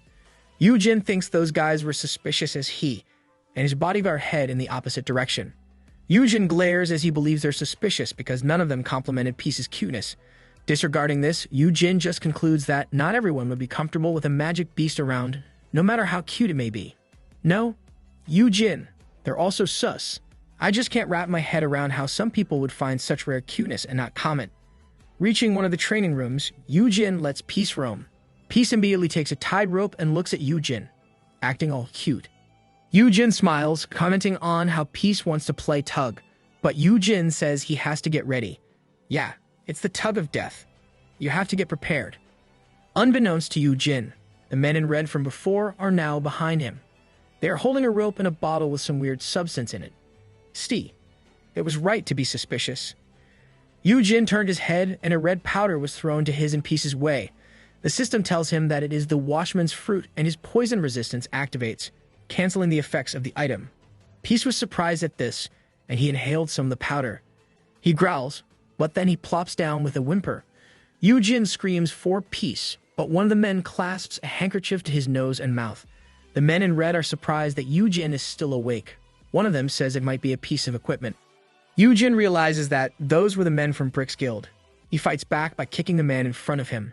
He wonders how they got in, and he manages to escape these men. One of them is so surprised, commenting on how Yujin was supposed to be an F-ranker. He's a pay-to-win F-ranker. Yujin makes it to the door and finds his bodyguard just outside. He yells for help, but the bodyguard punches him instead. The bodyguard tells the others to get it together and says that Yujin must have some fancy equipment that he got from his brother. He commands them to remove the equipment from Yujin. You are absolutely right to be suspicious before Yujin. Everyone you come across is out to kidnap you. The man removes Yujin's gloves and belt, decreasing his strength and dexterity stats to single digits. He ponders if MKC has betrayed them. Yujin tries to focus and looks for a way to escape this situation. The man holding him notices Yujin's studs and wonders if those have antidote buffs. The man forcefully removes it from Yujin's ears, removing 29 points of his mana. Yujin thinks back to how many times he used the promising sprout skill. Without the studs, Yujin felt weak. Remember the lesson on MP that Yu-Jin gave to Yerim before? This is what happens when you lack MP. The men in red are finally relieved that Yu-Jin has settled down.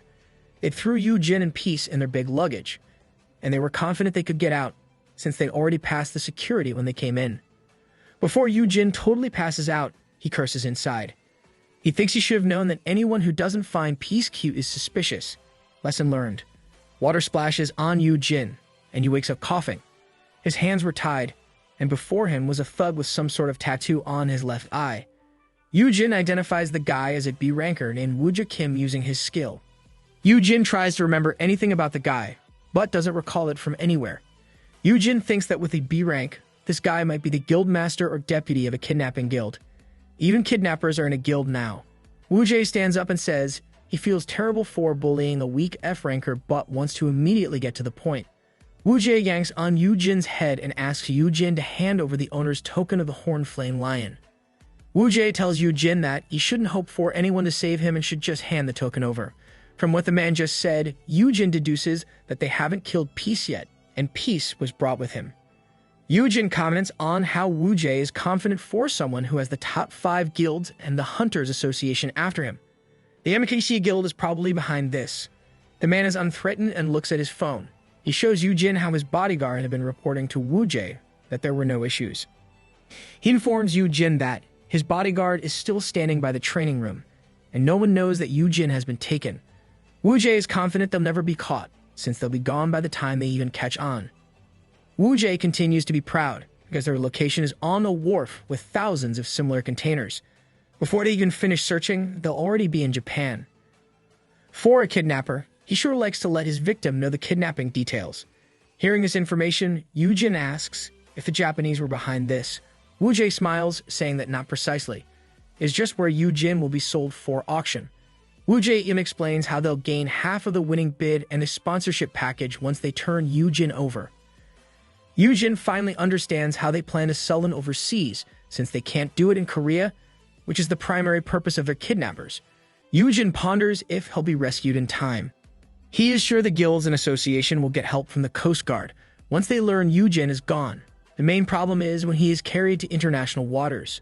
At best, Yu-Jin must stall them. It really helps that he has fear resistance, which will keep him from panicking. Wooja smirks and tells Yu-Jin to just hand over the owner's token. Yu-Jin chuckles at this and says that he wouldn't give them the token just like that. Wooja is perplexed, but Yu-Jin says that Wooja just let him know how valuable he is, so there's no need to be scared, since they need to get Yu-Jin there in one piece. Wooja compliments Yu-Jin for being smart. Yu-Jin raises a finger and tells Wooja that he just happens to be more stupid and ugly. Yu-Jin mocks Wooja that he won't be able to use the token properly even if he has it. Even Yu-Yun had a hard time with Peace though he had the owner's token before. Wooja sadly knees Yu-Jin, clearly irritated as he says that Yu-Jin doesn't understand his situation. Yu-Jin looks up at Wooja and tells him that he does. He describes how he has been taken before by thugs with crappy skills. B-rankers like Wooja are so common that even a dozen of Wooja are nothing compared to Yu-Jin. Wooja lifts his foot and stomps on Yu-Jin. Yu-Jin's leg cracks on the impact, making him scream in pain. Wooja admits that Yu-Jin is too valuable and that he can only go as far as this. You're dead once little bro finds you. Wooja continued to step on him, then Yu-Jin was suddenly lifted by the collar. In Yu-Jin's head, he wants Wooja to continue. He doesn't care how hurt he'll be as long as he can buy more time before being sold off. Wooja drags Yu-Jin and opens a container door. Wooja says that he'll introduce Yu-Jin to a friend of his. He then throws Yu-Jin by a cage. Wooja says they also have a pet. Yu-Jin asks what Wooja means, then a black tentacle slithers to Yu-Jin, making him scream in shock. Wooja smirks, commenting on how Yu-Jin is finally getting scared. I doubt Yu-Jin is worried. The black tentacle belongs to a monster with yellow eyes. Wooja explains that the magic beast is Creek, a C-rank dungeon monster cursing its prey with poison in its tentacles. Once affected, people will end up drooling or crawling for half an hour. Wooja says Yu-Jin will still be in good shape to be sold, so he doesn't have to worry. This kidnapper likes to explain things in detail. Wooja pushes the container door to a close, saying that he'll give them some privacy for 30 minutes. And the door completely shuts, leaving Yu-Jin in darkness. This'll buy him some time somehow. In Haiyan Guild, Yerim slams a door open and approaches Yu-Yun, who is wiping his hands. Yu Yun says that MKC has reached out, but Yerim yanks on Yu Yun's clothes, demanding an explanation. Yerim is angry as she asks how Yu Yun claimed that Heian has the best security and no harm would come to Yujin. So how did something like this happen? I'm sure Yu Yun is only calm on the surface. He's definitely angry. Delby's not showing it. Yu Yun says that it wouldn't have happened in normal circumstances. He explains how subordinates of S-rankers who experienced dungeon raids together wouldn't betray their bosses, especially if the dungeon they raided was an S-rank. He compares this to how wild animals submit to their alphas to survive. Hunters are also instinctively bound to their superiors. It's a hunter thing. Yu Yun says that the hunters appointed to be Yujin's bodyguards are direct subordinates of guild masters. But what happened today is different. The bodyguard sent by MKC isn't the one who they were supposed to send. Someone in MKC squawked it at the last minute. Yu Yun continues to explain how MKC is run by influential, unawakened individuals, so the power structure is split into two.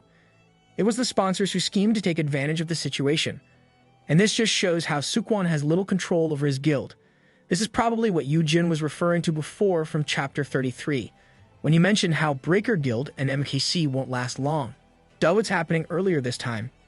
Yu Yun admits how he knew that the two factions were about to clash. He didn't expect one faction to partner with a subsidiary of Heian Do. He also confesses that these people used low-rank hunters, but he should have been more cautious, since Yujin is an F rank, making him not safe from anyone. Yerim gets to the point and asks what the MKC guildmaster said and where Yujin is kept. Yu Yun says it is why he called for her, as he removes the hand on his clothes. Yu Yun confirms if Yerim can use White Corpse. The White Corpse is Yerim's skill that can collect information from dead bodies. It was first mentioned in Chapter 14. Yerim's eyes leer at this, and she comments on how it smells like blood in that place. She asks if the guy is in the room and if it's the dead bodyguard's memories. Yu Yun confirms and instructs Yerim to learn where they might be keeping Yujin. Yu Yun opens the room door and says that he has informed MKC that Heian will be taking care of the bodyguard. Yerim comments on how this would be more reliable than making the guy talk. Yu Yun warns Yerim that Yujin must never know about this. Yerim agrees as she passes Yu Yun. They always seem to compromise when it comes to Yujin's safety. Back in the wharf, Wu Jie looks at his phone. He is wondering why the bodyguards stopped texting him. He wonders if they were already found out. Wu Jie dismisses it and focuses on getting the token, even if they fail the operation. He means that even if Yujin dies, their priority is the Horned Flame Lion, so they'll still make a fortune. Wu Jie opens the container door and happily asks if Yujin had a lovely time. He finds Yujin lying face down on the floor. He taps Yujin with his foot and wonders why Yujin passed out when the curse doesn't have that effect. Yujin lifts his head and Wu Jie laughs. Wu Jie asks if Yujin fainted from all his screaming and kicking. Yujin mumbles and Wu Jie asks what he's saying. Yujin calls for Inky to do it now. The creek from before is now sticking atop the door behind Wu Jie. Wu Jie smirks, asking who Inky is, and he is suddenly attacked by the creek. Ha! Yujin has influenced creek. Wu Jie manages to avoid at first, but Inky's tentacle catches his arm. With disbelief, he looks at Yujin, who caresses Inky's face. Wu Jie screams at how they were informed that Yujin can only tame infant monsters. Yujin smiles as he says that it is normal for hunters to never reveal the true extent of their skills. And with that, Yujin commands Inky to bite the evil man. New pet acquired. Wu Jie curses at his current predicament. He complains about not being informed that Yujin could do something like this. Yujin smirks at how befuddled his enemy is and admits that he can do many things, even if he is an F rank. What exactly happened after Wu Jie closed the doors on Yujin and the creek? Let's have a flashback. The rope still bound Yujin's wrists, and the creek approached him. Yujin was horrified by the tentacles, as he thought how he'd be okay with the curses, since he also had a curse-resistant skill. For him, the real problem is if the creek chooses to physically attack him. Yujin stands up despite the throbbing of his injured leg. He takes a knife from his inventory, relieved he can still access it. Using the blade, the rope on his wrist snaps, and the creek flinches. Yujin is unsure if he'll last half an hour against the C-class monster, but as he thinks this, the creek leaps back away from Yujin. No, is the creek afraid of Yujin? Really? Yujin was confused about why the creek would step back, and he observed that it was terrified for some reason. The creek starts sweating, and Yujin is dumbfounded, since he is only an F rank. The system shows Yu-Jin that the Dragon Slayer title and the skill Rao Chita's Bane have been activated, doubling the effects of all his skills against the Creek. Yu-Jin realizes that this is the reason why the Creek is terrified. He deduces that this title and skill he got from slaying the King of Curse, and poison-type dragons can also influence other dragon species of the same type. Oh, our MC is lucky somehow. The Creek is wary of Yu-Jin and growls. Yu-Jin has no offensive skills, but he's sure the keyword's effect will be doubled. He lets the knife slip from his hand, clinging to the ground. This makes the Creek flinch. Yu-Jin gets a vial from his inventory and tries calming the Creek down by giving it a pet name. He calls the magic beast Inky. He lifts the vial and offers the Creek some grounded C-rank Man of Stone. I guess those were supposed to be snacks for peace. Back to the present, Yu-Jin says he can't go into much detail. He can only say he got lucky, and he and Inky, the Creek, just made a connection. Yu-Jin removes his hand from caressing Inky and points at Wu-Jae. He says that he has gained a new friend thanks to him. Yu-Jin commands Inky to attack, and Inky lunges for Wu-Jae. It's impressive how Yu-Jin completely tamed the Creek in less than 30 minutes. Wu-Jae pulls his arm to rip it away from the tentacles that got him. The tentacles snapped, and it also made a mark on enemy's forearm. Wu-Jae looks at his arm, claiming that this can't stop him. Stab. Yu-Jin has stabbed Wu-Jae in the upper arm, and Wu-Jae asks what he was doing, as he throws Yu-Jin off him. Yu-Jin tumbles back, but smirks as he says that even a B-ranker's body can be softened once poisoned. Humans and monsters are sturdier the higher their rank is. This makes Wu-Jae red with anger, as he curses. Yu-Jin doesn't let Wu-Jae take a break and once again commands Inky to attack. Wu-Jae declares it's only a C-rank monster, as he grabs a crescent blade from his inventory. He swings it at Inky, beheading the magic beast, and Inky falls to the ground with a thud. No! Yu-Jin's new friend is gone, just like that. Wu-Jae glances at the fallen monster and laughs, claiming that that thing can't take him down. He tells Yu-Jin that he can't be a B-ranker like him with just a few tricks. Yu-Jin crouches by Inky and touches the magic beast. A purple mist emerges from Inky's body, and it envelopes Wu-Jae. Wu-Jae tries to threaten Yu-Jin, but he suddenly feels woozy. He plops down to the ground, confused about what's happening. With his whole body trembling, he asks how it is possible, when he has already killed the monster, and he also claims that the curse was too weak for his rank. The system announces that the skill Final Thanks is activated. Now, tentacles are coming from Yu-Jin's back, and his eyes are glowing yellow. The system informs the skills and stats of Inky are transferred with double effectiveness. With the Rao Chita's Bane in effect, the Final Thanks skill effects are also doubled. Does this mean it has an S-grade impact or more? Yu-Jin looks down at the curled-up Wu-Jae as he explains that, although Inky was a C-rank, when the double of the curse's effect is also doubled, it'll definitely hurt Wu-Jae. Wu-Jae tries to look up, and Yu-Jin says he shouldn't look at him like that. Yu-Jin's yellow eyes are still glowing, as he says all he wanted was a little peace in his life, but they just have to go and stir the hornet's nest. He grips Wu-Jae's head and says it is his turn to ask. He demands where they have put his lovely little piece. Instead of answering properly, Wu-Jae curses and threatens Yu-Jin. You're one hard nut to crack, dude. Yu-Jin leers at Wu-Jae, understanding that he'll not learn anything from the guy. He claims that there's no need to spare him then. Venom starts to drip from Yu-Jin's hands. It drips on Wu-Jae's head, down to his body. Yu-Jin has activated one of Inky's skills called Toxic Ooze. Wu-Jae can only scream at this. Whoa, we should never get on Yu-Jin's bad side. He can be decisive when it comes to this kind of thing. Yu-Jin looks at Wu-Jae and apologizes. He says no one can know about his skills, mainly a Final Thanks. Yu-Jin lets go and says they've only brought this to themselves when they kidnapped him. He wanted to avoid killing as much as possible this time. Wu-Jae is long gone, and the rest of his body starts to dissolve because of the venom. Yu-Jin says he wished he could at least leave his body for the family. Still, he can't do that because a particular young lady can read the corpse's memories. He only hopes that the dead can understand. Whether it's Yurim and Yu-Yun or Yu-Jin, they're keeping a secret from one another. A door handle cracks off the door and Yu-Jin looks at it. He thinks he can't control his strength since Final Thanks raised his stats, as a door clunks shut behind him. Yu-Jin believes it'll be like this for 7 days instead of 1 hour, so he has to be careful and hide this, so that no one will notice. Remember that Yu-Jin's Perfect Caregiver title also turned to L rank, meaning the effects are now longer than before. Yu-Jin opens the skill window and looks at the skills Inky has left him. Aside from the C-class Toxic Ooze, there are D-grade Thorny Trap, D-grade Gecko on the Wall, D-grade Scratch, C-grade weaklings hunch, and C-grade tentacles. The gecko on the wall is a cloaking skill that lets the user assimilate to the surrounding and hide, which is useful when sneaking around. While weaklings hunch enables the user to detect more powerful opponents, Yujin should use those 7 days to the fullest while he still has those skills. Yujin's leg throbs as he walks, and he is thankful that his stats were raised, making it possible for him to keep walking. Yujin clicks on the gecko on the wall skill, and his presence disappears. He walks on, claiming it's time for him to find peace. The men in red suits are in one of the rooms, taking a break as they wait. Yujin's hidden tentacles find them and start attacking them. Yujin attacks everyone in the facility with his tentacles as he walks by. Now, that's just OP. A man wearing shades with his feet raised on the table was startled into cursing when the door thuds. He asks who's there. Yujin has deactivated his gecko on the wall skill, and he was the one who kicked the door open. He answers that it's the victim they just kidnapped. Yujin steps into the room, guessing that the man inside is the boss among those remaining.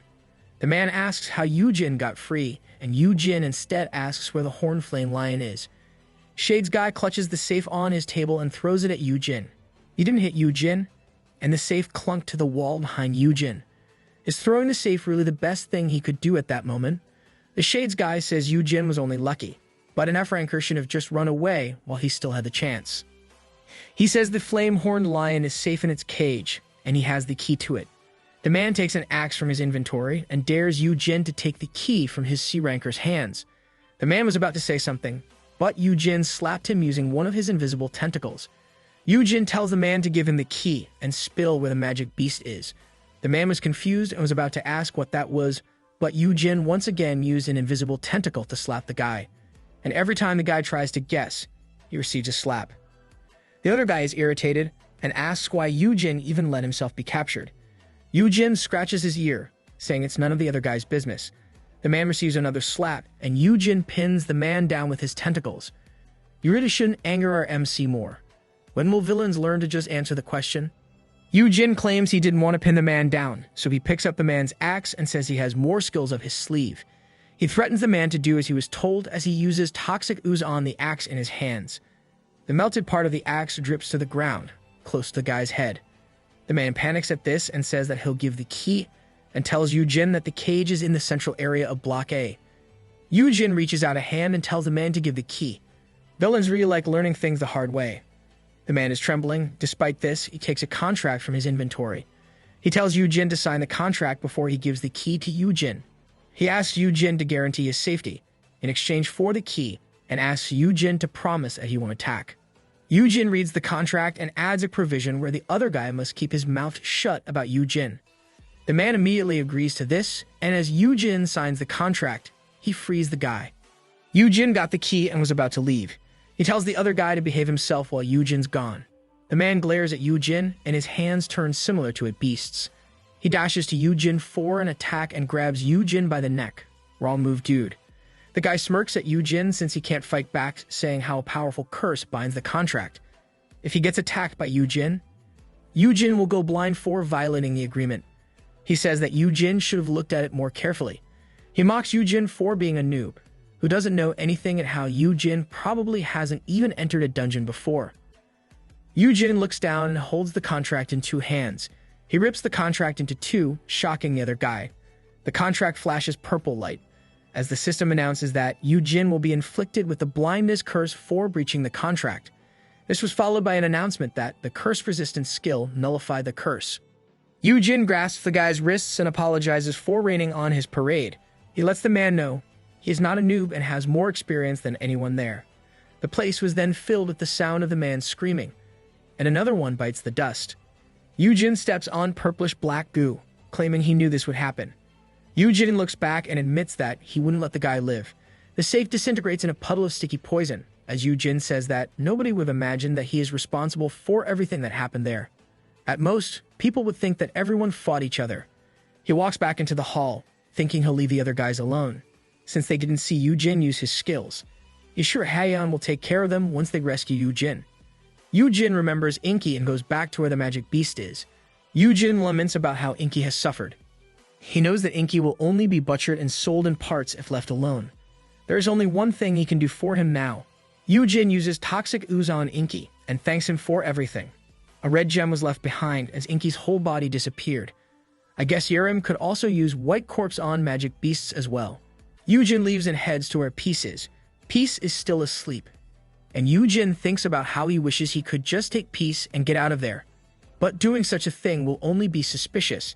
Yujin takes the sleeping Peace into his arms and asks it if it wants to wait with him, till everyone finds them. Peace's tongue sticking out is so adorable that Yujin can't help but comment on it. He assures the sleeping magic beast that he'll be okay, and they should just take a long nap till they are found. Yujin looks at Peace fondly, glad that Peace is okay. Yujin hopes that Peace will at least outlive him. After some time, there was a rumble of rushing feet. A female staff talks on the radio, saying they found them. She reports Yujin Han and the infant horn-flame lion are at the central part of Block A. A staff shouts to get the cage open and to get the guild master. Inside the cage, Yujin sleeps on the floor with Peace in his arms. I guess this story arc is finally ending. A staff comments on how they seem to have fallen asleep, while another calls their guild master over. Yujin's skill, Weakling's hunch, lets him know that an S-ranker is approaching.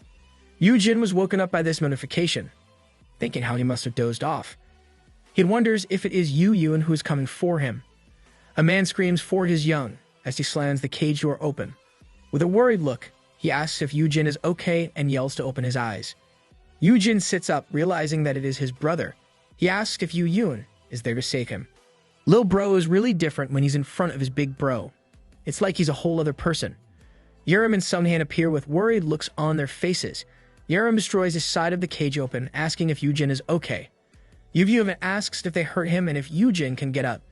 Yujin looks at them, thinking how the entire entourage is there. Everyone's worried. So if this is only normal, Yujin. Yujin stands up with the help of his brother, thinking about how the guild has recognized his value. His leg suddenly throbs, and he stumbles toward Yu Yun as he voices his pain. This got Yu Yun and everyone else worried. Sunghan asks if Yujin was hurt. Yerim asks who did it.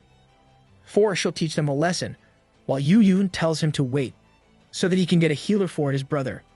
Yujin calms everyone down, saying he can still walk, but Yu Yun decides. He pulls his brother into his arms and lifts him like a princess. This is like a scene from a shoujo manhwa with all the flowers in that panel. Yu Yun confirms with the staff if the healers are on standby outside and commands them to be brought in immediately. The staff follows the order while Yujin's tears trickle down his face. Yujin thinks about how sweet his younger brother is, but at the same time, he should be treated as an older brother, not some damsel in distress. Yujin gets in a car with Peace still knocked out in his arms. Still worried. Yerim says she'll head back as soon as she finishes the investigation and cleaning up, and tells Yujin to get plenty of rest. Yujin assures Yerim that he will. He then thinks about how Yerim will use her white quartz skill even though she's still young. Yu Yun is sitting beside Yujin and tells him they'll go to the hospital and get Yujin a full checkup to ensure his young is completely okay. Yujin is overwhelmed and dissuades Yu Yun from this. Yu Yun says they should get Yujin a full physical while at it. Oh, is this the part where he'll be found out? Yujin strongly thinks they can't do that, because they'll discover that his stats increase from Inky's final thanks. Left with no choice, Yujin decides to act his way around it. He asks his brother in a pitiful voice if it's okay that they don't go. Yujin claims that the hospital is full of strangers, and doesn't want to get anesthesia that will put him under for the tests. He said all this while acting like a damsel in distress. Really?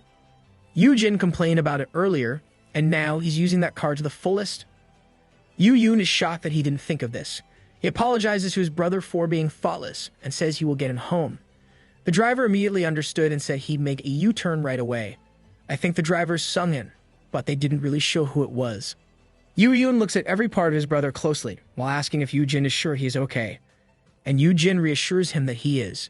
Yu Yun sniffs at his brother and says he smells something fishy, like something reptilian, coming from Yujin. Yujin pales at this and curses inside at how keen his brother's nose is. He makes an excuse that they were on a wharf before, so it is probably the smell of the ocean. He assures his brother that he will shower once they get home. He also activates his stealth skill, Gecko on the Wall. Yu Yun then comments that Yujin is probably right, since he no longer smells it. That's one helpful skill. You could literally stop taking baths if you have that kind of skill. After that day, MKC was suspended from bodyguard duties for the time being, and the security in Haiyan was beefed up. Each guildmaster must personally send information about the bodyguards each time one is dispatched. And as for Yujin, he was dreaming one night. Like any other dream, it doesn't make much sense at first. He dreamt about being stuck in a cage. Yujin sees himself on the other side of the cell, a scene where he offers himself some ground mana stone. Wu-Jae approaches him on the floor. Then he attacks Wu-Jae, and finally, getting slashed by Wu-Jae. The last scene was seeing himself watching from the floor as he dies. Yujin wakes up from the nightmare of the scream, realizing that it was all a dream. He looks at peace. He touches his head as he realizes what happened is from his skill. Yujin curls up, thinking about how he inherited Inky's final memories. That's one nasty side effect. Yujin gets up and takes a water bottle to drink. He thinks about how he has frequently experienced this kind of thing before, but has forgotten it. It hasn't been that long since he turned back time, and he knows how low rankers used to drop like flies. In Yujin's past life, he was always getting traumatized, that he would spend weeks drunk and holed up in his room. There was even a time when many people broke into his place and he got dragged to rehab. Yujin thinks about it now, and ponders if Yu Yun sent those people to help him. Getting a shot to right his wrongs has let him see things more broadly. Yujin dismisses those thoughts, thinking it won't happen again, since the S-rankers under his influence won't die easily, except for Myung-woo. Yujin then realizes that Myung-woo is not in his room and wonders where Myung-woo went at this hour. In a different room, the sound of wearing can be heard. Boxes of dull knives have littered the floor, and Myung-woo is still grinding knives at this hour. Counting that, he has already completely sharpened 9,980 blades. Wow, 20 more knives to sharpen, and you're done. Myung-woo. Myung-woo sadly smiles and slams a fist on the table. He leans on the table with both hands, feeling all pathetic at how nothing he does can help. Looking forlorn, Myung-woo thinks about how there was nothing he could do when his friend was in danger. All that he could do at that moment was sharpen kitchen knives. Myung-woo recalls how the guild staff told him he could do nothing, while Yurim looked at him sadly. The staff revealed how they had run a background check on Myung-woo for precautions. The staff lets him know that he has no real history with the hunter Yujin Han, despite Yujin's claims that they were old friends. Although, the cat's out of the bag. This revelation shocked Myung-woo, and he says there must have been a mistake.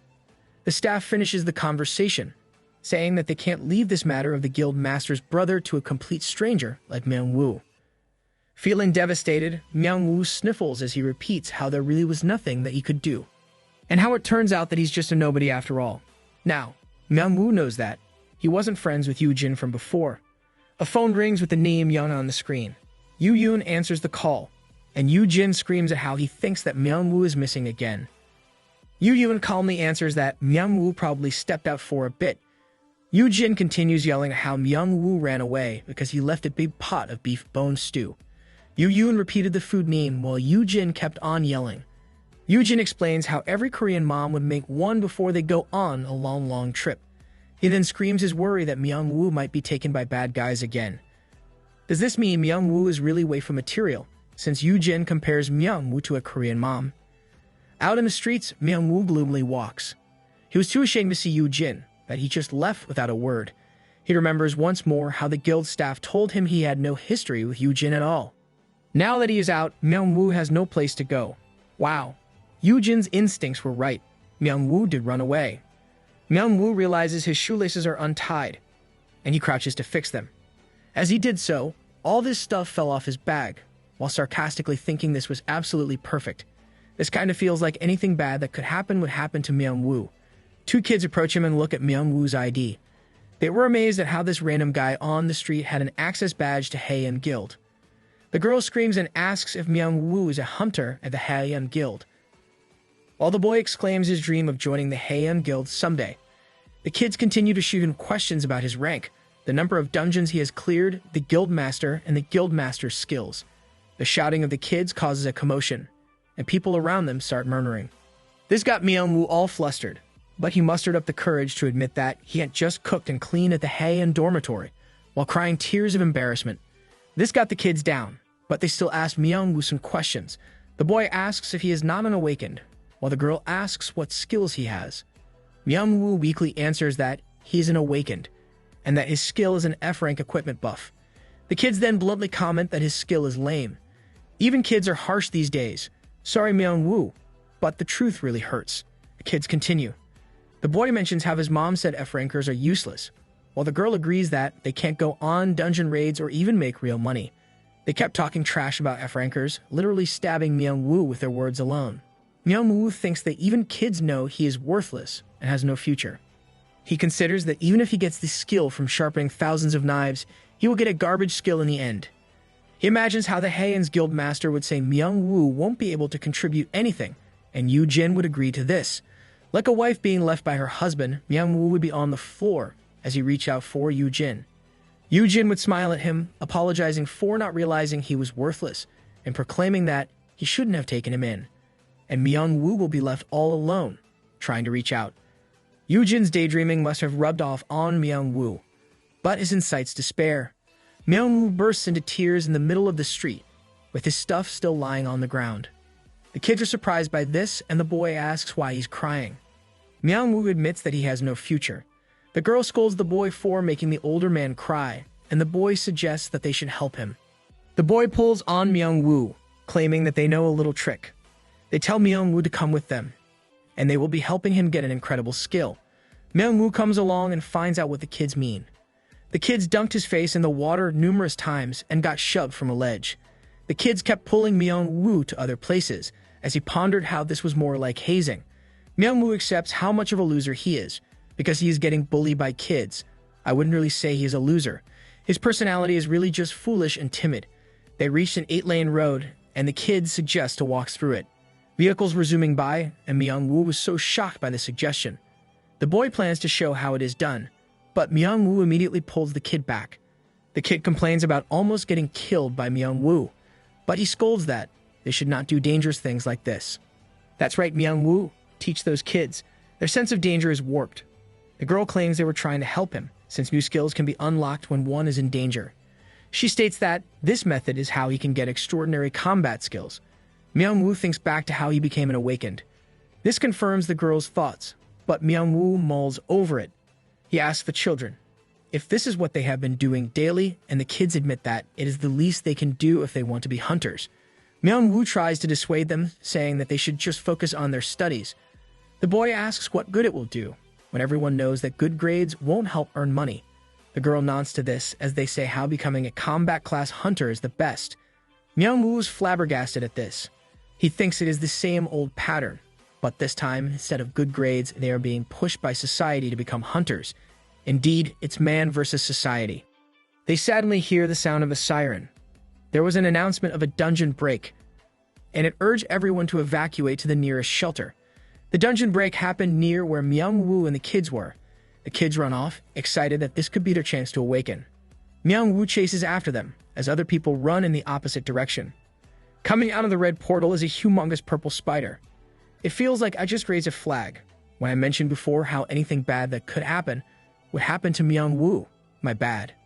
A helicopter hovers above the dungeon break, and a reporter announces how spider webs have covered city blocks. The giant spider-like monsters came out from it because the portal was located in a local strip mall. The portal was left untouched until the outbreak. The cameraman was shocked to find kids and a man running near the dungeon break, and then they reported how there were still some civilians below.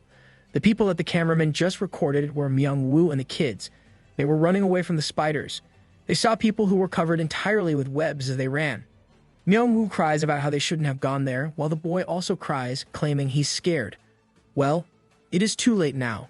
The girl is also frightened, but tells the two to be brave. A spider catches up to them, and Myung-woo and the boy cry as they scream for help. The girl steps before them and tells them to step aside. With a furious face, the girl says she's unleashing her super secret ultra special move, the S-rank super majestic power fist. She's pretty brave. It's like we are watching a younger version of Yerim.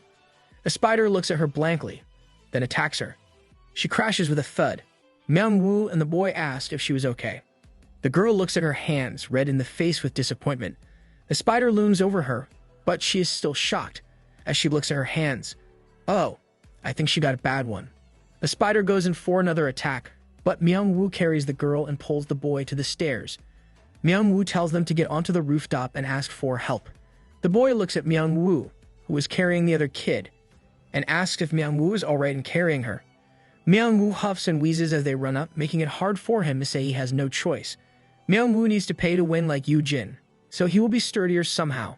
The girl mumbles by his shoulder, saying they should just leave her, since there is no point. She cries as she reveals how she got her awakening and is ranked F. Myung-woo is confused as the boy shouts for them to watch out because the monster has caught up to them. Shoot, I really am raising flags whenever I mention the word bad. The spider scurries over, and Myung-woo shouts to hurry and get up. His legs are trembling now due to exertion, and the girl yells to be left there, since it is her fault. She knows that Myung-woo can run without carrying her. She admonishes herself for being an F-ranker and how she is not worth saving. She shouts to be left there. Her personality instantly turned from a Yerim to a Myung-woo in a short time. Myung-woo plops her down and takes his sharpened dagger from his bag. He takes a stance a few steps below them with his hands trembling.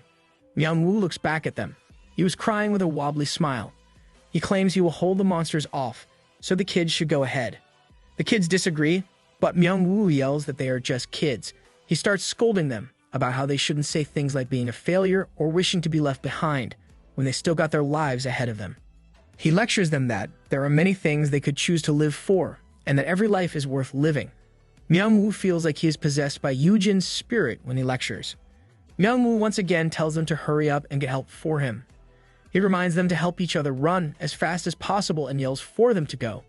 The boy helps the girl go up, and the girl looks back, saying he shouldn't die, since they will return for him. Myung-woo cries, wishing it was that easy to stay with the living. He knows he has no chance against the giant spider, but still runs toward it. He got worked up hearing how the girl gave up. With a flick of the spider, Myung-woo gets tossed away like paper. Well, that was expected. Myung-woo shatters through a window. He falls from a great height, as he thinks nothing ever works for him. He thinks of Yoo-jin and thanks his friend in his heart. Myung-woo opens his eyes and sees Yoo-jin running along the building toward him. Myung-woo believes he is getting visions of Yoo-jin now that he is about to meet his end.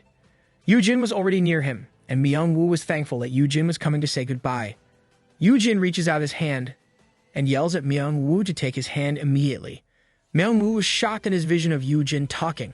With tears in his eyes, Myung-woo reaches out to Yoo-jin. That was close, but Death Flag avoided. Myung-woo really doesn't remember much of what happened after that. Myung-woo was clinging to Yoo-jin, as Yoo-jin fought off the monster using the tentacles coming out from his back.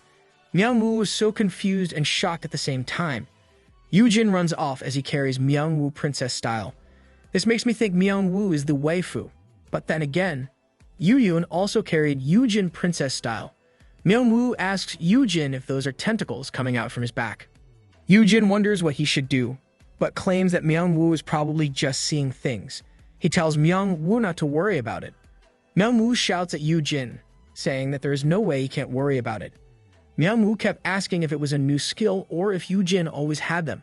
He was about to spout more questions, but Yoo-jin just whacked him, saying that Myung-woo should just sleep. And that is the last thing Myung-woo remembered. Maybe Yoo-jin should call on Uncle from another world and have him use Iculus Korra on Myung-woo. Myung-woo wakes up from his sleep and realizes he is at the guild dorm. The news is on the TV, reporting how children were saved from the dungeon break. Myung-woo watches closely, shouting that it wasn't a dream, and he starts wondering how he got to the dorm. Someone comes up behind Myung-woo and asks if he's finally awake. Myung-woo looks back and finds Yoo-jin behind him. Yoo-jin is carrying a tray with a small pot as he sternly looks down at Myung-woo. Myung-woo asks if Yoo-jin saved him, and he swears that he saw those tentacles behind Yoo-jin's back. Yoo-jin puts the tray on the table and asks Myung-woo what kind of dream he has. Yoo-jin lets Myung-woo know that hunters from Haiyan Guild got him out of that mess. That's it. Yoo-jin, you must obtain a skill that can erase memories if you can't get Uncle's help. Myung-woo was confused and said that was not how he remembered it. Yoo-jin yanks on Myung-woo's collar and starts scolding him for roaming around at dungeon break. Yoo-jin shakes on Myung-woo as he says how lucky he was that a TV channel got him on camera or he would be long gone. Myung-woo gets dizzy from the shaking, but he still apologizes to Yoo-jin. This is probably Yoo-jin's method of changing the subject, but he is also worried a lot about Myung-woo. Still angry, Yoo-jin tells Myung-woo to not run off on his own like that. What happened made Yoo-jin worried that he might never see Myung-woo ever again. Myung-woo feels wretched for worrying his friend, and tears start to trickle down from his face, shocking Yoo-jin. Yoo-jin was so surprised and worried that he asked Myung-woo if he was hurt. and if he should get a healer for him. Myung-woo wipes his tears, feeling that Yoo-jin's worrying put him at ease. Myung-woo is calm now and musters up the courage to say what he really wants. He asks Yoo-jin if it would be okay to remain friends with him, even if he gets a useless skill after completing the grinding task of 10,000 knives. Myung-woo, we will never know, unless you get to grinding those 20 knives left. Yoo-jin has a blank face at first, but then Yoo-jin gets furious, learning that this is actually what Myung-woo was worried about. He admonishes Myung-woo for getting cold feet when Yoo-jin already knows that Myung-woo got an offer to work full-time at the armory. Yoo-jin calms down from getting angry and holds onto Myung-woo's shoulders with both hands. Affected by Myung-woo's courage to speak up, he decides to admit that he is the one who should beg Myung-woo to stay since he really loves Myung-woo's cooking. Feeling shy, Yoo-jin asks if Myung-woo can still come over and cook for him if Myung-woo's not busy. He promises to not be picky with the food and even pay Myung-woo for cooking. He even admits how it would be better if Myung-woo kept on living with him. It makes me curious how great Myung-woo's cooking is. Hearing this from Yoo-jin made Myung-woo so happy. He tells Yoo-jin to request anything, and he will make it for him. Myung-woo decides to go back to the armory and finish grinding the rest. He ties up his hair and sets up the grinding stone. He grinds knives at a regular pace. He remembered how he awakened and unlocked his first skill, called Grindstone, in a dark, small, messy room. He was hopeless at that point in his life. This is a flashback, people. When he got his subsidy of 1 million won, around $750, Myung-woo was told by the staff that it would be better for Myung-woo to look for other jobs, instead of being a hunter. Hearing this only affirms how awakening didn't change anything in his life. On that day, he left the KHA registration center looking desolate as he thought about how the money would go to paying off rent and loans. He doesn't have any high hopes despite his awakening. He walks away from the crowd surrounding the high-rank hunter while feeling depressed. He was mulling over how life had thrown him so many rocks when his left arm was suddenly grabbed out of nowhere. It was then that his dull life gained a new color. Myung-woo met Yoo-jin. Myung-woo was uncertain and anxious, while also feeling grateful for getting help from Yoo-jin. He compares how he is nothing compared to Yoo-jin, Yoo-yoon, or Yerim. Despite grinding all those knives, he doesn't even hope to get a useful skill out of it. But when he heard such things from a young girl, he realized how wrong he had been for thinking and doing those things. He finally understands how Yoo-jin never judged him for his rank or even forced him to do things he wasn't suitable for. Yoo-jin has simply supported him and lets him do the things he was best at, and Yoo-jin does all these by cheering him on. Myung-woo may have lost all hope, but Yoo-jin kept believing in Myung-woo. Gurren Lagann vibes right here. Myung-woo finally understands that he doesn't need to feel down or insecure. Myung-woo continues to work on the knives, thinking that he would stop worrying because he already knows the path that he must take. He picks up another dull knife, and the system shows that he has already completed 9,997 of the required 10,000 knives. Myung-woo continues to mull over things as the counter increases. 9,998. Myung-woo has decided to do his best no matter how different his strength is from Yoo-jin and Yerim. 9,999. Myung-woo is determined that he will pay Yoo-jin back in his own way. 10,000. Myung-woo completed sharpening the last knife. Tears drip from his eyes as he sees the new skill he has unlocked. The system announces that Myung-woo has opened the SS rank skill called Master of the Golden Smithy. Finally, a loud shriek can be heard from the armory. The others ask what the problem is, and the female staff points to where the huge mana stone was. She claims that it must have been stolen the night before. The others only sigh, saying the mana stone has already found its rightful owner. I'm guessing Myung-woo can finally touch and work on that huge S-grade mana stone. In a different location, a badass-looking trident releases an aura, while all sparkly. Yerim is holding on to this trident as she floats in the air with drones around her. She comments on how fancy the weapon is, since it is an S-grade weapon. She announces into the microphone she is wearing that. She is now starting the first field test for the Parmenides Frosted Trident, created by Myung-woo. Yerim chooses the lake as the target and infuses her ice power into the weapon. She blasts it into the lake, causing a big explosion of ice. Her attack crystallized the lake into ice, and she felt good for freezing the entire lake like a thorn bush. Suddenly the ice cracks, and Yerim's eyes widen as she sees the whole thorny bush of ice grow taller. Yerim is amazed that her skills can improve the weapon. The perfect example of an OP character getting OP equipment. At a conference, Shimeon introduced the S-grade weapon that Myung-woo made as the 16th S-rank weapon in the country. He makes sure to tell everyone that this was created by a person and not something found in a dungeon. Lights flash and cameras keep recording as history is being made right then. An appraiser confirms in front of everyone that the weapon is indeed an S-rank, and the KHA certifies that Myung-woo is the craftsman. Oh, it is the same appraiser who tried to appraise Yoo-jin back then. The conference proceeds to the next part of the program, where reporters can ask questions. A reporter asks what the highest rank that Myung-woo can create is. Looking dashing in his red suit, Myung-woo smiles and answers that there's no absolute limit to what he can make, but admits that an SS-grade item would still require some practice. Myung-woo truly evolved this time. Everyone murmurs at this revelation, but Yoo-jin just smiles at how Myung-woo is now in the spotlight. Sung-hin, who was sitting beside Yoo-jin, was amazed by everything. As he looks around, he starts to worry, thinking that they also need to assign security for Myung-woo. Yoo-jin only laughs at this and tells Sung-hin to relax, since Myung-woo can handle his own safety now. Sung-hin looks closely and agrees that Myung-woo does look fitter now. Yoo-jin lets Sung-hin know that aside from getting a new skill, Myung-woo's stats had increased up to C rank because of his hard work. Sung-hin found it incredulous and said he had never heard about something like that happening before. Myung-woo didn't remain F rank like Yoo-jin did. His body probably really needs it if he has to create SS grade items. Yoo-jin just keeps on smiling, saying that Myung-woo is really one of a kind. We've got another flashback, people. Several hours ago, inside the Heian dorms, Yoo-jin was so shocked to find that Myung-woo forged a weapon as soon as he unlocked his skill. Myung-woo scratches his head while holding on to the said weapon and admits there are materials in his inventory that he thought would create synergy with the Mana Stone.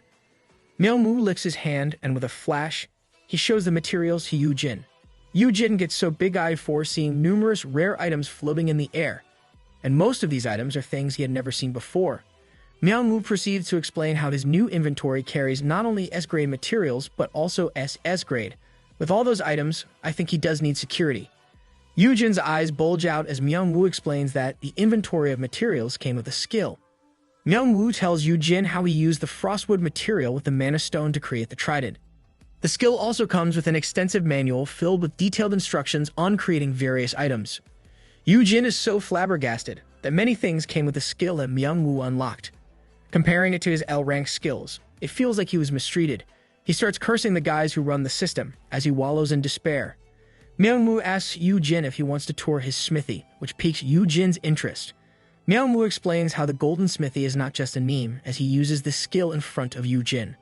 A golden door of light appears and the face of the door is filled with symbols and foreign characters. What the? Just imagine, the skill has a smithy, a manual, and materials. His skill is more of an L rank than an SS rank. Myung-woo smiles at Yoo-jin and reaches out a hand, saying he can invite others into the golden smithy. Yoo-jin holds on to Myung-woo's hand while commenting on how this gives the extra security Myung-woo needs to keep himself from getting kidnapped. Yoo-jin thinks Myung-woo is like the protagonist of a movie or a novel as they go inside the smithy. Yoo-jin was at first blinded by the light. Still, he was awestruck by the high ceilings, simple grandeur, and details in every corner. That's a great hideout. Yoo-jin checks the burning fire of the smithy, wondering how it continuously burns without fuel. Myung-woo was about to answer when the fire suddenly flared up and got even more enormous than Yoo-jin. Yoo-jin was so shocked that he thought it was a monster. He quickly pulls Myung-woo behind him as he gets away from the fire, still shaken by what happened. Myung-woo smiles, knowing that Yoo-jin will remain protective of him. He tries to calm Yoo-jin down, saying that he's now sturdier, so there's no need to worry. He then explains that what's before them is a fire elemental. The fire elemental greets his master and tells Yoo-jin that he is the elemental called Izmur. Yoo-jin realizes that elemental also exists, then thinks how the same goes for Dakibus. Myung-woo shares how Izmur helped him forge the weapon. The whole thing was set up by Izmur's previous master, to help the successor of the Golden Smithy learn the basics. It also has an elemental. Yoo-jin, I think it's time you give up your MC position. Yoo-jin looks back at Myung-woo and asks if a hunter had previously owned the smithy. Myung-woo is unsure, but he says he received a bouquet and a card. Yoo-jin looks at the items in Myung-woo's hands and asks if Myung-woo can read the unknown symbol written on them. Myung-woo says he somehow can and does the translation for Yoo-jin.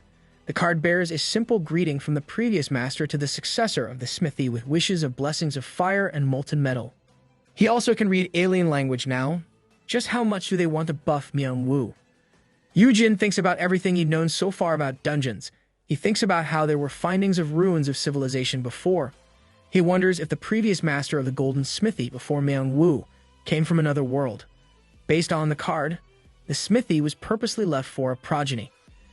Yoo-jin ponders how the system ties up to this, but Myung-woo pulls Yoo-jin from his thoughts by giving him the flowers he received. Myung-woo claims that he owes everything to Yoo-jin. Hence, he wants Yoo-jin to decide what Myung-woo should do now. Whatever Yoo-jin chooses, whether it'll be freelancing or staying at the Haeyeon Guild, he'll do it. Wow, such loyalty. But it also makes sense. If Yoo-jin didn't latch on to him, Myung-woo would probably be dead already. Yoo-jin looks at the flower while deep inside, he's celebrating how everything went according to his plan. With Dr. White and Myung-woo by his side, he's now set for life. But despite this, Yoo-jin feels that it is not right, so instead of saying where Myung-woo should go now, he tells Myung-woo that he doesn't have to do that. Myung-woo looks blankly at Yoo-jin. Yoo-jin avoids eye contact and starts scratching his head. He says that Myung-woo doesn't really have to follow him around, and that there is something that he wants to admit to Myung-woo. Our MC is having character development right now. Yoo-jin tries to muster up all his courage, but he can still not look Myung-woo in the eyes. He finally admits how he never really knew Myung-woo before. He makes up a story of how he must have been so confused that day, because the truth is that they'd never met before that day. Myung-woo starts to say that he already knows. Still, Yoo-jin cuts him off, saying that Myung-woo must be upset for getting dragged around by Yoo-jin. Yoo-jin tells Myung-woo to do as he pleases without worrying about Yoo-jin. But at the same time, Yoo-jin berates himself for he hesitates to relinquish this golden ticket. Still, when he looks at Myung-woo, he is so glad that the guy can finally stand alone. Myung-woo finally got the growth he needed. Yoo-jin recalls the time Yoo-yoon left him, while thinking that letting go of Myung-woo is what he must do after lying all that time. Myung-woo looks at Yoo-jin and remembers how Yoo-jin said that Myung-woo's skill makes him more influential than the largest guilds in the country. Myung-woo makes up his mind, mumbling how he already knows what he wants to do. Myung-woo still gives the flowers to Yoo-jin, saying the flowers might only burn if it stays in the smithy. Myung-woo smiles at Yoo-jin and with resolve. He says that he will be doing the things that he wants to do this time. He will do just as Yoo-jin told him, to do whatever he wants, without worrying about Yoo-jin. And now we're back to the present, where they present the trident Myung-woo made. Myung-woo holds onto the Parmenides Frostwood trident as Yerim walks toward him. Shimyeon announces that Myung-woo bestows the weapon to Yerim Park of the Haeyeon Guild. Shimyeon explains that Myung-woo is giving his first S-grade creation to one of the hunters of Haeyeon Guild because of the extensive support he received from them. In the audience, Yoo-jin has a bad look as he remembers how he decided to relinquish his golden ticket. Our MC still needs some growing. He tries to look the bright side, thinking that with Myung-woo the spotlight will not be on him, and he'll get to relax. Yerim looks so happy on the stage as she raises the trident for everyone to see. Then Shimyeon announces that there will be remarks from the two. Yoo-jin says he's proud and that Myung-woo will now be fine on his own. Sungin looks at Yoo-jin at this and asks if Myung-woo will stop staying with Yoo-jin now. Yoo-jin says Myung-woo will be welcomed wherever he wishes to go. With skills like his, he will definitely be getting offers from everyone. Yoo-jin says that Myung-woo has no reason to stay with him. While they are friends, they really haven't known each other for a long time. Seeing how Yoo-jin was acting, Sungin was worried about how Yoo-jin seemed unaware of his value. Sungin was about to tell him this, but Yoo-jin was busy slurping his drink, and Yerim started talking on stage. Yoo-jin can be an airhead sometimes. Yerim smiles and formally thanks Myung-woo for the perfect weapon she just received. Then, out of nowhere, she also thanks Yoo-jin while she's on the stage. Hearing this made Yoo-jin spill his drink right in his face and ask why they were talking about him. Yerim passes the mic to Myung-woo, and Myung-woo agrees with Yerim, saying that it is all thanks to Yoo-jin. Myung-woo tells everyone that aside from the support he got from Haeyeon Guild, he also owes a lot to Yoo-jin Han. Everyone in the venue starts murmuring, turning their head to look at Yoo-jin. Yoo-jin crouches and tries to hide from everyone. Sungin looks fondly at Yoo-jin, as he thinks about how Yoo-jin means a lot to everyone more than he really knows. Yoo-jin is all red as he tries to hide. At this stage, Myung-woo thinks everyone in the world should know better before messing with Yoo-jin. At the same time, Yerim whispers to Myung-woo for doing a good job. Oh, so they did do that for Yoo-jin's protection. Everyone close to Yoo-jin knows that if they were given a choice to leave or stay with him, they would undoubtedly choose to stay and fight for him. Because even without blood relations, they see Yoo-jin as their family. After the conference, Yoo-jin thinks about how the days were uneventful and how safe he is with the reinforced security. Myung-woo is always in his smithy, yet the guy never forgets to cook for Yoo-jin. He stays true to his words, but there's one problem. Peace is so out of it that the magic beast doesn't even want to exercise. Yoo-jin carries Peace in his arms and thinks that Peace must still be having the after effects of getting kidnapped before. Yoo-jin brings Peace out, saying they'll be playing fetch. If Yoo-jin didn't have the skills he has, he would also feel traumatized by what happened. A blonde woman standing by the door greets Yoo-jin and says she'll escort them if they are going to the training room. Yoo-jin looks at the woman and identifies her as Hunter Soyoung Kang from the Sejong Guild. She is a 19-year-old A-ranker hunter personally recruited by Hyunjae from the United Kingdom. And based on what Yoo-jin remembers of his past life, Soyoung is his future sister-in-law. Soyoung looks fondly at Peace, then gets on with her job. She leads Yoo-jin and Peace to the elevator. At the same time, Yoo-jin imagines how Soyoung will lead his brother to the altar in the future. Soyoung says she was worried when she heard Yoo-jin's abduction and was really happy when Yoo-jin was saved. She believes that Yoo-jin is her last hope. Yoo-jin was confused by this. Soyoung motions to keep it a secret, revealing that she has an SS rank mounting skill called Dragon Rider. And we have another character with an SS rank skill. Just how OP is her skill? Yoo-jin was amazed by this and thought dragons were the most difficult monsters to tame. Riding one is next to impossible, but if Soyoung gets a dragon for a mount, she'll be amazing in dungeon raids. But I think Yoo-jin can ride a dragon, even without that skill. Though, not as expertly as Soyoung would. Soyoung reveals her frustration, since she can't use the skill now. Hence she's relying on Yoo-jin's skill to tame a dragon for her. She also reveals how Sejong Guild sometimes finds dragon nests in the dungeons they look over. If they get to hatch one, she'll finally get a dragon for herself. Soyoung dreamily imagines how wonderful it'll be once she has her own baby dragon and plans to raise it like her own child. Yoo-jin smiles at this, thinking his younger brother's girlfriend is so lovely. Yoo-jin looks at her, completely smitten, but Peace still feels bored even though he is in Yoo-jin's arms. As they get out of the elevator, Soyoung says she'll make sure to keep Yoo-jin safe since he has to be her breeding partner. This statement shocks Yoo-jin that he plops down onto the elevator floor. Feeling weak, Yoo-jin stammers as he asks if she really has to phrase it that way. Good thing our Peace didn't fall to the ground. Soyoung looks back at Yoo-jin, saying that that's how everyone is phrasing it. She explains that it became a catchphrase after the Breaker Guild's guildmaster mentioned it in a TV show. Yoo-jin curses Hyuna for causing this problem. They got into the training room, but Peace still felt down. Yoo-jin tries to motivate Peace, but to no avail. Dissatisfied, Peace grumbles and makes a fuss by clinging to Yoo-jin's clothes with his claws. Soyoung looks at Peace, thinking that the magic beast must have been really traumatized by the kidnapping. Yoo-jin decides to stand up and move his body around to somehow make Peace let go, and consider doing some exercise that will make him feel better. Soyoung looks at the two and simply thinks they are somehow enjoying themselves.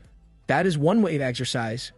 Yoo-jin sadly comments how nice it would be if they could go out and enjoy some time outside, but this isn't possible, since Peace is a magic beast and not exactly a pet. Soyoung hears this and gets an idea. She suggests taking Yoo-jin to a perfect spot to let them get some fresh air. Yoo-jin was shocked that such a place existed, then Soyoung said that the ideal site was in their guild's rooftop garden. She takes out her phone and calls her guild to get permission.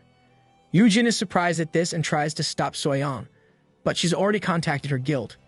In Sejong Guild, a man smiles as he says he will send a car to pick them up. The blonde man is spending his leisure time looking at his humongous aquarium. He says he is welcome anytime in their guild. He continues to speak on the phone, saying they must get ready to welcome him. Of course, the guy is Hyunjae, and he is referring to our MC. A vast garden with fantastic architecture and multiple pathways can be seen afar. The garden is so huge and filled with many trees that it is hard to believe that you can still call such a place a garden. Yoo-jin looks at the place with amazement, commenting how he never thought there would be a rooftop garden in Sejong Guild. Peace is in Yoo-jin's arms and was busy looking around, since the place is entirely new for a magic beast like him. Soyeon assures Yu-jin that he'll get some privacy, since they accept restricted access to the garden. Our MC is getting special treatment. Peace finally jumps off Yu-jin's arms and starts walking a bit. Yu-jin is glad that Peace is finally feeling brighter, and he assures Peace that he is safe there, since even the lady with them is really nice. Soyeon hears this and gets close to Yu-jin. To reassure Peace that she's a friend, she even kisses Yu-jin on the cheek, making the guy blush. New route. Wait, isn't she supposed to be Yu-yun's girlfriend in the future? Yu-jin was so shocked that his future sister-in-law kissed him on the cheek, but Soyeon was more focused on reassuring Peace that she didn't realize Yu-jin's panic. Yu-jin thinks it over and guesses it's not a big deal, but he's still worried that it might make a mess in the future. Yu-jin should stop overthinking, since it seems that Soyeon's really more interested in Peace. Peace continues to look around and softly growls as he starts to wander and explore. Soyeon was happy that Peace understood her. Out of nowhere, Peace suddenly leaps and dashes away, creating mayhem in the process. Soyeon is so delighted that Peace is finally feeling better.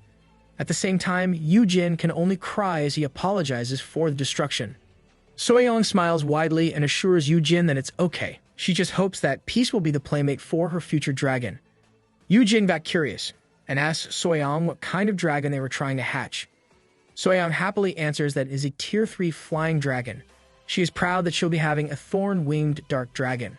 Yu-jin thinks about how this type is the most durable among flying-type dragons. Aside from its dark, sturdy scales, it is also filled with thorns in its wings and tail. From just imagining the dragon, Soyeon is already blushing with glee, claiming that the dragon is such an adorable creature. Yu-jin is shocked by Soyeon's description, but the girl continues to gush at how its tail is poisoned with big expectant eyes.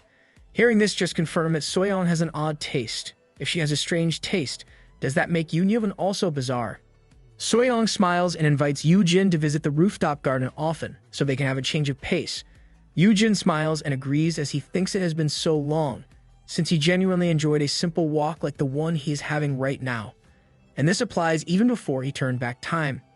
Thinking that he can't go outside, visiting the Sejong Guild's rooftop garden might be the perfect place for him to wind down.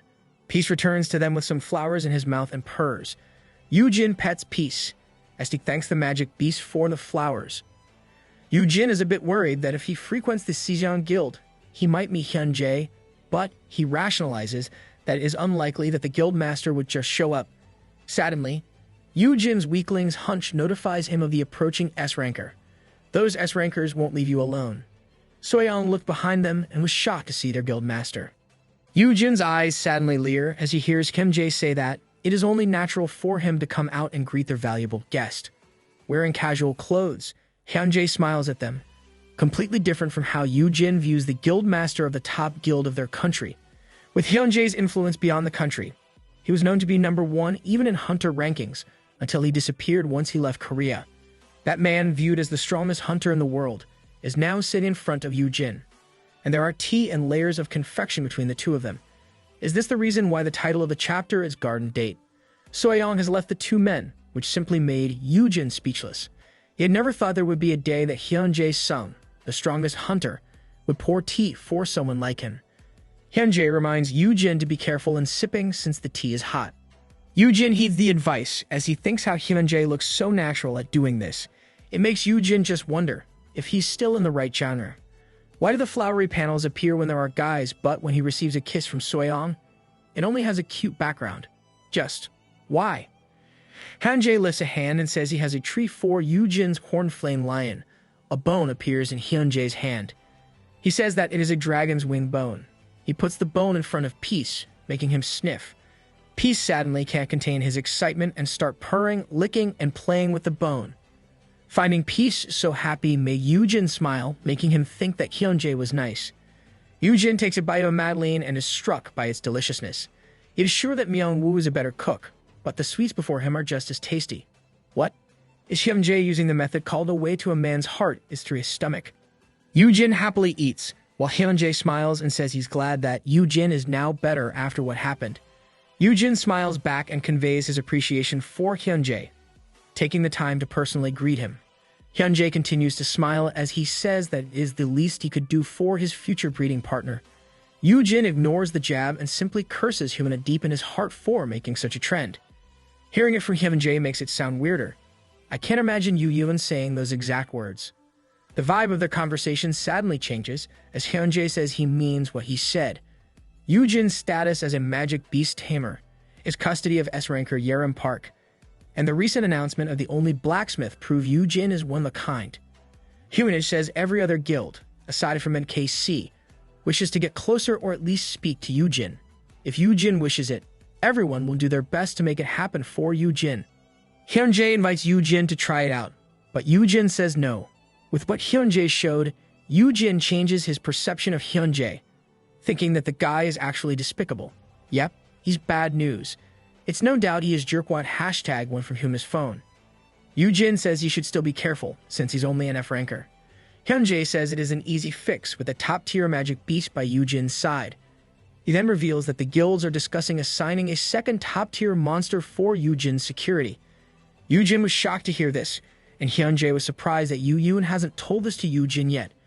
Hyun-jae continues to explain how MKC will cover the cost because of the recent incident. Hyun-jae tries to poke at Yu-jin and Yu-yun's relationship, saying how Yu-yun is too overprotective, to the point he keeps such information from his brother. But Hyun-jae pauses and shows a worried expression, saying he might sound like Hyuna right now. This guy is a better actor than Yu-jin.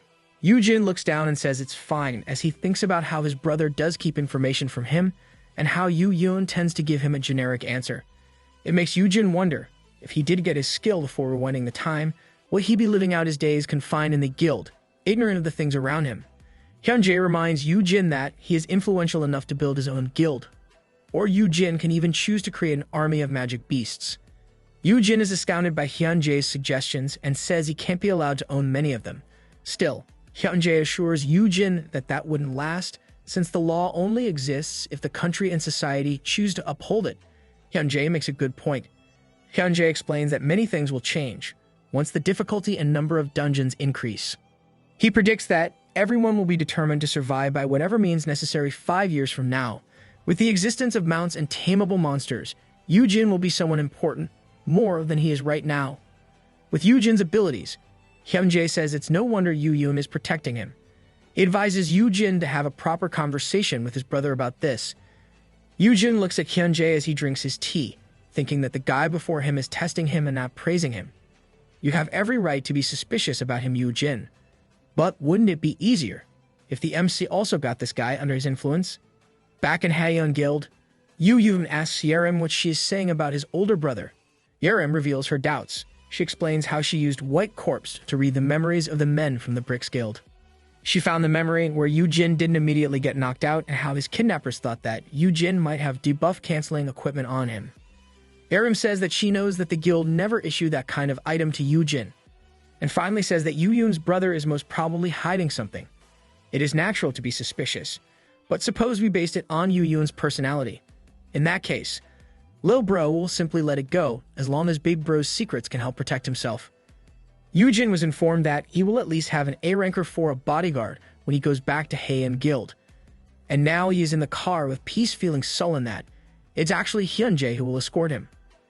Yu-jin wonders if the seasoned guildmaster has nothing else better to do, and he even received a bouquet from the guy. Yu-jin looks at the man in question and announces that Hyun-jae won't be able to persuade him, no matter what he does. Sadly, Hyun-jae reaches out for Yu-jin. Yu-jin was shocked, but Hyun-jae simply buckled the seatbelt for Yu-jin. Seriously, isn't this something you see in rom-com dramas? First the garden date, then feeding Peace, giving a bouquet, then sending Yu-jin back himself. Are we supposed to look forward to a goodbye kiss next? I'm starting to question the genre of this manhwa. Yu-jin has a worried look, while Peace glares at Hyun-jae. Hyun-jae smiles at Yu-jin and says he's only trying to make up for failing to assist Yu-jin back when he got kidnapped.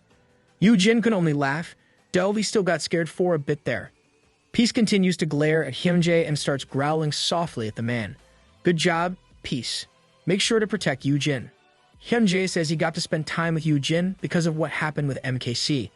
Aside from the incident, it showed how low MKC guilt has become, letting everyone know it will be gone soon enough. Yu-jin was lost in his thoughts, thinking about how MKC had fallen sooner than before. Thinking about going back in time, Yu-jin thinks about how little information he has about Hyunjae. There is no factual information about him aside from being the guild master of Sezong, and the rest are mostly rumors.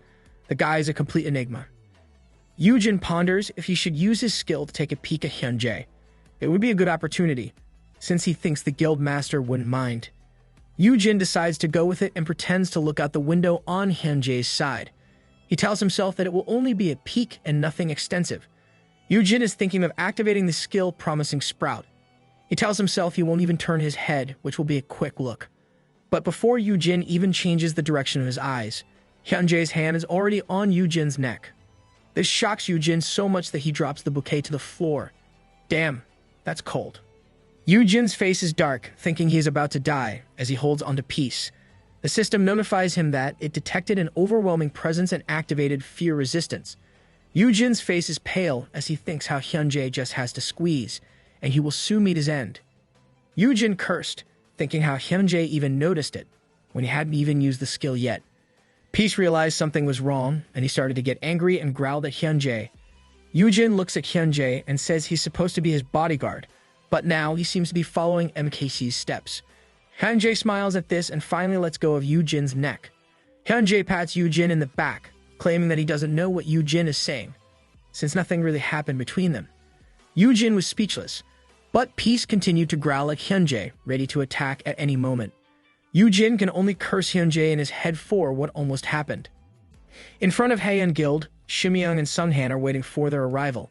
Hyunjae gets out of the car and greets them. Hyunjae gets around the car and opens the door for Yoojin. Yoojin immediately dashes out of the vehicle with Peace in one arm. He heads straight behind Sunghan. Hyunjae smiled at this, commenting on how quick he was. Hyunjae takes the bouquet that Yoojin dropped on the floor and says that Yoojin forgot. Shimyeong steps toward Hyunjae and asks why the man was there, saying he can't just show up without prior notice. Hyunjae simply smiles, saying that his staff must have already told them how Yoojin will be escorted back with at least an A ranker. Shimyeong was vexed at Hyunjae's answer. Shimyeong remains formal, but reminds Hyunjae that hunter guilds are similar to armies. Having other S-rankers visit another guild can create conflicts.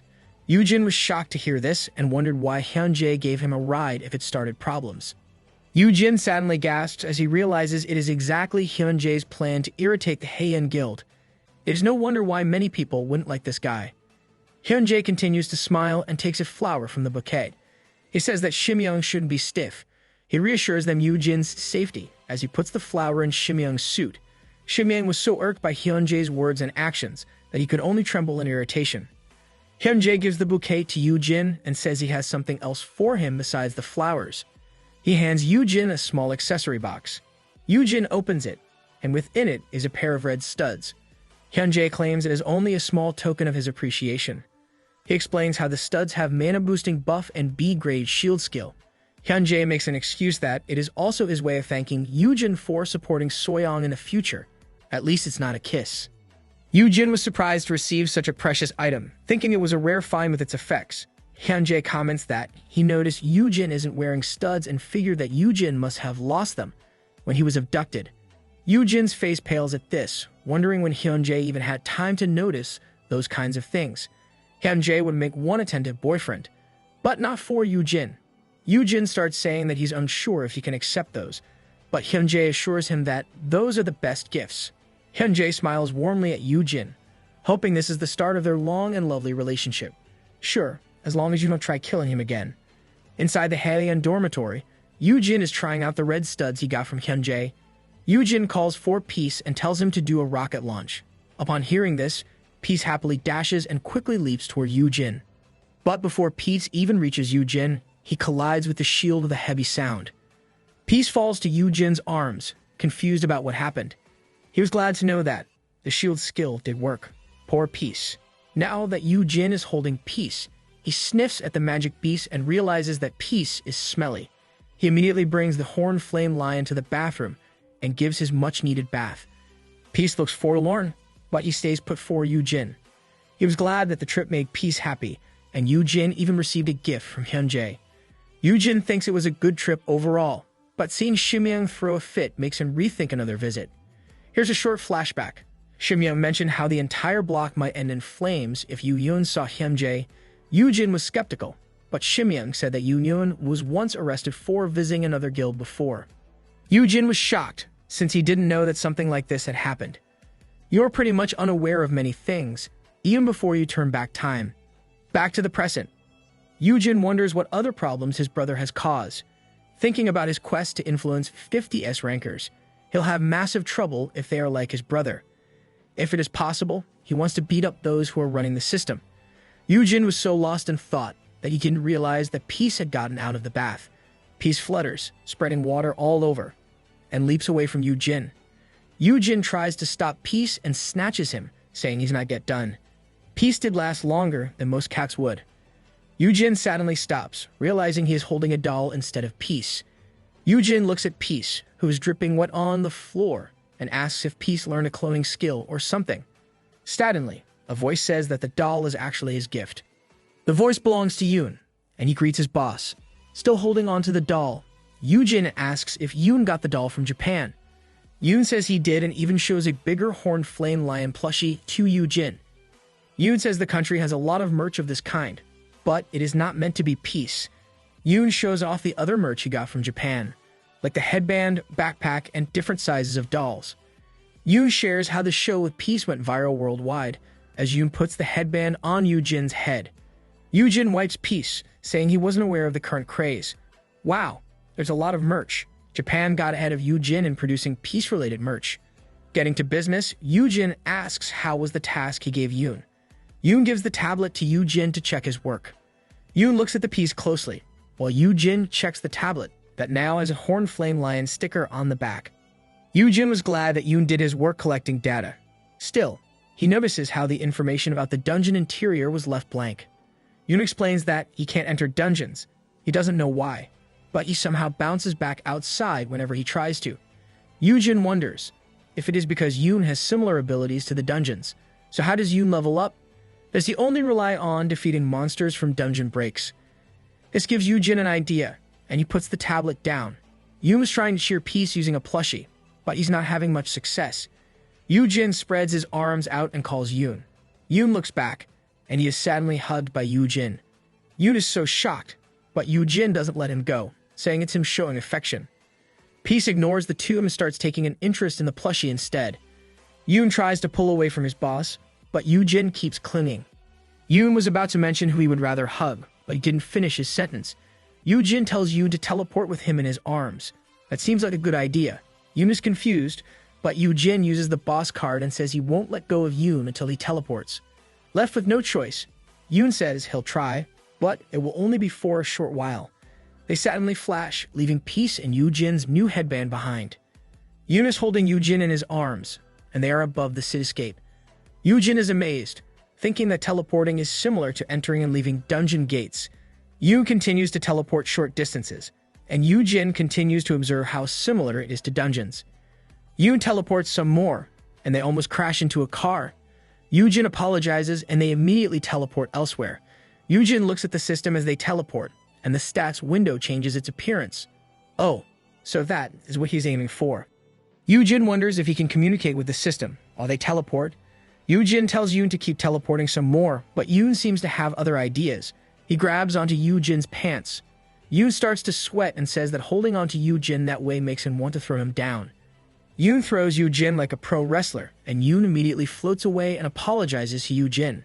Still lying on the floor, Yoojin remembers that the Dakebis have a terrible habit of wrestling the people based on folklore. Yoon was worried that he hurt Yoojin, remembering that his boss is a fragile F-ranker. You're learning well, Yoon. Yoojin rubs his sore back, thankful that he has a shield skill. You just hope the system sent him a message from all those teleporting. Yoojin opens his status window and finds a message saying that the skill my kid is the best is in effect with Peace. Under it is a tip from the system, and at the same time, there is a hidden message telling Yoojin to go to the dungeon. That seems like a high command from the system. Yoojin looks at the message closely and wonders if the system has gone through hoops just to converse with Yoojin. Yoojin wonders if they can't send a direct message like before, since he is outside the dungeon. He recalls that the system seems unaware of his location, unless he is inside a dungeon. Yoojin concludes that the system has its limitations. Yoon comes close to Yoojin and is still worried about his boss. He asks if he should get a potion, But Yujin pats Yoon on the head, reassuring Yoon that he is okay. Yujin is actually glad that he finally got a message from the system, and Yoon has been a great help in achieving that. Yujin decides that he needs to go inside a dungeon. Still rubbing his back, he tells Yoon he can go now, and Yujin will call if he needs him. Yujin doesn't forget to compliment Yoon and tells him he loves him. Our MC really doesn't miss a chance. This makes Yoon pause, and he sadly recalls Grandma Yoon, who previously owned the watermill. Yoon starts to feel some affection for his boss, and offers to teleport Yujin back to his place. Yujin thanks Yoon, as he wonders if his keyword would affected him. Back in his place, Yujin looks at the text confirmation for winning the bid for an F-rank dungeon. He checks the location and sees that it is actually close by. He decides to wear all black clothes with a hat and sunglasses. He wonders if no one will recognize him, but he knows he will be fine, since he still has Inky's stealth skill. No one might identify you, but you still look suspicious. He wears a mask to finish the look and thinks he'll only have a quick chat with the system and immediately get out. Yujin looks forward to getting the much-needed explanation from the jerks running the system. I guess we will finally meet them at the next one. In the Heian Guild's hallway, a head covered in a hat, sunglasses, and mask looks out behind a post. Yujin checks the coast and moves to a new location. He moves beside a plant, crouches by a wall, swishes across, tumbles, pretends to be a part of the wall, skids to the floor, and hides behind a plant. Dude, you look more suspicious with the way you are acting. Confirming that no one's around, Yujin commences phase 1 of his plan. Yujin activates the skill Giko on the wall, with double effects because of Final Thanks and Rao Chita's Bane. He checks the elevator with security beside it, knowing it would be suspicious if it moved independently when no one was there. The elevator opens and the lunch lady walks out pushing a food cart. Yujin quickly makes his move and dashes inside the elevator. Yujin is confident that he won't be detected even by A rankers. Cool, but what about the S rankers? Wouldn't your little bro and Yurim detect you? Other people were in the elevator, and Yujin stayed in one corner. He thinks about how Dakibi is the only person with stealth skills, since it is rare for a hunter to have such skills. The elevator reaches the first floor, and Yujin creeps out with the other people inside. He looks at the security checking the people coming out of the building, thinking it is time for phase 2. Yujin immediately dashes when he sees the security checking another guy. He slides on the floor, and the handheld detector beeps when Yujin passes. Yujin makes the run for it, while the guy being checked worries about why the sensor is alarmed when nothing is left in his pockets.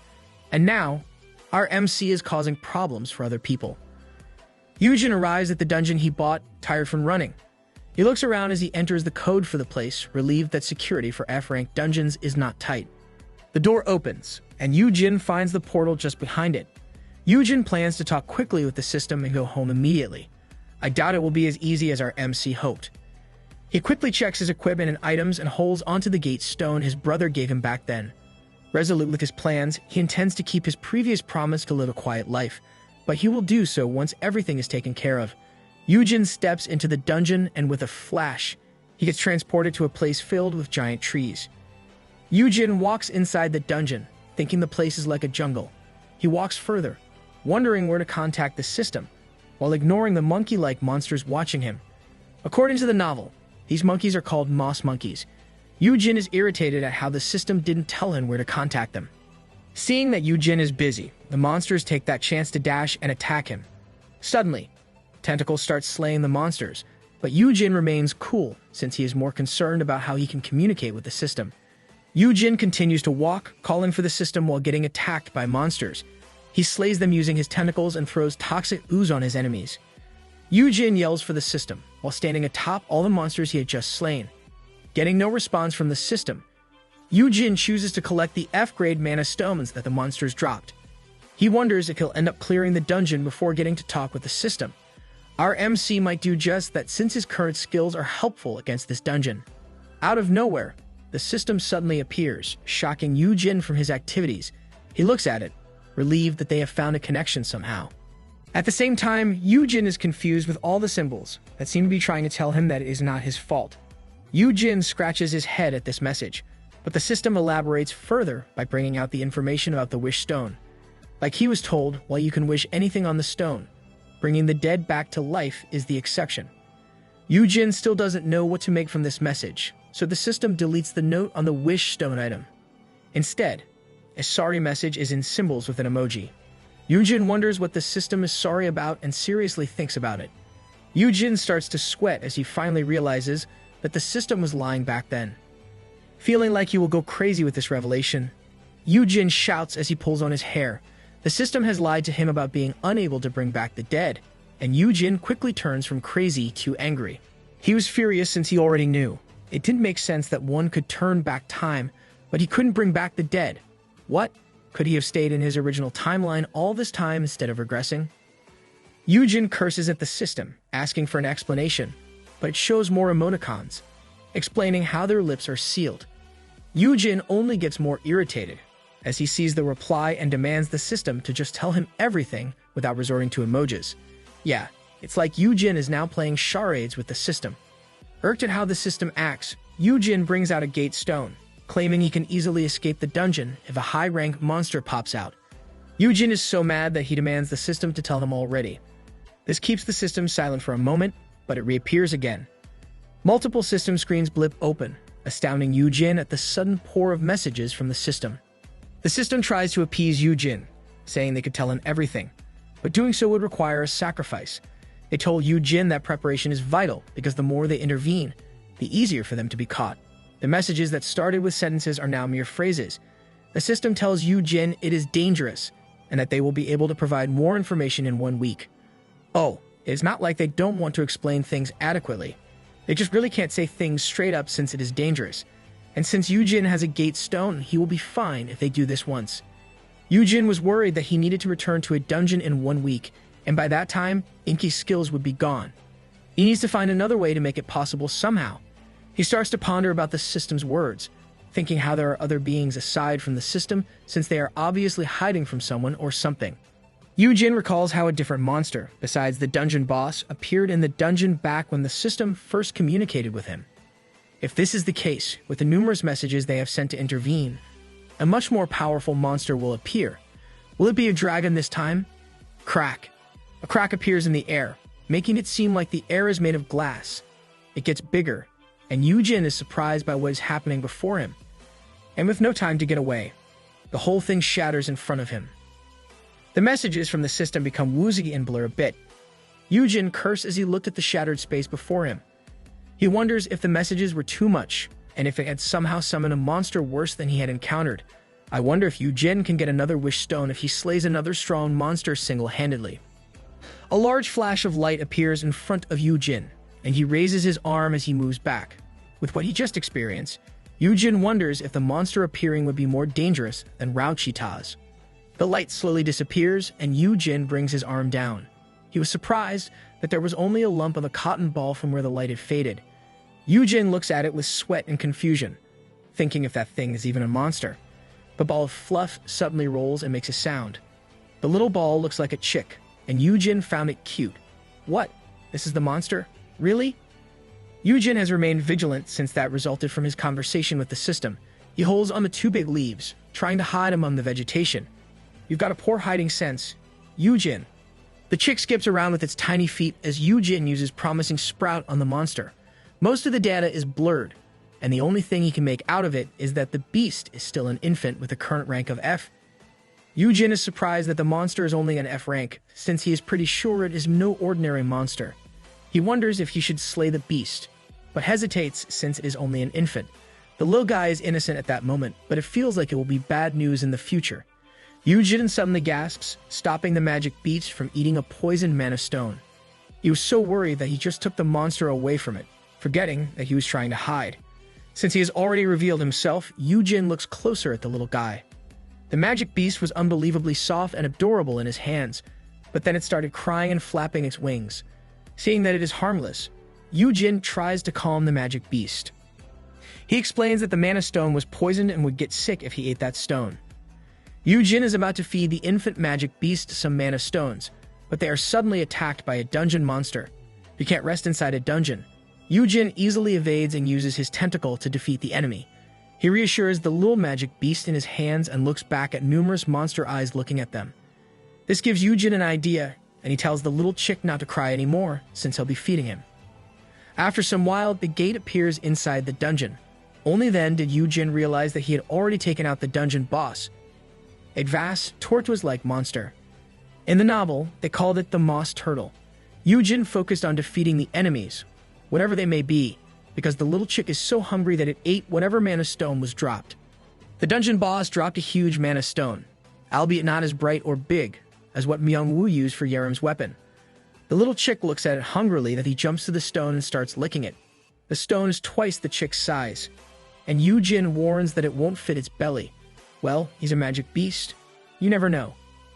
Yu-Jin separates the little chick from the mana stone. The system announces that he unlocked an achievement for solo clearing an F-grade dungeon with only his F-rank stats, attack skills, and less than 3 items. On top of his L-rank Perfect Caregiver and Dragon Slayer titles, he now has the Miracle Rookie title. Hidden achievement unlocked. The little chick jumps off Yu-Jin to the mana stone, while Yu-Jin is busy checking the new title he got. Yu-Jin gasps when he realizes the new title is an S-rank with the effects of item double loot. He is so amazed that you can get an S-rank title by clearing an F-rank dungeon, but at the same time, he is dismayed that the loots from an F-rank dungeon are just worthless.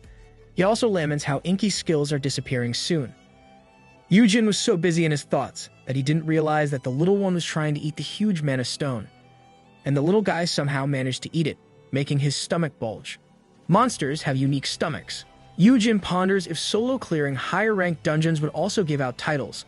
While he still has Inky's skills, he might be able to clear up to D-ranked dungeons independently. Our MC is a bit forgetful. He doesn't remember lecturing Yerim about mana use. Yu-Jin makes up his mind and plans to clear as many dungeons as possible, to get some good items while he still can. He really should just leave the solo leveling stuff to Jinwoo. The little chick has recovered a bit from his eating, and Yu-Jin takes the magic beast in one hand as it burps. Only then did Yu-Jin realize that the big mana stone he held before was gone. The little guy simply chirps, and Yu-Jin wonders if it is a pig instead of a bird. It's a gluttonous bird, for sure. After clearing the dungeon, Yu-Jin heads home with the white fuzzball. But instead of getting time to relax, he worried that the new guy would end up in Peace's stomach. Peace immediately attacked the chick upon sight, so Yu-Jin had no choice but to leave the room with the chick. Yu-Jin sits by his door with a closed door thumping loudly because of Peace. Knowing that Yu-Jin can't leave the two alone, he wonders if he can train Peace once he calms down. But even with this, he worries that the little guy might still get eaten when he goes out and leaves the two. It will be a whole Sylvester Tweety thing if Yu-Jin does. Yu-Jin imagines that Peace is using all his muscles to open the door. He is so deep in his thoughts that he doesn't realize someone is approaching him. The system announces that Weakling's hunch is activated and that an S-ranker is coming. Yu-Jin is so surprised that the little chick tumbles off his hands. And another problem arises. Yu-Yun sees the bird and asks about it since it looks funny. Yu-Jin clasps the little chick in his hands as he pales, thinking about what excuse he should make. Since Yu-Yun has already seen it, he admits it is a magic beast. This answer got Yu-Yun all agitated, and he asks questions. Yu-Jin looks away as he says he found the monster in the hall and starts making up a story of how the poor beast was left alone. So he adopted it. I doubt that excuse is gonna fly. Yu-Yun's mouth hangs open at this with a blank look. Seeing that his brother has already decided, he simply sighs. Yu-Yun starts saying that he has some questions, which is why he was there. Wow. Yu-Yun just lets it go even though he knows his brother is lying. Yu-Yun was unable to continue because Yu-Jin suddenly clasped his hand. Yu-Jin claims that Yu-Yun arrived at the perfect time and asked for his brother's help calming Peace down. They open the door to the room and approach Peace, who is angrily growling at the little guy in Yu-Jin's hands. Yu-Jin tries his best to explain that the little chick is not food and that it is Peace's younger sibling. They are family now, so he hopes for them to get along. Peace ignores this and leaps to where the chick is, but Yu-Jin is just as fast and moves the chick out of Peace's way. Now they are doing an episode of Looney Tunes. At the same time this is happening, Yu-Yun says that he wants to talk about the day his brother got abducted. Peace continues to chase while Yu-Jin runs with the little chick in his hand. Yu-Yun continues, saying he hesitates to bring it up, since it might trouble Yu-Jin. Still, he made up his mind that it would be better to be safe. I don't think Big Bro is listening, Lil Bro. Yu-Yun quickly grabs Peace by the nape with a glare as he says those last words. Irked at how Peace is not behaving, Yu-Yun throws the magic beast away. This action shocks both Yu-Jin and the little chick. Yu-Yun wants to continue his talks with his brother, but Yu-Jin and the chick are pale with what happened. Yu-jin suddenly blows off, angry at his brother's actions. He shouts that they are not reasonable and scolds Yu-yun. Seeing his brother so angry, Yu-yun can't help but flinch. Whoa, Yu-jin is the only person who can make his lil bro flinch and doubt his actions. Yu-jin shouts at how Yu-yun threw peace, but Yu-yun is only confused about why his brother is angry. Yu-jin grabs the front of Yu-yun's clothes while holding the little chick. Yu-jin scolds Yu-yun for doing that to Peace. Yu-yun still doesn't get it and says that Peace is a C-rank magic beast, meaning it won't be hurt with that throw. And to prove his point, Peace lands on the floor perfectly fine. Oh, Lil Bro has a point, though he is still wrong. Even though Peace is okay, Yu-jin is still angry with his brother's actions. He asks Yu-yun if he'll be throwing everyone who can withstand it. Seeing Yu-jin so angry, Yu-yun tries calming his brother down, saying he won't do that. At the same time, Peace looks at the two while approaching them slowly. Yu-jin can't be appeased and yells for Yu-yun to sit down. Yu-yun and Peace now sit side by side on the sofa as Yu-jin lectures Yu-yun on how he should treat Peace. They look like kids being scolded by their parent for misbehaving. He tells him how Soyeon Kang from the Sejong Guild plans to look after her mount like her own child, and how even Hyunjae gave Peace a treat when they visited. And yet this brother of his doesn't care much for his mount. Yu-yun looks at Peace and says he cares, but Peace just gives a confused look. Yu-yun promises to do better and care for Peace like one of his top-grade equipment.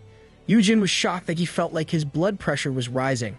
He continues to scold his brother that Peace is not a piece of equipment, and this is the exact reason why Peace doesn't listen to him. Yu-yun reasons that it will change once they get together in a dungeon raid. The little bird learns fast from Yu-jin and scolds Yu-yun with a chirp. Yu-jin continues with the scolding, saying that Yu-yun's attitude is the biggest problem. He asks what Yu-yun has ever done for Peace, and Yu-yun stammers as he says he pays for the food. Like a feral mother cat, Yu-jin is unhappy with Yu-yun's answer. Yu-jin says that providing food is not all that matters, and asks what Yu-yun has personally done for Peace. The little bird chirps in as well at this, but Yu-yun cannot answer his brother's question. Now, the big bro looks like a wife scolding her husband for neglecting the kids. With nothing to rebut, Yu-yun can only apologize and admit it was all his fault. Knowing Yu-yun well, Yu-jin is aware that Yu-yun still doesn't get what he did wrong. If he bases it on the past, the young Yu-yun had difficulty understanding people. Yu-yun did things without considering what others would feel, and he even broke off large branches from a tree just to give them to his brother. Lil Bro only cares for Big Bro's opinions, and seeing how Yu-yun easily breaks off and carries big branches back then, proves that it is only natural for him to be an S-class. Knowing that his brother still has a long way to go, he suggests that his brother should hug instead of apologizing. Yu-yun is happy with this suggestion and opens his arms for his brother. Peace blankly looks at Yu-yun's cheerful demeanor, but Yu-jin shouts at Yu-yun that he should be hugging Peace and not him. Oof, I guess Lil Bro's thinking is a bit warped since his EQ is somewhat below average. Yu-yun listens to his brother and awkwardly puts his arms around Peace. Feeling the same as Yu-yun, Peace avoids his touch but stays in place. They are obviously displeased with what they are being forced to do, but Yu-jin is happy enough with that. Yu-jin finally calms down and sits on the sofa with them, saying they should do this kind of thing often, while Yu-yun and Peace immediately pull apart to place some space between them. Seeing that Yu-jin is now in a better mood, Peace purrs at Yu-jin and makes adorable eyes at him. I'm sorry, Puss. Peace looks more precious than you are. Yu-jin is touched by how Peace apologizes and brings the little bird close to Peace. He asks if Peace will stop bullying the little guy, calling the bird Chirpy. Peace looks at the bird while Chirpy stares blankly at Peace. To prove that he will now behave, Peace licks Chirpy. This makes Yu-jin a bit worried. But seeing that Peace is not doing anything else, he compliments Peace for being good. Peace is so happy to be praised that he wags his tail. Behind him, Yu-yun gives Peace a blank stare for acting cute in front of his brother. It feels like Lil Bro's stare is saying how unfair it is that he gets scolded, but Peace gets complimented. Yu-jin concludes that he should still separate Peace from Chirpy. Seeing that everything is fine now, Yu-yun returns to the matter of why he is there. He tells Yu-jin to get a complete physical checkup and is about to say more, but Yu-jin cuts him off by smiling and asks if Yu-yun is free. Our MC is totally obvious. Yu-jin invites Yu-yun to do a dungeon raid with him and says they will use that as an opportunity to check Yu-yun's skills and have Yu-yun and Peace bond. Aware that his brother just changed the subject, Yu-yun lets it go and says he will have it set up. Yu-yun thinks about how Yu-jin always lies to him. making him feel sad and unworthy of his brother's trust.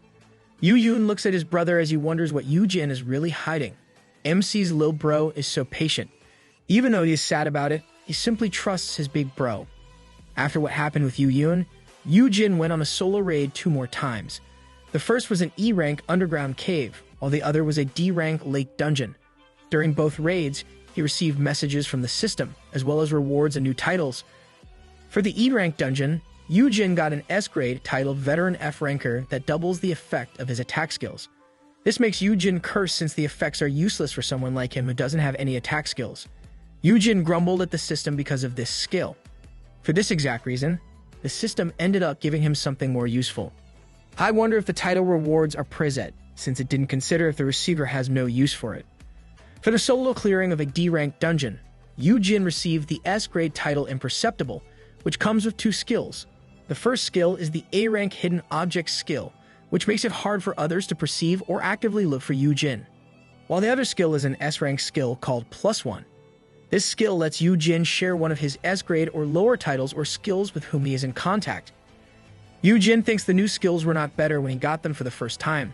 Now that he rests, he mulls the pros and cons of using those skills.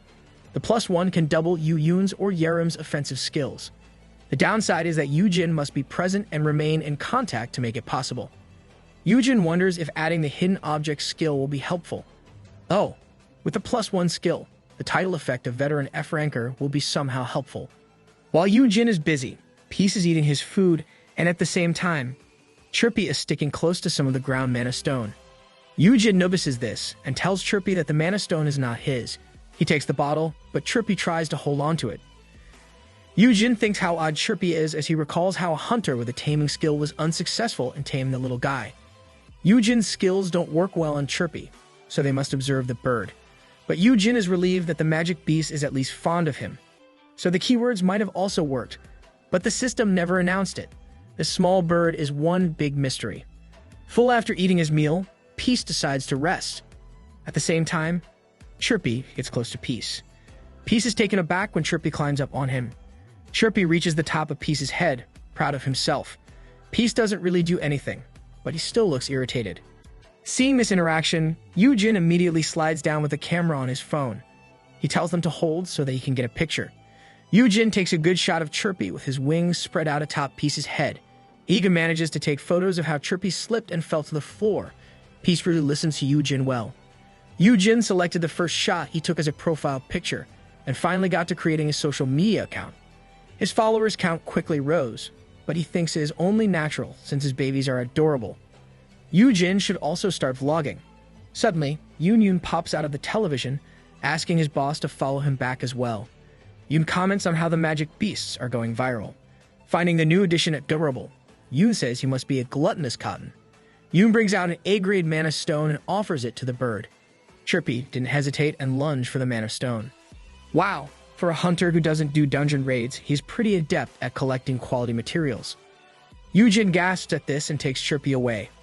He then scolds Yoon to not waste expensive stuff and spoil the kids. Yoon sees the grandma who cared for him and Jin, making him quickly agree and apologize while calling Jin grandma. It was only then that Jin realized that Yoon was under his influence. Some time passed, and everything that Jin had planned somehow fell into its place. On TV, there was a report about the building being made under Jin's name. The monster breeding facility planned by the guilds is now being built beside the Heian Guild. No expenses were spared, and all the workers were awakened. The projected completion date will only take a short while, which is expected to be only 2 weeks or less. I hope someone will figure out how to make such a thing possible in real life. Jin is amazed to hear this news and thinks about how Myung-woo and Dr. Siak will join him in the facility. Aside from them, he will be getting new infant magic beasts. He wonders if there's anyone else he should be recruiting. Me? Please recruit me as your PA. Jin suddenly plops down, realizing he has more work to do than relaxing and enjoying life. He calms himself down and resolves to do things step by step.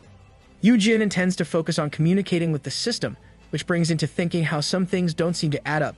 He recalls how he got duped into thinking that the Wish Stone couldn't help him bring his brother back to life, and that the system said it was not Jin's fault. The system is sus. Jin thinks about it, wondering if something has gone wrong, and if that happened when he chose to rewind the time. Yu Jin contemplates it but gives up as he flops down to the sofa. He concludes that it won't help with anything, even if he spends the time thinking about it, so he will just ask the system during their scheduled dungeon raid. But Yu Jin is sorry he didn't properly think things through back then, because in a place filled with black and purple flames, a sword is pointed at Yu Jin, and the person pointing the sword at him is none other than his beloved brother, Yu Yun. What the? That is a big jump on what happened. With Yu Yun glaring at him, Yu Jin thought he should have been more open to his brother before things turned terrible. Just what is happening? I can't imagine Lil Bro actually hurting his beloved big bro. If only Yu Jin had paid more attention, he would have noticed it back then. The manhwa is finally showing us what happened before that big action jump. There are a lot of dishes on the table, and everything looks scrumptious. Myung-woo was responsible for the feast, except for the fried eggs Yu Jin cooked. Despite the bright feast on the table, the ambience is quite different because of the people. Yu Jin wanted to have dinner with his brother, Myung-woo and Yerim, to bond a bit. But the thing happening before him is vastly different from what he intended. Someone's missing in this group. Where's Sungin? Yerim tries to change the atmosphere by happily munching on the food and complimenting Myung-woo on the delicious food. Yu Jin does the same and offers some of these to his brother, but Yu Yun is in a bad mood and says he will only have the eggs his brother cooked. This line chills the ambience, and Yu Jin is a bit miffed that his brother is being stubborn. He starts to scold Yu Yun, but Myung-woo stops Yu Jin. Myung-woo says is okay even if they don't get along, since they wouldn't run into each other often when he leaves Haeyeon with him. Yerim keeps on eating, but she still manages to comment on how cold Myung-woo is. Myung-woo is like Yu Yun, who only cares about Yu Jin's opinion. Yu Yun asks his brother what Myung-woo means. Yu Jin explains how Myung-woo rejected Haeyeon's offer and decided to stay with him instead. Hearing this news, Yerim was excited that Yu Jin's building would have a monster daycare and a smithy. Yu Jin smiles big at this, saying the real talents will flock to the place.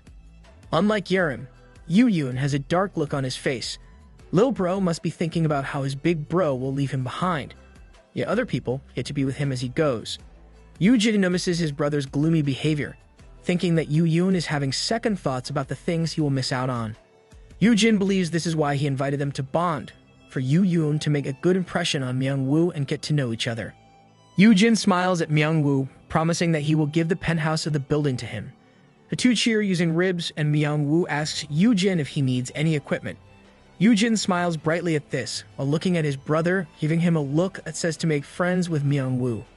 Yu Jin then asks Myung-woo if anything can help with his defenses. Beside Yu Jin, Yu Yun is angry to the point that he cracks his glass with his hold. Instead of thinking about why his brother is acting this way, Yu Jin scolds his brother inside his head. They really should talk this out. After they finish the meal, Yu Jin sighs at how awkward and asks Yerim what's wrong with Yu Yun. The two are washing dishes, and Yerim says Yu Yun is cold these days. Yu Jin thinks about how his brother might be shy around Myung-woo. I doubt that is the case. Yu Jin hoped that his brother would be at least relieved that no one would mess with him anymore, but he acted all cold throughout the dinner and even left early. Yu Jin was suddenly struck with the idea that Yu Yun might be jealous of Yu Jin for getting his own group now.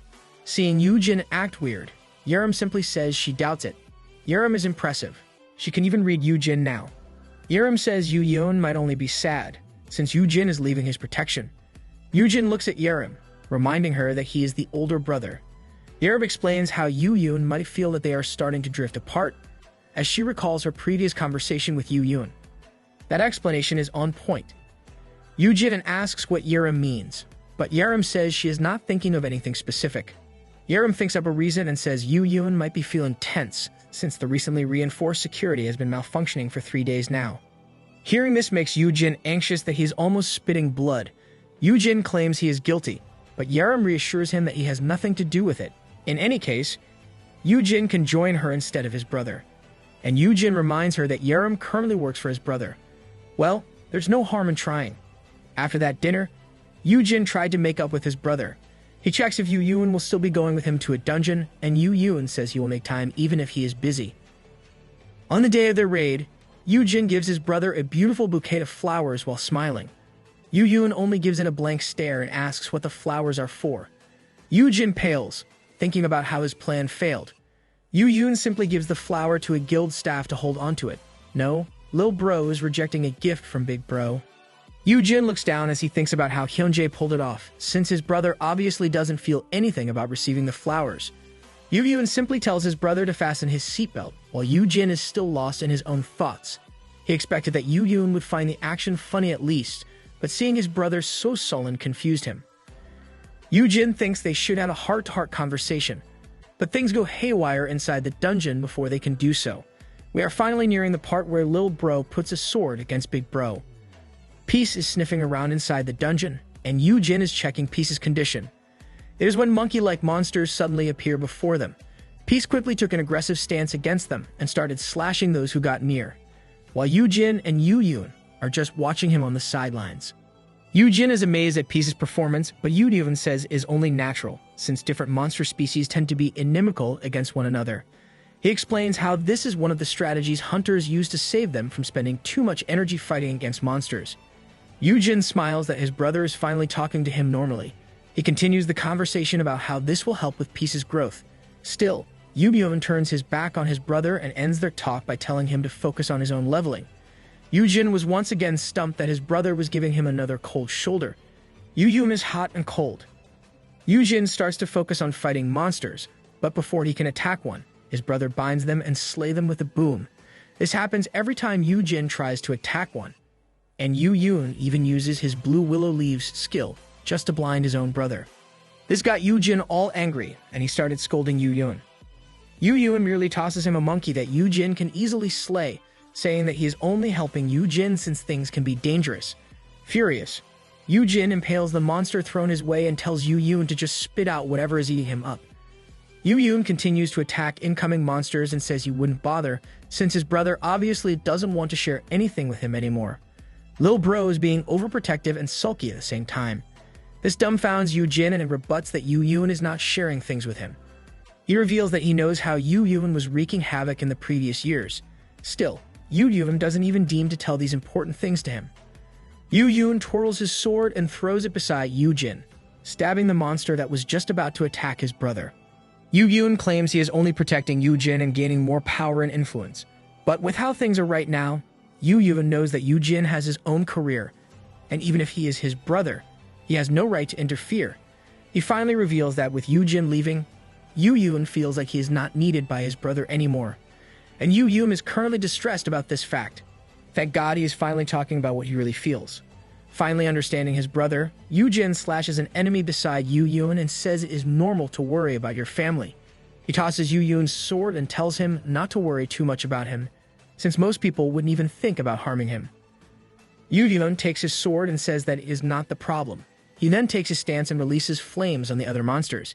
Yu-yun asks Yu-jin if he can't just relax and enjoy life without doing anything or going anywhere since he will provide for him. Yu-yun claims that he won't ask his brother questions if he stops questioning him or if Yu-jin will at least sit back and stay away from dungeons. Yu-yun's words reminded Yu-jin of the memory he got from his brother before he turned back time. The words that Yu-yun is telling him now are Yu-yun's wishes from back then. Yu-jin starts to ask Yu-yun, but the system suddenly messages him, and Yu-jin starts to disappear. This is a prime example of bad timing. Yu-jin is aghast with what is happening, and Yu-yun looks back at his brother. Yu-jin called for Yu-yun, but he couldn't say any more words. Yu-yun can only watch as his brother vanishes right before his eyes, leaving only a spear behind. Yu-yun calls for his brother, but Yu-jin is already gone. Yu-yun looks around with both worry and horror. To no avail, Yu-yun can only scream for his brother, and the system adds coal to the fire. As for Yu-jin, he is now falling into a space of swirling blue light. He screams at first and then scolds the system for its wrong timing. He suddenly screeches to a stop, and a pixelated volleyball face welcomes him, calling him honey. Other pixelated images appear, and a water droplet and tree ask Yu-jin if he can see them. Yu-jin answers them, and the system exchanges greetings with Yu-jin, still calling him honey. There are a total of 5 pixelated images before him. The images are the deer, water droplet, volleyball face, wolf, and tree. Yes, I know, the deer and tree look different, but those are what they are called in the novel.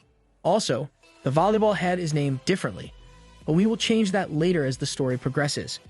Deer expresses her delight in finally meeting with him. At the same time, Water Droplet mentions how Honey has a lot of questions for them. Yu-jin tells them his name is not Honey and is about to say his real name, but he is immediately stopped. The system says he cannot reveal his name to them and that they are only allowed to share a limited amount of information. And in the case of names, it is considered critical information that should be hidden from others. Yujin asks who these others are, and the system simply says that they are who shall not be named.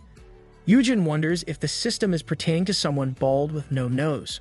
Voldemort? Really? With no intention of broadening this subject, the red volleyball image apologizes to Honey for lying about the wish stone.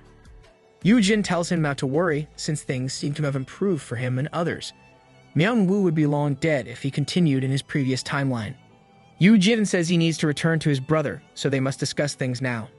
He asks the system how they know of things that happened before he turned back the time and if his action caused some problems. The volleyball phase pauses for a bit and instead says that the things happening in the future is more important. They are obviously hiding something. Trees suddenly grew around Yujin, and the system explains that only Honey's world got reset. To make it simple, the system uses trees as an analogy. When Honey turned back the time with a wish stone, the tree representing his world reverted back into a small plant, but at the same time, the other trees stayed the same. This means Honey's wish only affected his world and not the other worlds. The system explains that the difficulty level of the dungeons in his world is still the same as before Honey used the wish stone. His world will think that the dungeons are getting harder to clear, but the system is doing its best to slow it down. At the same time, they are also trying to expand their influence through the dungeons, and this is where the system requires Honey's help. So the system is merely a guide, and the dungeons are not within their abilities domain. The system opens Honey's skill, My Kid is the Best, and the weird upgrade that includes a photo book appears. The pages flap open, and the numbered squares float around Yujin. This feels like a scene from Cardcaptor Sakura. The system explains that Honey must use his keywords on 50 S-rankers and influence them, and in doing so, Honey will be able to save his world. The system explains how this was designed to make it easy for him to understand what he must do. They add that the system interface that the Awakened see in their world is also based on their world's video games. The system also considered doing tropes like the Chosen One or breaking pots, but they simplified it since it won't be there for long. Yujin was shocked to learn that the status windows would disappear since they were helpful. The system explains that the current interface is more of a tutorial, and if they keep it in the long run, people will stop thinking outside the box. The system gives an example of how people tend to underestimate F-rankers, thinking that they won't get better, even if there is already evidence of someone who just destroyed that way of thinking. The system explains that anyone can grow, whether if it is the stats or the skills, because people can change. This is how one must work to gain the result he or she wishes, which is what everyone basically does in real life. Yujin totally understands what the system is telling him. Still, he clutches at the volleyball head image and demands his keyword be changed. He says is the least they could do, since his keyword is like he's asking people out.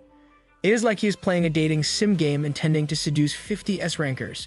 If this happens, the whole manual will change its title to My S-Class Romance. That might become popular if that kind of game is ever made. The system tries to appease Honey by saying he can also use the keyword on magic beasts. Water Droplet speaks up and says that they did not set the keyword, since they just filled out the name and description of the skills. Yujin says they should have at least sent some instructions just like they did with his friend. Yujin almost slips and says Myung-woo's name but stops himself just in time. He continues to rant at how his friend's skill has a saved stash of materials, an elemental, and even a guidebook. Water Droplet tries to talk back but can't make up a reason. The tree pixelated image then explains that the skill given was carried over from a previous world. Tree then points out that Honey is probably now aware of the other world's existence, as the surroundings change to show different terrains and species. Tree continues to explain how the Golden Smithy was created in one of those other worlds and transferred to Honey's world. Carrying over so much content under one package rarely happens. To do this, the previous owner of the Golden Smithy has done more than necessary to ensure it is passed down completely. They would have sacrificed a lot to save other beings' futures. I hope they expound on the story of the previous owner of the Golden Smithy. Water Droplet explains they just usually fill in the information based on what was presented. It is similar to how zoologists would categorize species based on their similarities with animals they already know. This kind of thing can be inaccurate. In Honey's case, they can't change his keyword. Ouch, our MC is stuck in telling people I love you. The circle says that Honey's case of perfect caregiver is entirely new for them, and they had to do a lot of guessing to fill in its descriptions. Tree continues, saying their regular caregiver title is already rare on its own. Its requirement is to have a natural-born S-ranker consider another as their keeper to unlock the title. They continue explaining how with the use of Promising Sprout, Honey can see the potential ranks. For some S rankers, before they awaken, their potential rank can be A or S. This means they may become an A ranker instead of an S ranker. However, some are guaranteed to become an S ranker. They are such extreme irregularities that they may seem to be a different species from their own kind. The system says that the S rankers of this kind are overwhelmingly extraordinary. The normal ones in their species tend to fear or reject them to the point that even family members can drift apart. So the appearance of a caregiver is a very rare occurrence already. In short, if the natural-born S-rankers are extreme rarities, people with caregiver titles are even more so. And for Yu Jin to have the perfect caregiver title is beyond that. Yu Jin was surprised that S-rankers get shunned, but for Yu Jin, he never ever felt that way for his brother. The system continues, explaining that those with the caregiver title don't live long because they become targets by others instead of those under their influence. It is the same when S-rankers try to protect them. Because of their nature, their intention can be seen as violence. The system again reiterates that they need Honey to collect the S-rankers as safely as possible in the next 5 years. So Yu Jin needs to collect at least 10 S-rankers every year. With this message, the pixelated images of the system start to disappear. They have reached the end of what they are allowed to share at that moment. Tree tells Yu Jin that they will send him back to where his brother is and that he has been gone for only 30 minutes. Yu Jin asks a question before they totally disappear.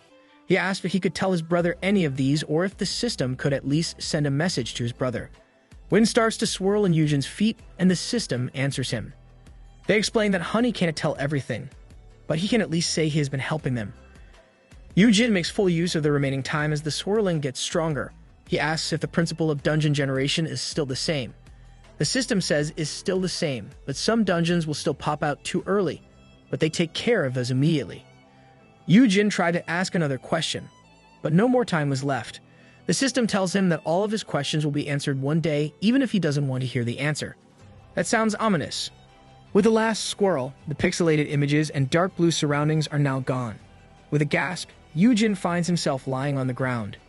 Seeing that he is back, he quickly sits up, thinking of his brother. He intends to explain everything since he got permission from the system, and he doesn't want to be out of sorts anymore with Yu Yun. Yu Jin looks around, and only then does he realize that everything around him is burning in purple and black flames. Seeing it makes him sweat since it is entirely different from what he remembered. He knows they were in a forest dungeon before, making him think that the system somehow sent him to the wrong dungeon. Seriously, big bro. The black and purple flames are a big giveaway of what happened there. The ground rumbles, and a growl makes Yu Jin look behind him. Yu Jin shrieks as he sees a huge magic beast about to pounce on him. No, everyone is not mistaken. That big magic beast looks a lot like Peace. Yu Jin then screamed that this is not an easy dungeon. Yu Jin manages to evade, and the magic beast is now where Yu Jin had been. Yu Jin ponders if there's a way for him to win against the monster and decides to check its rank using Promising Sprout. It was then that Yu Jin realized that the magic beast was none other than his lovable Peace. Surprised, he started asking a question. He was suddenly snatched up and placed on his brother's shoulders. Yu Jin is surprised and asks his brother what happened. He is sure that they were in a forest dungeon before. Yu Jin gets a good look at their surroundings from his brother's shoulders. He realized that everything had been burned by Yu Yun. That took him some time to learn. Yu Jin tells Yu Yun to calm down and put him down. Yu Yun continues to carry his brother, saying he is as calm as possible. Yu Jin says that he will tell Yu Yun about everything. Yu Jin then looks at Peace and asks if he will let Yu Yun have his way with him. Peace turns away from Yu Jin, obviously displeased with Yu Jin like Yu Yun. Even Peace is now influenced by Yu Yun. Yu Jin apologizes for making them worry and is about to say where he has been, but Yu Yun tells him to shut up or else he will make him shut up. Yu Yun finally releases his anger and asks if Yu Jin really wants to see him go crazy.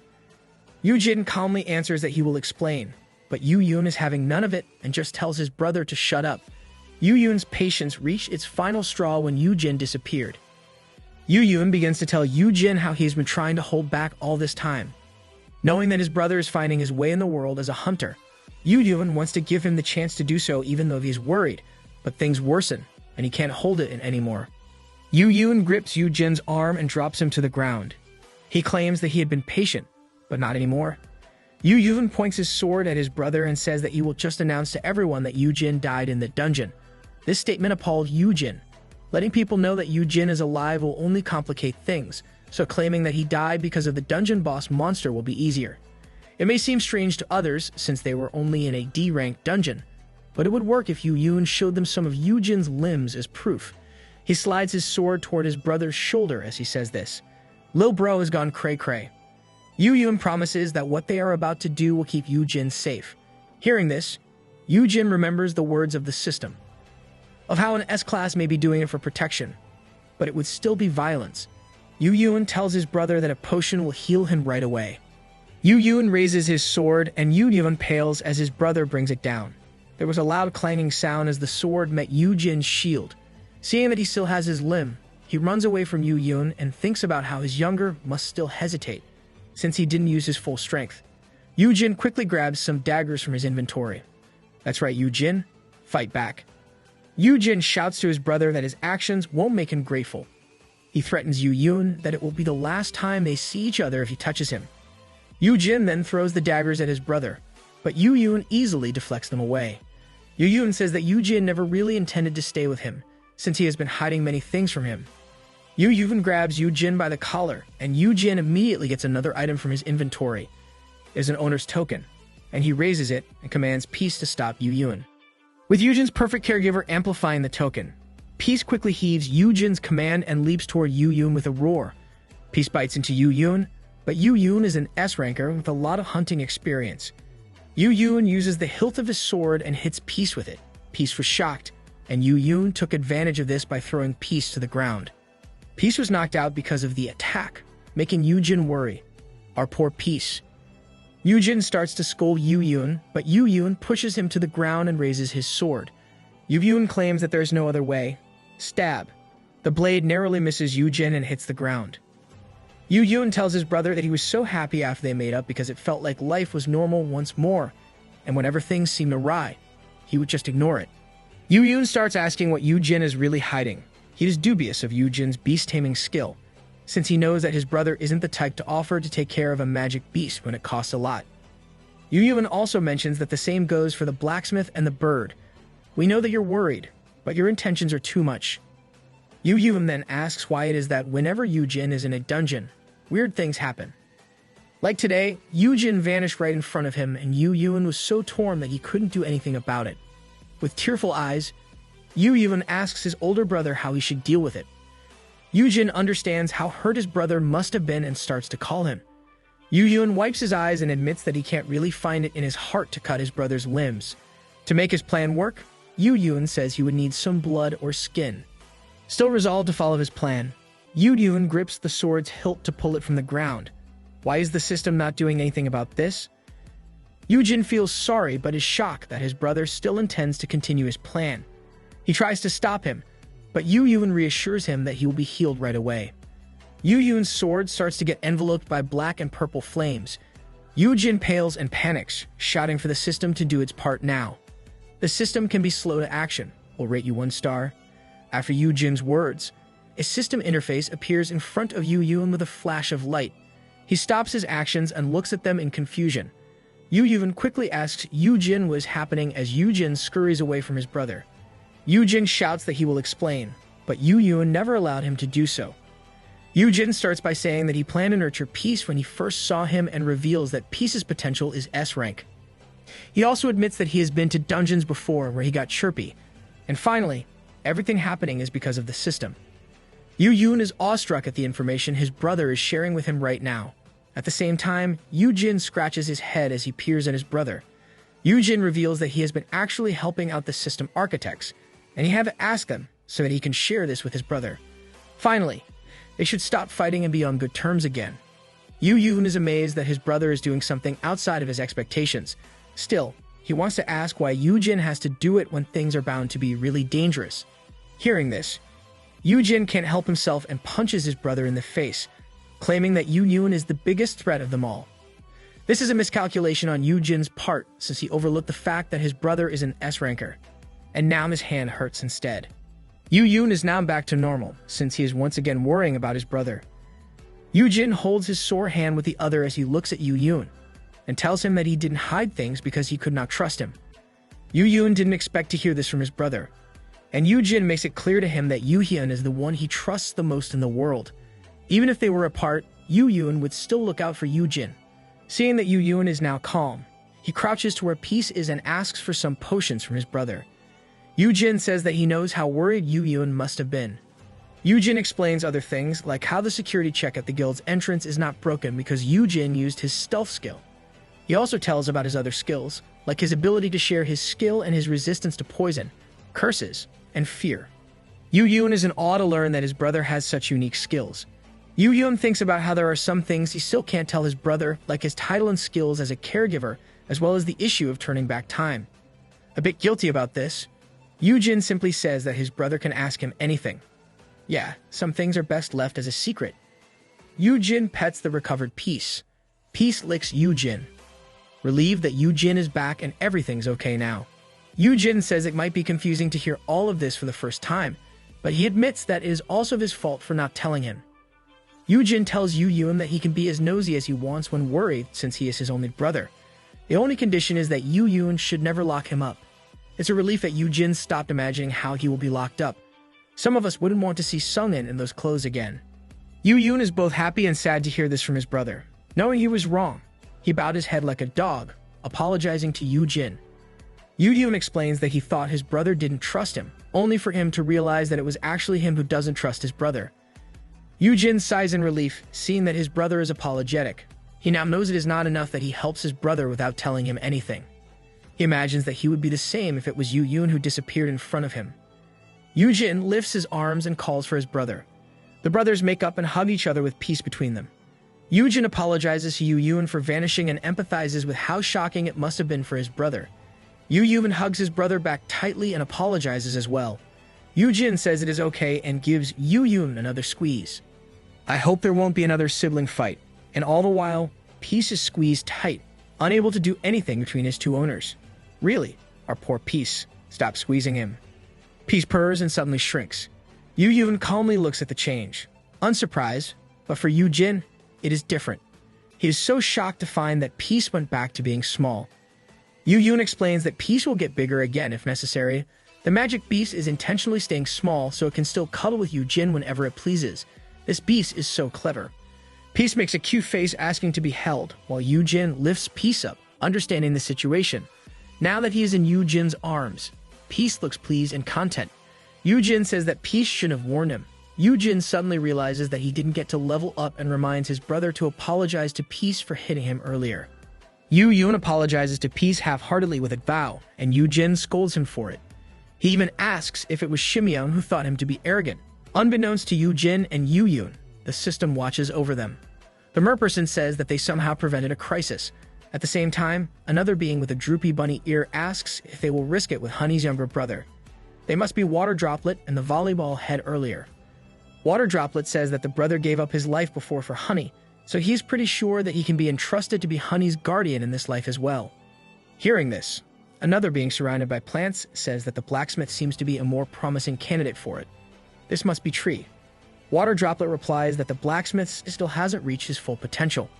Tree answers that it would be a waste if the guy is not used somehow. Excuse me, Myung-woo is a person with human feelings. They should stop discussing who is valuable and who is not. Another guy who is on the stairs wearing a wolf pelt says they could just sneak the blacksmith out if the world honey is in fails. And this must be the wolf head from before. The bunny-looking being asks if they should also pull out Honey if it fails. Water Droplets replies that she doubts Honey would accept it since he is a caregiver. Looking at the screen before them, the bunny-looking being says that Honey might decline, and if forced, he might end up breaking instead. She says that what they are doing doesn't seem to be right. Wolf then says that this is better than having Honey despair, and it might even be a relief for him. A deer-looking person appears then and says that there is sometimes a need for small sacrifices to achieve the bigger goal. And this last being is Deer, whom Yu Jin has also just met. She probably is a fan of Machiavelli. The merperson gets his shell out and pours a drink for the bunny-looking being. He reminds the bunny that this is an excellent way for him to start his career as the group's newest member. He adds that they should just focus on how they will decorate Honey's room. He then raises his glass to the brothers on the screen, saying that he will wait for that day and toasts for the prodigal children in exile. Water Droplet must be referring to themselves in this line, but it seems they are planning something that Yu Yun would never allow to happen. After they returned, Yu Jin and Yu Yun became the best bros again. Yu Jin is happy that Peace is growing well, and now, He is giving the data that Yoon collected to Dr. Haeyan Siak. Dr. Siak is pleasantly surprised to have such data in her hands that she was momentarily speechless. Yoojin asks if some data is missing, and Haeyan assures him that what he gave her is more than enough. She stands up and twirls around, glad that such quality and quantity of data is now in her hands without waiting long. She is like a kid who receives the gift she has been waiting for so long. Yoojin is happy he was able to help. Haeyan says the data is very helpful since she can't acquire this much independently. She mentions how her uncle is assisting her in building a research center. Still, she feels hesitant since it will be associated with the guild. If this continues, her research will end up being used for profit. Hearing this, Yoojin starts to make his own offer. He mentions the new monster breeding facility being built next door and offers a space for Dr. Siak and her research lab. It will be set up as independent, and Yoojin says that the public can access the results of her research. By doing this, they will be able to attract hunters, and in turn, they can get help getting more data about dungeons. If this is not enough, Yoojin says he will get the manpower that Dr. Siak requires. Haeyan is so touched by this offer but worries that Yoojin won't gain anything from it. She asks why Yoojin will go to such lengths for her research. Yoojin smiles at this question and answers that this research is meant for world peace. Haeyan is shocked by Yoojin's proclamation that she even starts seeing flowers blooming behind Yoojin. It's been a while since we saw Yoojin pulling out his acting skills. Haeyan accepts Yoojin's reason and asks if she can also invite her friends. She pulls out her phone and shows a picture to Yoojin. She and her friends have been researching dungeons and the Awakened for 2 years already. If Yoojin allows it, they can immediately pack and go to Korea to work together. She also points out to a guy named Jaden, who is more interested in the Awakened. Yoojin was frozen as he looked at the people in the picture. He quickly recognized them as Dungeoneers, a team of scientists who discovered the principles of dungeon generation with Dr. Siak. In the novel, they were called the D-Mate, but we will call them Dungeoneers here in the recaps. Yoojin was amazed by this find that he said that Dr. Siak was welcome to bring her friends over. Haeyan is so excited to receive Yoojin's approval, and they finally sealed the deal with a handshake. After that time, Yoojin looks over the building being made beside Haeyan. He thinks he made the right investments, but the building will soon be destroyed once the dungeons increase. Aside from investing in Dr. Siak's research, he also distributes his assets in stocks. He is spending the rest in a company that will soon make a drug to prevent hair loss. He smirks, thinking that he has secured himself for the future. What he was unaware of was that his investment would be a flop, but this will be later told in the future. Can't wait for that story, I can see it now. Our MC fails to use his future knowledge fully. Yoojin deems that the most crucial task at hand is securing the S-rankers that the system asks him for, even though he is yet to know why he must exactly do so. In a wharf, a container is placed on land and high-ranking hunters watch it from a distance. Yerim, Hyuna, and Soyoung arrive and greet Yoojin and Yoon. Yerim claims that they had a girls' day out with Hyuna giving advice on different places to visit. Hyuna plays it cool, so she asks where the 3 monsters are instead. Yoon says that they are currently being unloaded as he checks his phone. Hyuna looks at Yoon and then whispers to Yoojin, asking for news. Yoon stares at Hyuna talking to his brother, and Yerim glances at him. Soyoung is much more excited about the new magic beasts that will soon arrive, and doesn't notice anything is amiss. I guess Yoon and Soyoung getting together will take some time if they are currently uninterested in each other. Yoojin gives Hyuna a generic answer with dead eyes as he thinks about how a lot went on. Hyuna asks if Yoojin is sure since he is obviously off. Ultimately, she accepts Yoojin's answer, choking Yoojin in the process. Hyuna seductively asks Yoojin if it is okay if Yoojin spares one of the 3 monsters for her. Looking all pale, Yoojin says he is not sure. Hyuna continues trying while Yoon blazing with fire, seeing that his brother is in the embrace of an S-ranker. Yoojin thinks that his brother should calm down since Hyuna is one of his priorities for his task. Yoojin tries to finish the talk by saying it is for a valued customer, so he will agree if the price is right. I wonder how our MC will say I love you to the other S-rankers, particularly Hyunjae. Hearing this, someone grabs Yoojin's hand and calls him. It is Soyoung, and she looks pleadingly at Yoojin as she asks if she can still count on him. She asks Yoojin if he will still be willing to raise her child even if there are a lot of babies in his nursery. Yoojin pales again as he hears this and hesitantly says yes to Soyoung, feeling that his hands will soon break with her grip. Yep, too far off in the future since Soyoung is more interested in getting her dragon. Human and Soyoung look like they are playing with Yoojin as he thinks he is only an F-ranker and is fragile compared to them. Yerim looks at the 3 of them. Thinking Yoojin is like slime, Accepting his fate, Yujin wonders how he can last long with 50 S rankers when he is having a hard time with those around him. His quest is literally putting his life at stake. Yun then calls for his brother, and Yujin looks up. Yun gives Yujin a necklace, saying that it is an interpreting item. He explains how Yujin will be getting a lot of foreign visitors once he opens his facility and how he thinks his brother will need it. Yun shyly says he won't stop him even if he is worried. He also assures Yujin that he can count on him if he needs anything, and that all he wants is for Yujin to be healthy and safe since Yujin is the most important person in his life and nothing else. Why does it feel like Yujin just received a love confession? And all those pink and shiny backgrounds? Is this a shoujo manhwa? Yujin is so happy to receive this gift and hear how much his brother loves him. The two are lost in their own world while Humina and Yerim look at them with disgust. I'm sure they are more in awe of how Yun is so different in front of his beloved older brother. Yujin thinks their previous heart-to-heart talk has helped them reach this point in their relationship. This motivates Yujin to believe he must do things without hesitation. A staff calls them and announces that they are done unloading the monster cages. Yujin says they are coming, as he thinks he must really do it or the world will end. He remains optimistic, knowing this is his second shot at living with his brother happily ever after. Our MC's wish in life is really simple, but their universe is placing a lot of hurdles in their way. The container clunks open, and 2 cages can be seen inside. A pair of eyes shine from one of its cages as it looks outside. New babies for daddy have now arrived. A staff nervously hands the owner's tokens to Yujin, commenting on how much hard time he will be having with the monsters. Yujin asks for clarification as other staff carries out the task of getting the magic beasts out of the container. The man says that things were wild during the transport. Suddenly, there is a clunk sound, and the staff starts panicking, for one of the monsters has gone out. As it gets out, there is a swirl of wind and light, and everyone is shocked to find a griffin. Wow, I wonder if they will have a phoenix as well. Griffins are known mythological beings with the head of a bird and a body of a lion. With the appearance of dungeons, these mythical beings are now part of their reality. The griffin flies above everyone as it surveys its surrounding. Huna comments how this monster is no match in aerial combat and hopes to get one of those. Soyoung says she still prefers dragons, though. And as for Yerim, she's more attracted to the magic beast's cream-colored feathers. The griffin continues to look around and stops when it sees Yujin. The system announces that the perfect caregiver title has amplified the effect of the owner's token, and the creature now feels affection for Yujin. With how it looks at Yujin, I somewhat doubt his affection. The griffin suddenly flies off to where Yujin is, shocking Yujin with the sudden trajectory change. Yujin quickly takes hold of his brother by the neck and swats the griffin with his bare hand as if he was only swatting a fly. Yujin realizes that his brother is limp, and everyone else starts to panic that Yujin might not make it. On the ground, the griffin somehow recovers, and he looks at the other cage being brought out. The griffin makes a cawing sound and flies over to where the other cage and some staff are. Yerim is shocked that the griffin is still causing havoc. Huna immediately takes action by releasing a skill toward the griffin.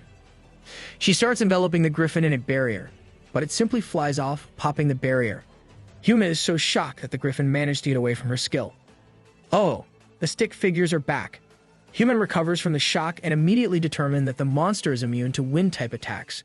Yerim then uses her skill, Sandals of Hermes, and flies to where the griffin is. She is so close to catching it. But the griffin suddenly spreads its wings, hitting Yerim in the face. Hyuna scolds Yerim for doing a poor job for an S-ranker. Yerim reasons that the wings are big, and for someone like her who never caught a pigeon before, catching a griffin is a tall order. Impatient, she asks if she can just freeze it instead. You can't, Yerim. Yujin will scold you if you do. The griffin continues to make a ruckus, attacking the cage covered with a blanket. Hyuna yells at Yerim that she can't kill it when it only got here. Soyeon helps out and tosses a canvas made from dungeon materials. After some time, a soft cawing sound comes from the griffin as it wriggles in the canvas it was covered in. The girls are tired from catching it, and Hyuna comments that it is more complex than usual since they can't kill it. Soyeon adds that it gives them a new perspective and finds that taming a monster is impossible for her. Despite having 2 S-rankers and 1 A-ranker, it was still hard for them to catch a lower-ranked griffin. The 3 women look at the mayhem the griffin caused around them. They even destroy the container that it came from. The law of the dungeon is to kill or be killed, and having to raise those kinds of creatures into trusted partners of hunters is more of a dream than a reality. Yun adds his input, saying it already tried to attack his brother, so it might be best to put it down instead. Yujin grabs his brother's wrist, saying he won't allow it. Yu Yun assists his brother in standing up as Yu Jin groans, holding onto his neck. He is now recovered, and he claims that the griffin didn't mean any harm to him, though he admits that it almost broke some of his bones. Yu Jin, you don't have to lie. We all know that it was Yu Yun who almost killed you just now. Yu Jin uses promising sprout on the griffin. He explains how it must be used to seeing high rankers, so it doesn't know how to behave when faced with low-rank hunters or the unawakened. In the Golden Griffin's character status, its current stat rank is at C. While its potential is rated from A to S, it continues to caw as Yu Jin confirms its skills. Its only current skill is the A-rank Wind Resistance, and the locked skills are the S-rank Wind Mastery, A-rank Golden Arrow, and the B-rank Sherp Cry. The system notifies him that it must consume several equine magic beasts to unlock its skills. I guess it has to eat some horse. Well, it is the food chain of monsters. Done with the check, Yu Jin instructs Soyeon to let go of the griffin and for his brother to stay put. Yu Yun asks what Yu Jin is planning, while Soyeon asks if Yu Jin is sure about this. Yu Jin assures them that he only wants to teach the griffin how to coexist, and as the weakest person in the group, he is perfect for the job. Yu Jin steps closer to where the griffin is and talks to it. The griffin and Soyeon look at Yu Jin, and both are mesmerized. Yu Jin then lifts up a hand and calls the griffin to him. The griffin is so glad that it whooshes to where Yu Jin is. It clutches its claws into Yu Jin's arm, hurting him.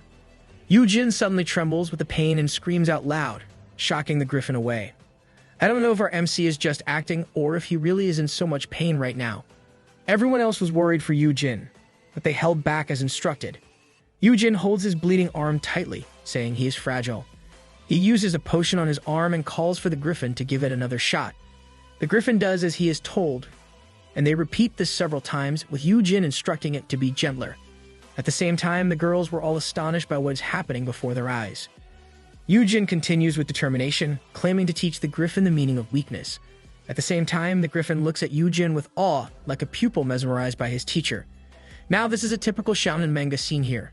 The shocked look on the girls' faces becomes blank as they watch this scene, thinking that it is not something to boast about, while only Yu Yun understands the depth of what his brother is trying to accomplish with his own blood.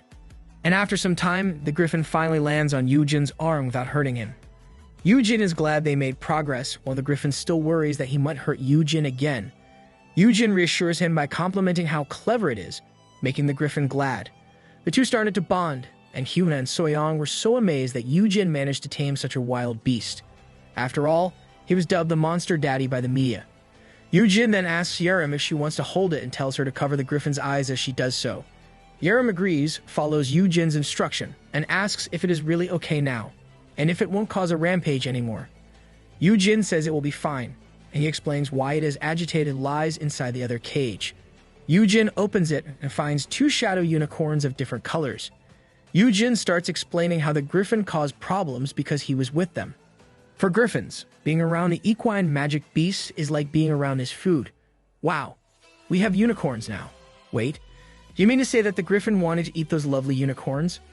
Hyuna is glad to learn that the griffin likes equine monster meat and tells Yu Jin how her guild has many of those. She makes a deal to give those to Yu Jin if she gets a ride on the griffin later. And Yu Jin immediately makes a deal with Hyuna for this. Soyeon is glad that Hyuna can get to ride a griffin. Hyuna smiles at her as she thinks how special Yu Jin is for an F-ranker. Yu Jin opens the cage wider for the two shadow unicorns, smiling and calming the two. The system notifies him that his title of perfect caregiver has amplified the effects of the owner's token, raising the level of affection for Yu Jin. He calms the shadow unicorns and says that everything is okay now.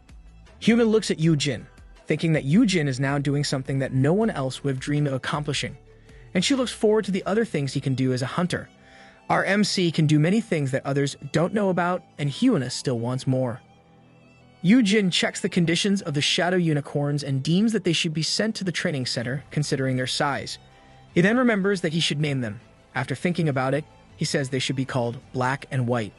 Yerim shouts at how terrible it is, while Yu Yun agrees with his brother that those names are perfect. As for Hyuna, she thinks that naming the creatures should be left to Yu Jin. In a different place, a person threatens another by the neck. The man being raised groans. The other person asks if he really has no idea when Brix purchased her contract that was enchanted with a high-grade blinding curse. Yet, someone has torn it up like nothing. She is now frustrated since she recently opened a business. Having someone who can nullify it is terrible news for her. Oh, is she referring to the contract that Yujin tore when he was abducted? The man stutters that he does not know and is in no position to know who wrote or tore the contract. Even his guildmaster died during that incident, so nobody knows what happened. He has answered the questions, and he is now hoping to be let free, but the other thinks otherwise. She finds the guy useless and ends him. She steps into some documents, and there's a picture in one of those. She picks it up and sees Yujin holding peace in the picture. Now that the guy who bought the contract is dead and everyone else in the Guys Guild is gone, the person only left to ask is the guy who got kidnapped, and another person is now after our MC. The Shadow Unicorns have settled down, and their names were changed from white and black to light and dark. But Yerim doesn't like those and says that Yujin might as well name them Salt and Pepper. Yujin thinks the name is no good but accepts it anyway. Is Yerim a fan of Blue's Clues? As for the Golden Griffin, the troublemaker is named Blue for its blue eyes. Shouldn't he be named Gold instead? Blue is causing havoc in the dining area of Yujin's place, and Yujin is left to clean everything. Blue makes eye contact with Peace, who is lazing around, but Peace is giving off a fiery aura that Blue finds threatening. Seeing that Peace is mad, Blue immediately helps Yujin clean up. Yujin is relieved that Peace is helping him in his own way to keep things in order. Upon meeting Blue, Peace quickly disciplined the Golden Griffin. Yujin says it is to establish the pecking order in that place. There is a hierarchy even in the world of magic beasts. Now that Yujin has finally settled everything, the magic beasts are all napping. Yujin is both relieved and tired as he trudges to the bedroom. He thinks again of how he can collect 50 of them when he quickly gets drained of caring for those under his influence. The curtain in the window flaps softly as Yujin lies face down. Thinking how many he has collected so far, the system suddenly notifies him that the venomous curse Dragon Dio Valsiasis has been detected. Wait, what? A dragon? Yujin is so out of it that he simply repeats what the system notified him. After a short pause, he opens his drowsy eyes, realizing there is a problem. The SS rank Rao Chita's Bane gets activated, and Yujin's skills effects are doubled if he fights with the other dragon. Yujin sits up and checks his phone to see if there is any announcement of a dungeon break. There are no alerts, but person suddenly appears above him and takes Yujin's phone away. Just how did she do that? Does she have a skill similar to Yoon or a stealth skill like Yujin's? The woman steps into Yujin's bed, speaking in French, saying it is awesome. She asks Yujin how he noticed her and comments that he must hide some special abilities. She starts speaking again, realizing that her translation necklace is not on. Yes, she is speaking in French the whole time. She drops Yujin's phone to the ground, and Yujin wonders if the woman is French, how she got in, and if she is the dragon when she clearly looks human. With the translation necklace on, she greets Yujin. Yujin uses his promising sprout skill and determines that the woman before him is an awakened S rank with the same potential. This means that she is a natural-born S-ranker. Yujin is shocked by this information, thinking that she must be on par with his brother and Hyunjae. He thinks back to his past life and is sure he never heard of a hunter like this. The woman suddenly gets close to Yujin, asking him what he is reading. Wow, that sent chills down my spine. The woman pushes Yujin's head to the bed and says she saw Yujin's eyes moving like they were reading something in the air. She asks if Yujin saw a window that tells things about her. Yujin finds himself in a perilous situation, thinking about how this happened before with Hyunjae. He quickly determines that using this skill on S-rankers can be deadly. But of course, this doesn't include Cublo Pro. And this woman before him is no joke since she managed to pass the heavy security. Yujin makes his decision that he must speak up and explain himself reasonably. If not, then he would die for sure. As calmly as he could, he told the woman that she should have gone through the proper procedures if she wanted to see him. And then he calls her by her name, Riot. Riot smiles at this, lets go of Yujin, and says that she can't do that since there are a lot of Awakened in every corner of the building. She also mentions how Yujin's brother warned the world that he is off limits. I doubt she fears Yun since she even went ahead without permission. She puts a finger on Yujin's forehead and presses it. She says she sneaked in instead to save the trouble since she will only ask him a question. She taps her finger on Yujin with pressure, claiming that Yujin is no ordinary F-ranker. Yujin looks at the woman's devilish figure, wondering if he will die there. Yujin is lost in his dark thoughts when Riot suddenly stops the tapping and falls silent. Whatever she is doing does not work on Yujin, and Yujin says he doesn't even know what she means. Is she trying to curse or poison the MC? Riot suddenly rips Yujin's pajama top open, shocking Yujin with the current development. The woman starts patting him and ascertains that Yujin is not wearing any items to help him resist poisons or curses. Riot then laughs as she discovers one of Yujin's secrets, the resistance skill. She asks Yujin if he is the one who ripped that contract. Yujin covers his chest and asks what contract Riet is talking about. Riot pulls out one of those contracts from her inventory and explains her startup business in selling contracts that have cursed skills on them. She admits it is illegal but can still get the job done. She shows a sample contract to Yujin and mentions that it can blind the party who breaches it. Yujin finally understands that this is the same as the contract that he tore before, so she did make those cursed contracts. Riot stares at Yujin, saying that some average guy ripped it and got away without repercussions. Yujin looks away, sweating, as he says he doesn't know what she means since he is a helpless F-class. Finding Yujin amusing, Riot smiles at him and says they will find out soon enough. She takes Yujin's hands and makes him hold the contract. She claims they should try it instead since the only worst thing that could happen to him is becoming blind. Lady, becoming blind is no laughing matter. Apparently, no one taught you proper manners. Yujin is shocked by what is happening, but he can't move away since his stats are really only F-class. He verbally tries to stop her, but there is just no stopping Riet. She holds onto Yujin's hands as she rips the contract into two. Yujin screams as the system announces that he will be inflicted with blindness for breaching the contract. At the same time, it says that his L-grade curse resistance has nullified the blind curse. Riot laughs at this while Yujin, in a disheveled state, looks at her. Even with fear resistance, he can't help being wary of Riet for being reckless and worrying about what she wants to do next. Another secret revealed. The woman simply smiles at Yujin and assures him that she wouldn't hurt him. This makes Yujin shout at her for doing all that. Riot only reasons that she's only trying to figure out why the contract was torn and if something's wrong with her skill. She explains to Yujin that she got the skill as a reward from a vanished dungeon. Yujin looks up at her upon hearing this, and Riot says that the dungeon vanished into the air like there was some error after she cleared it. Yujin mulls over this, and Riot notices that Yujin must believe her if he is seriously thinking about it. Yujin recalls how the system mentioned that there would be dungeons that would appear 5 years too early. From what he can remember of his past life, there was no news of poison and curse skills. This means that she could only get her skills because Yujin turned back time. We finally see the butterfly effect. Yujin concludes that with such skills, Riot must have defeated a dungeon boss with poison and curse skills. This is none other than the dragon Dio Valchisis. Yujin mutters the dragon's name, which only amazes Riot further. She reveals that it is an SSS rank title of the twin of Dio Valchisis, which can only be unlocked if the dragon is defeated by siblings. Riot is being kind and explains how she cleared the dungeon with her younger brother, who is also an S-ranker like her.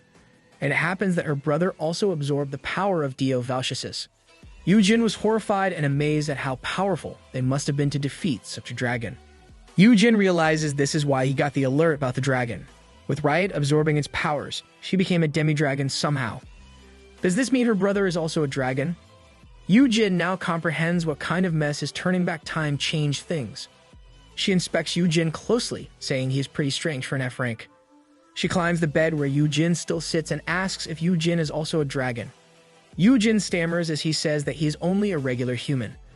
Unconvinced, Riot grabs Yujin's wrists and gets closer. She says he smells like a dragon or something else that can easily devour Dio Valchisis instantly. Yujin tries to break free from the hold as he asks what she means. You must muster up your acting skills to escape that mess, Yujin. Yujin quickly wondered if it was because of his skill Rao Chita's Bane, which he got from slaying the king of venomous cursed dragons. He doubts she knows about it since that happened before he turned back time. She pushes Yujin back to the bed and crawls on top of him, not letting him escape. She says that Yujin is interesting, making Yujin doubt his ears and confused about what is happening. Riot licks her lips as she says it has been a while since she got this excited. What is happening right now?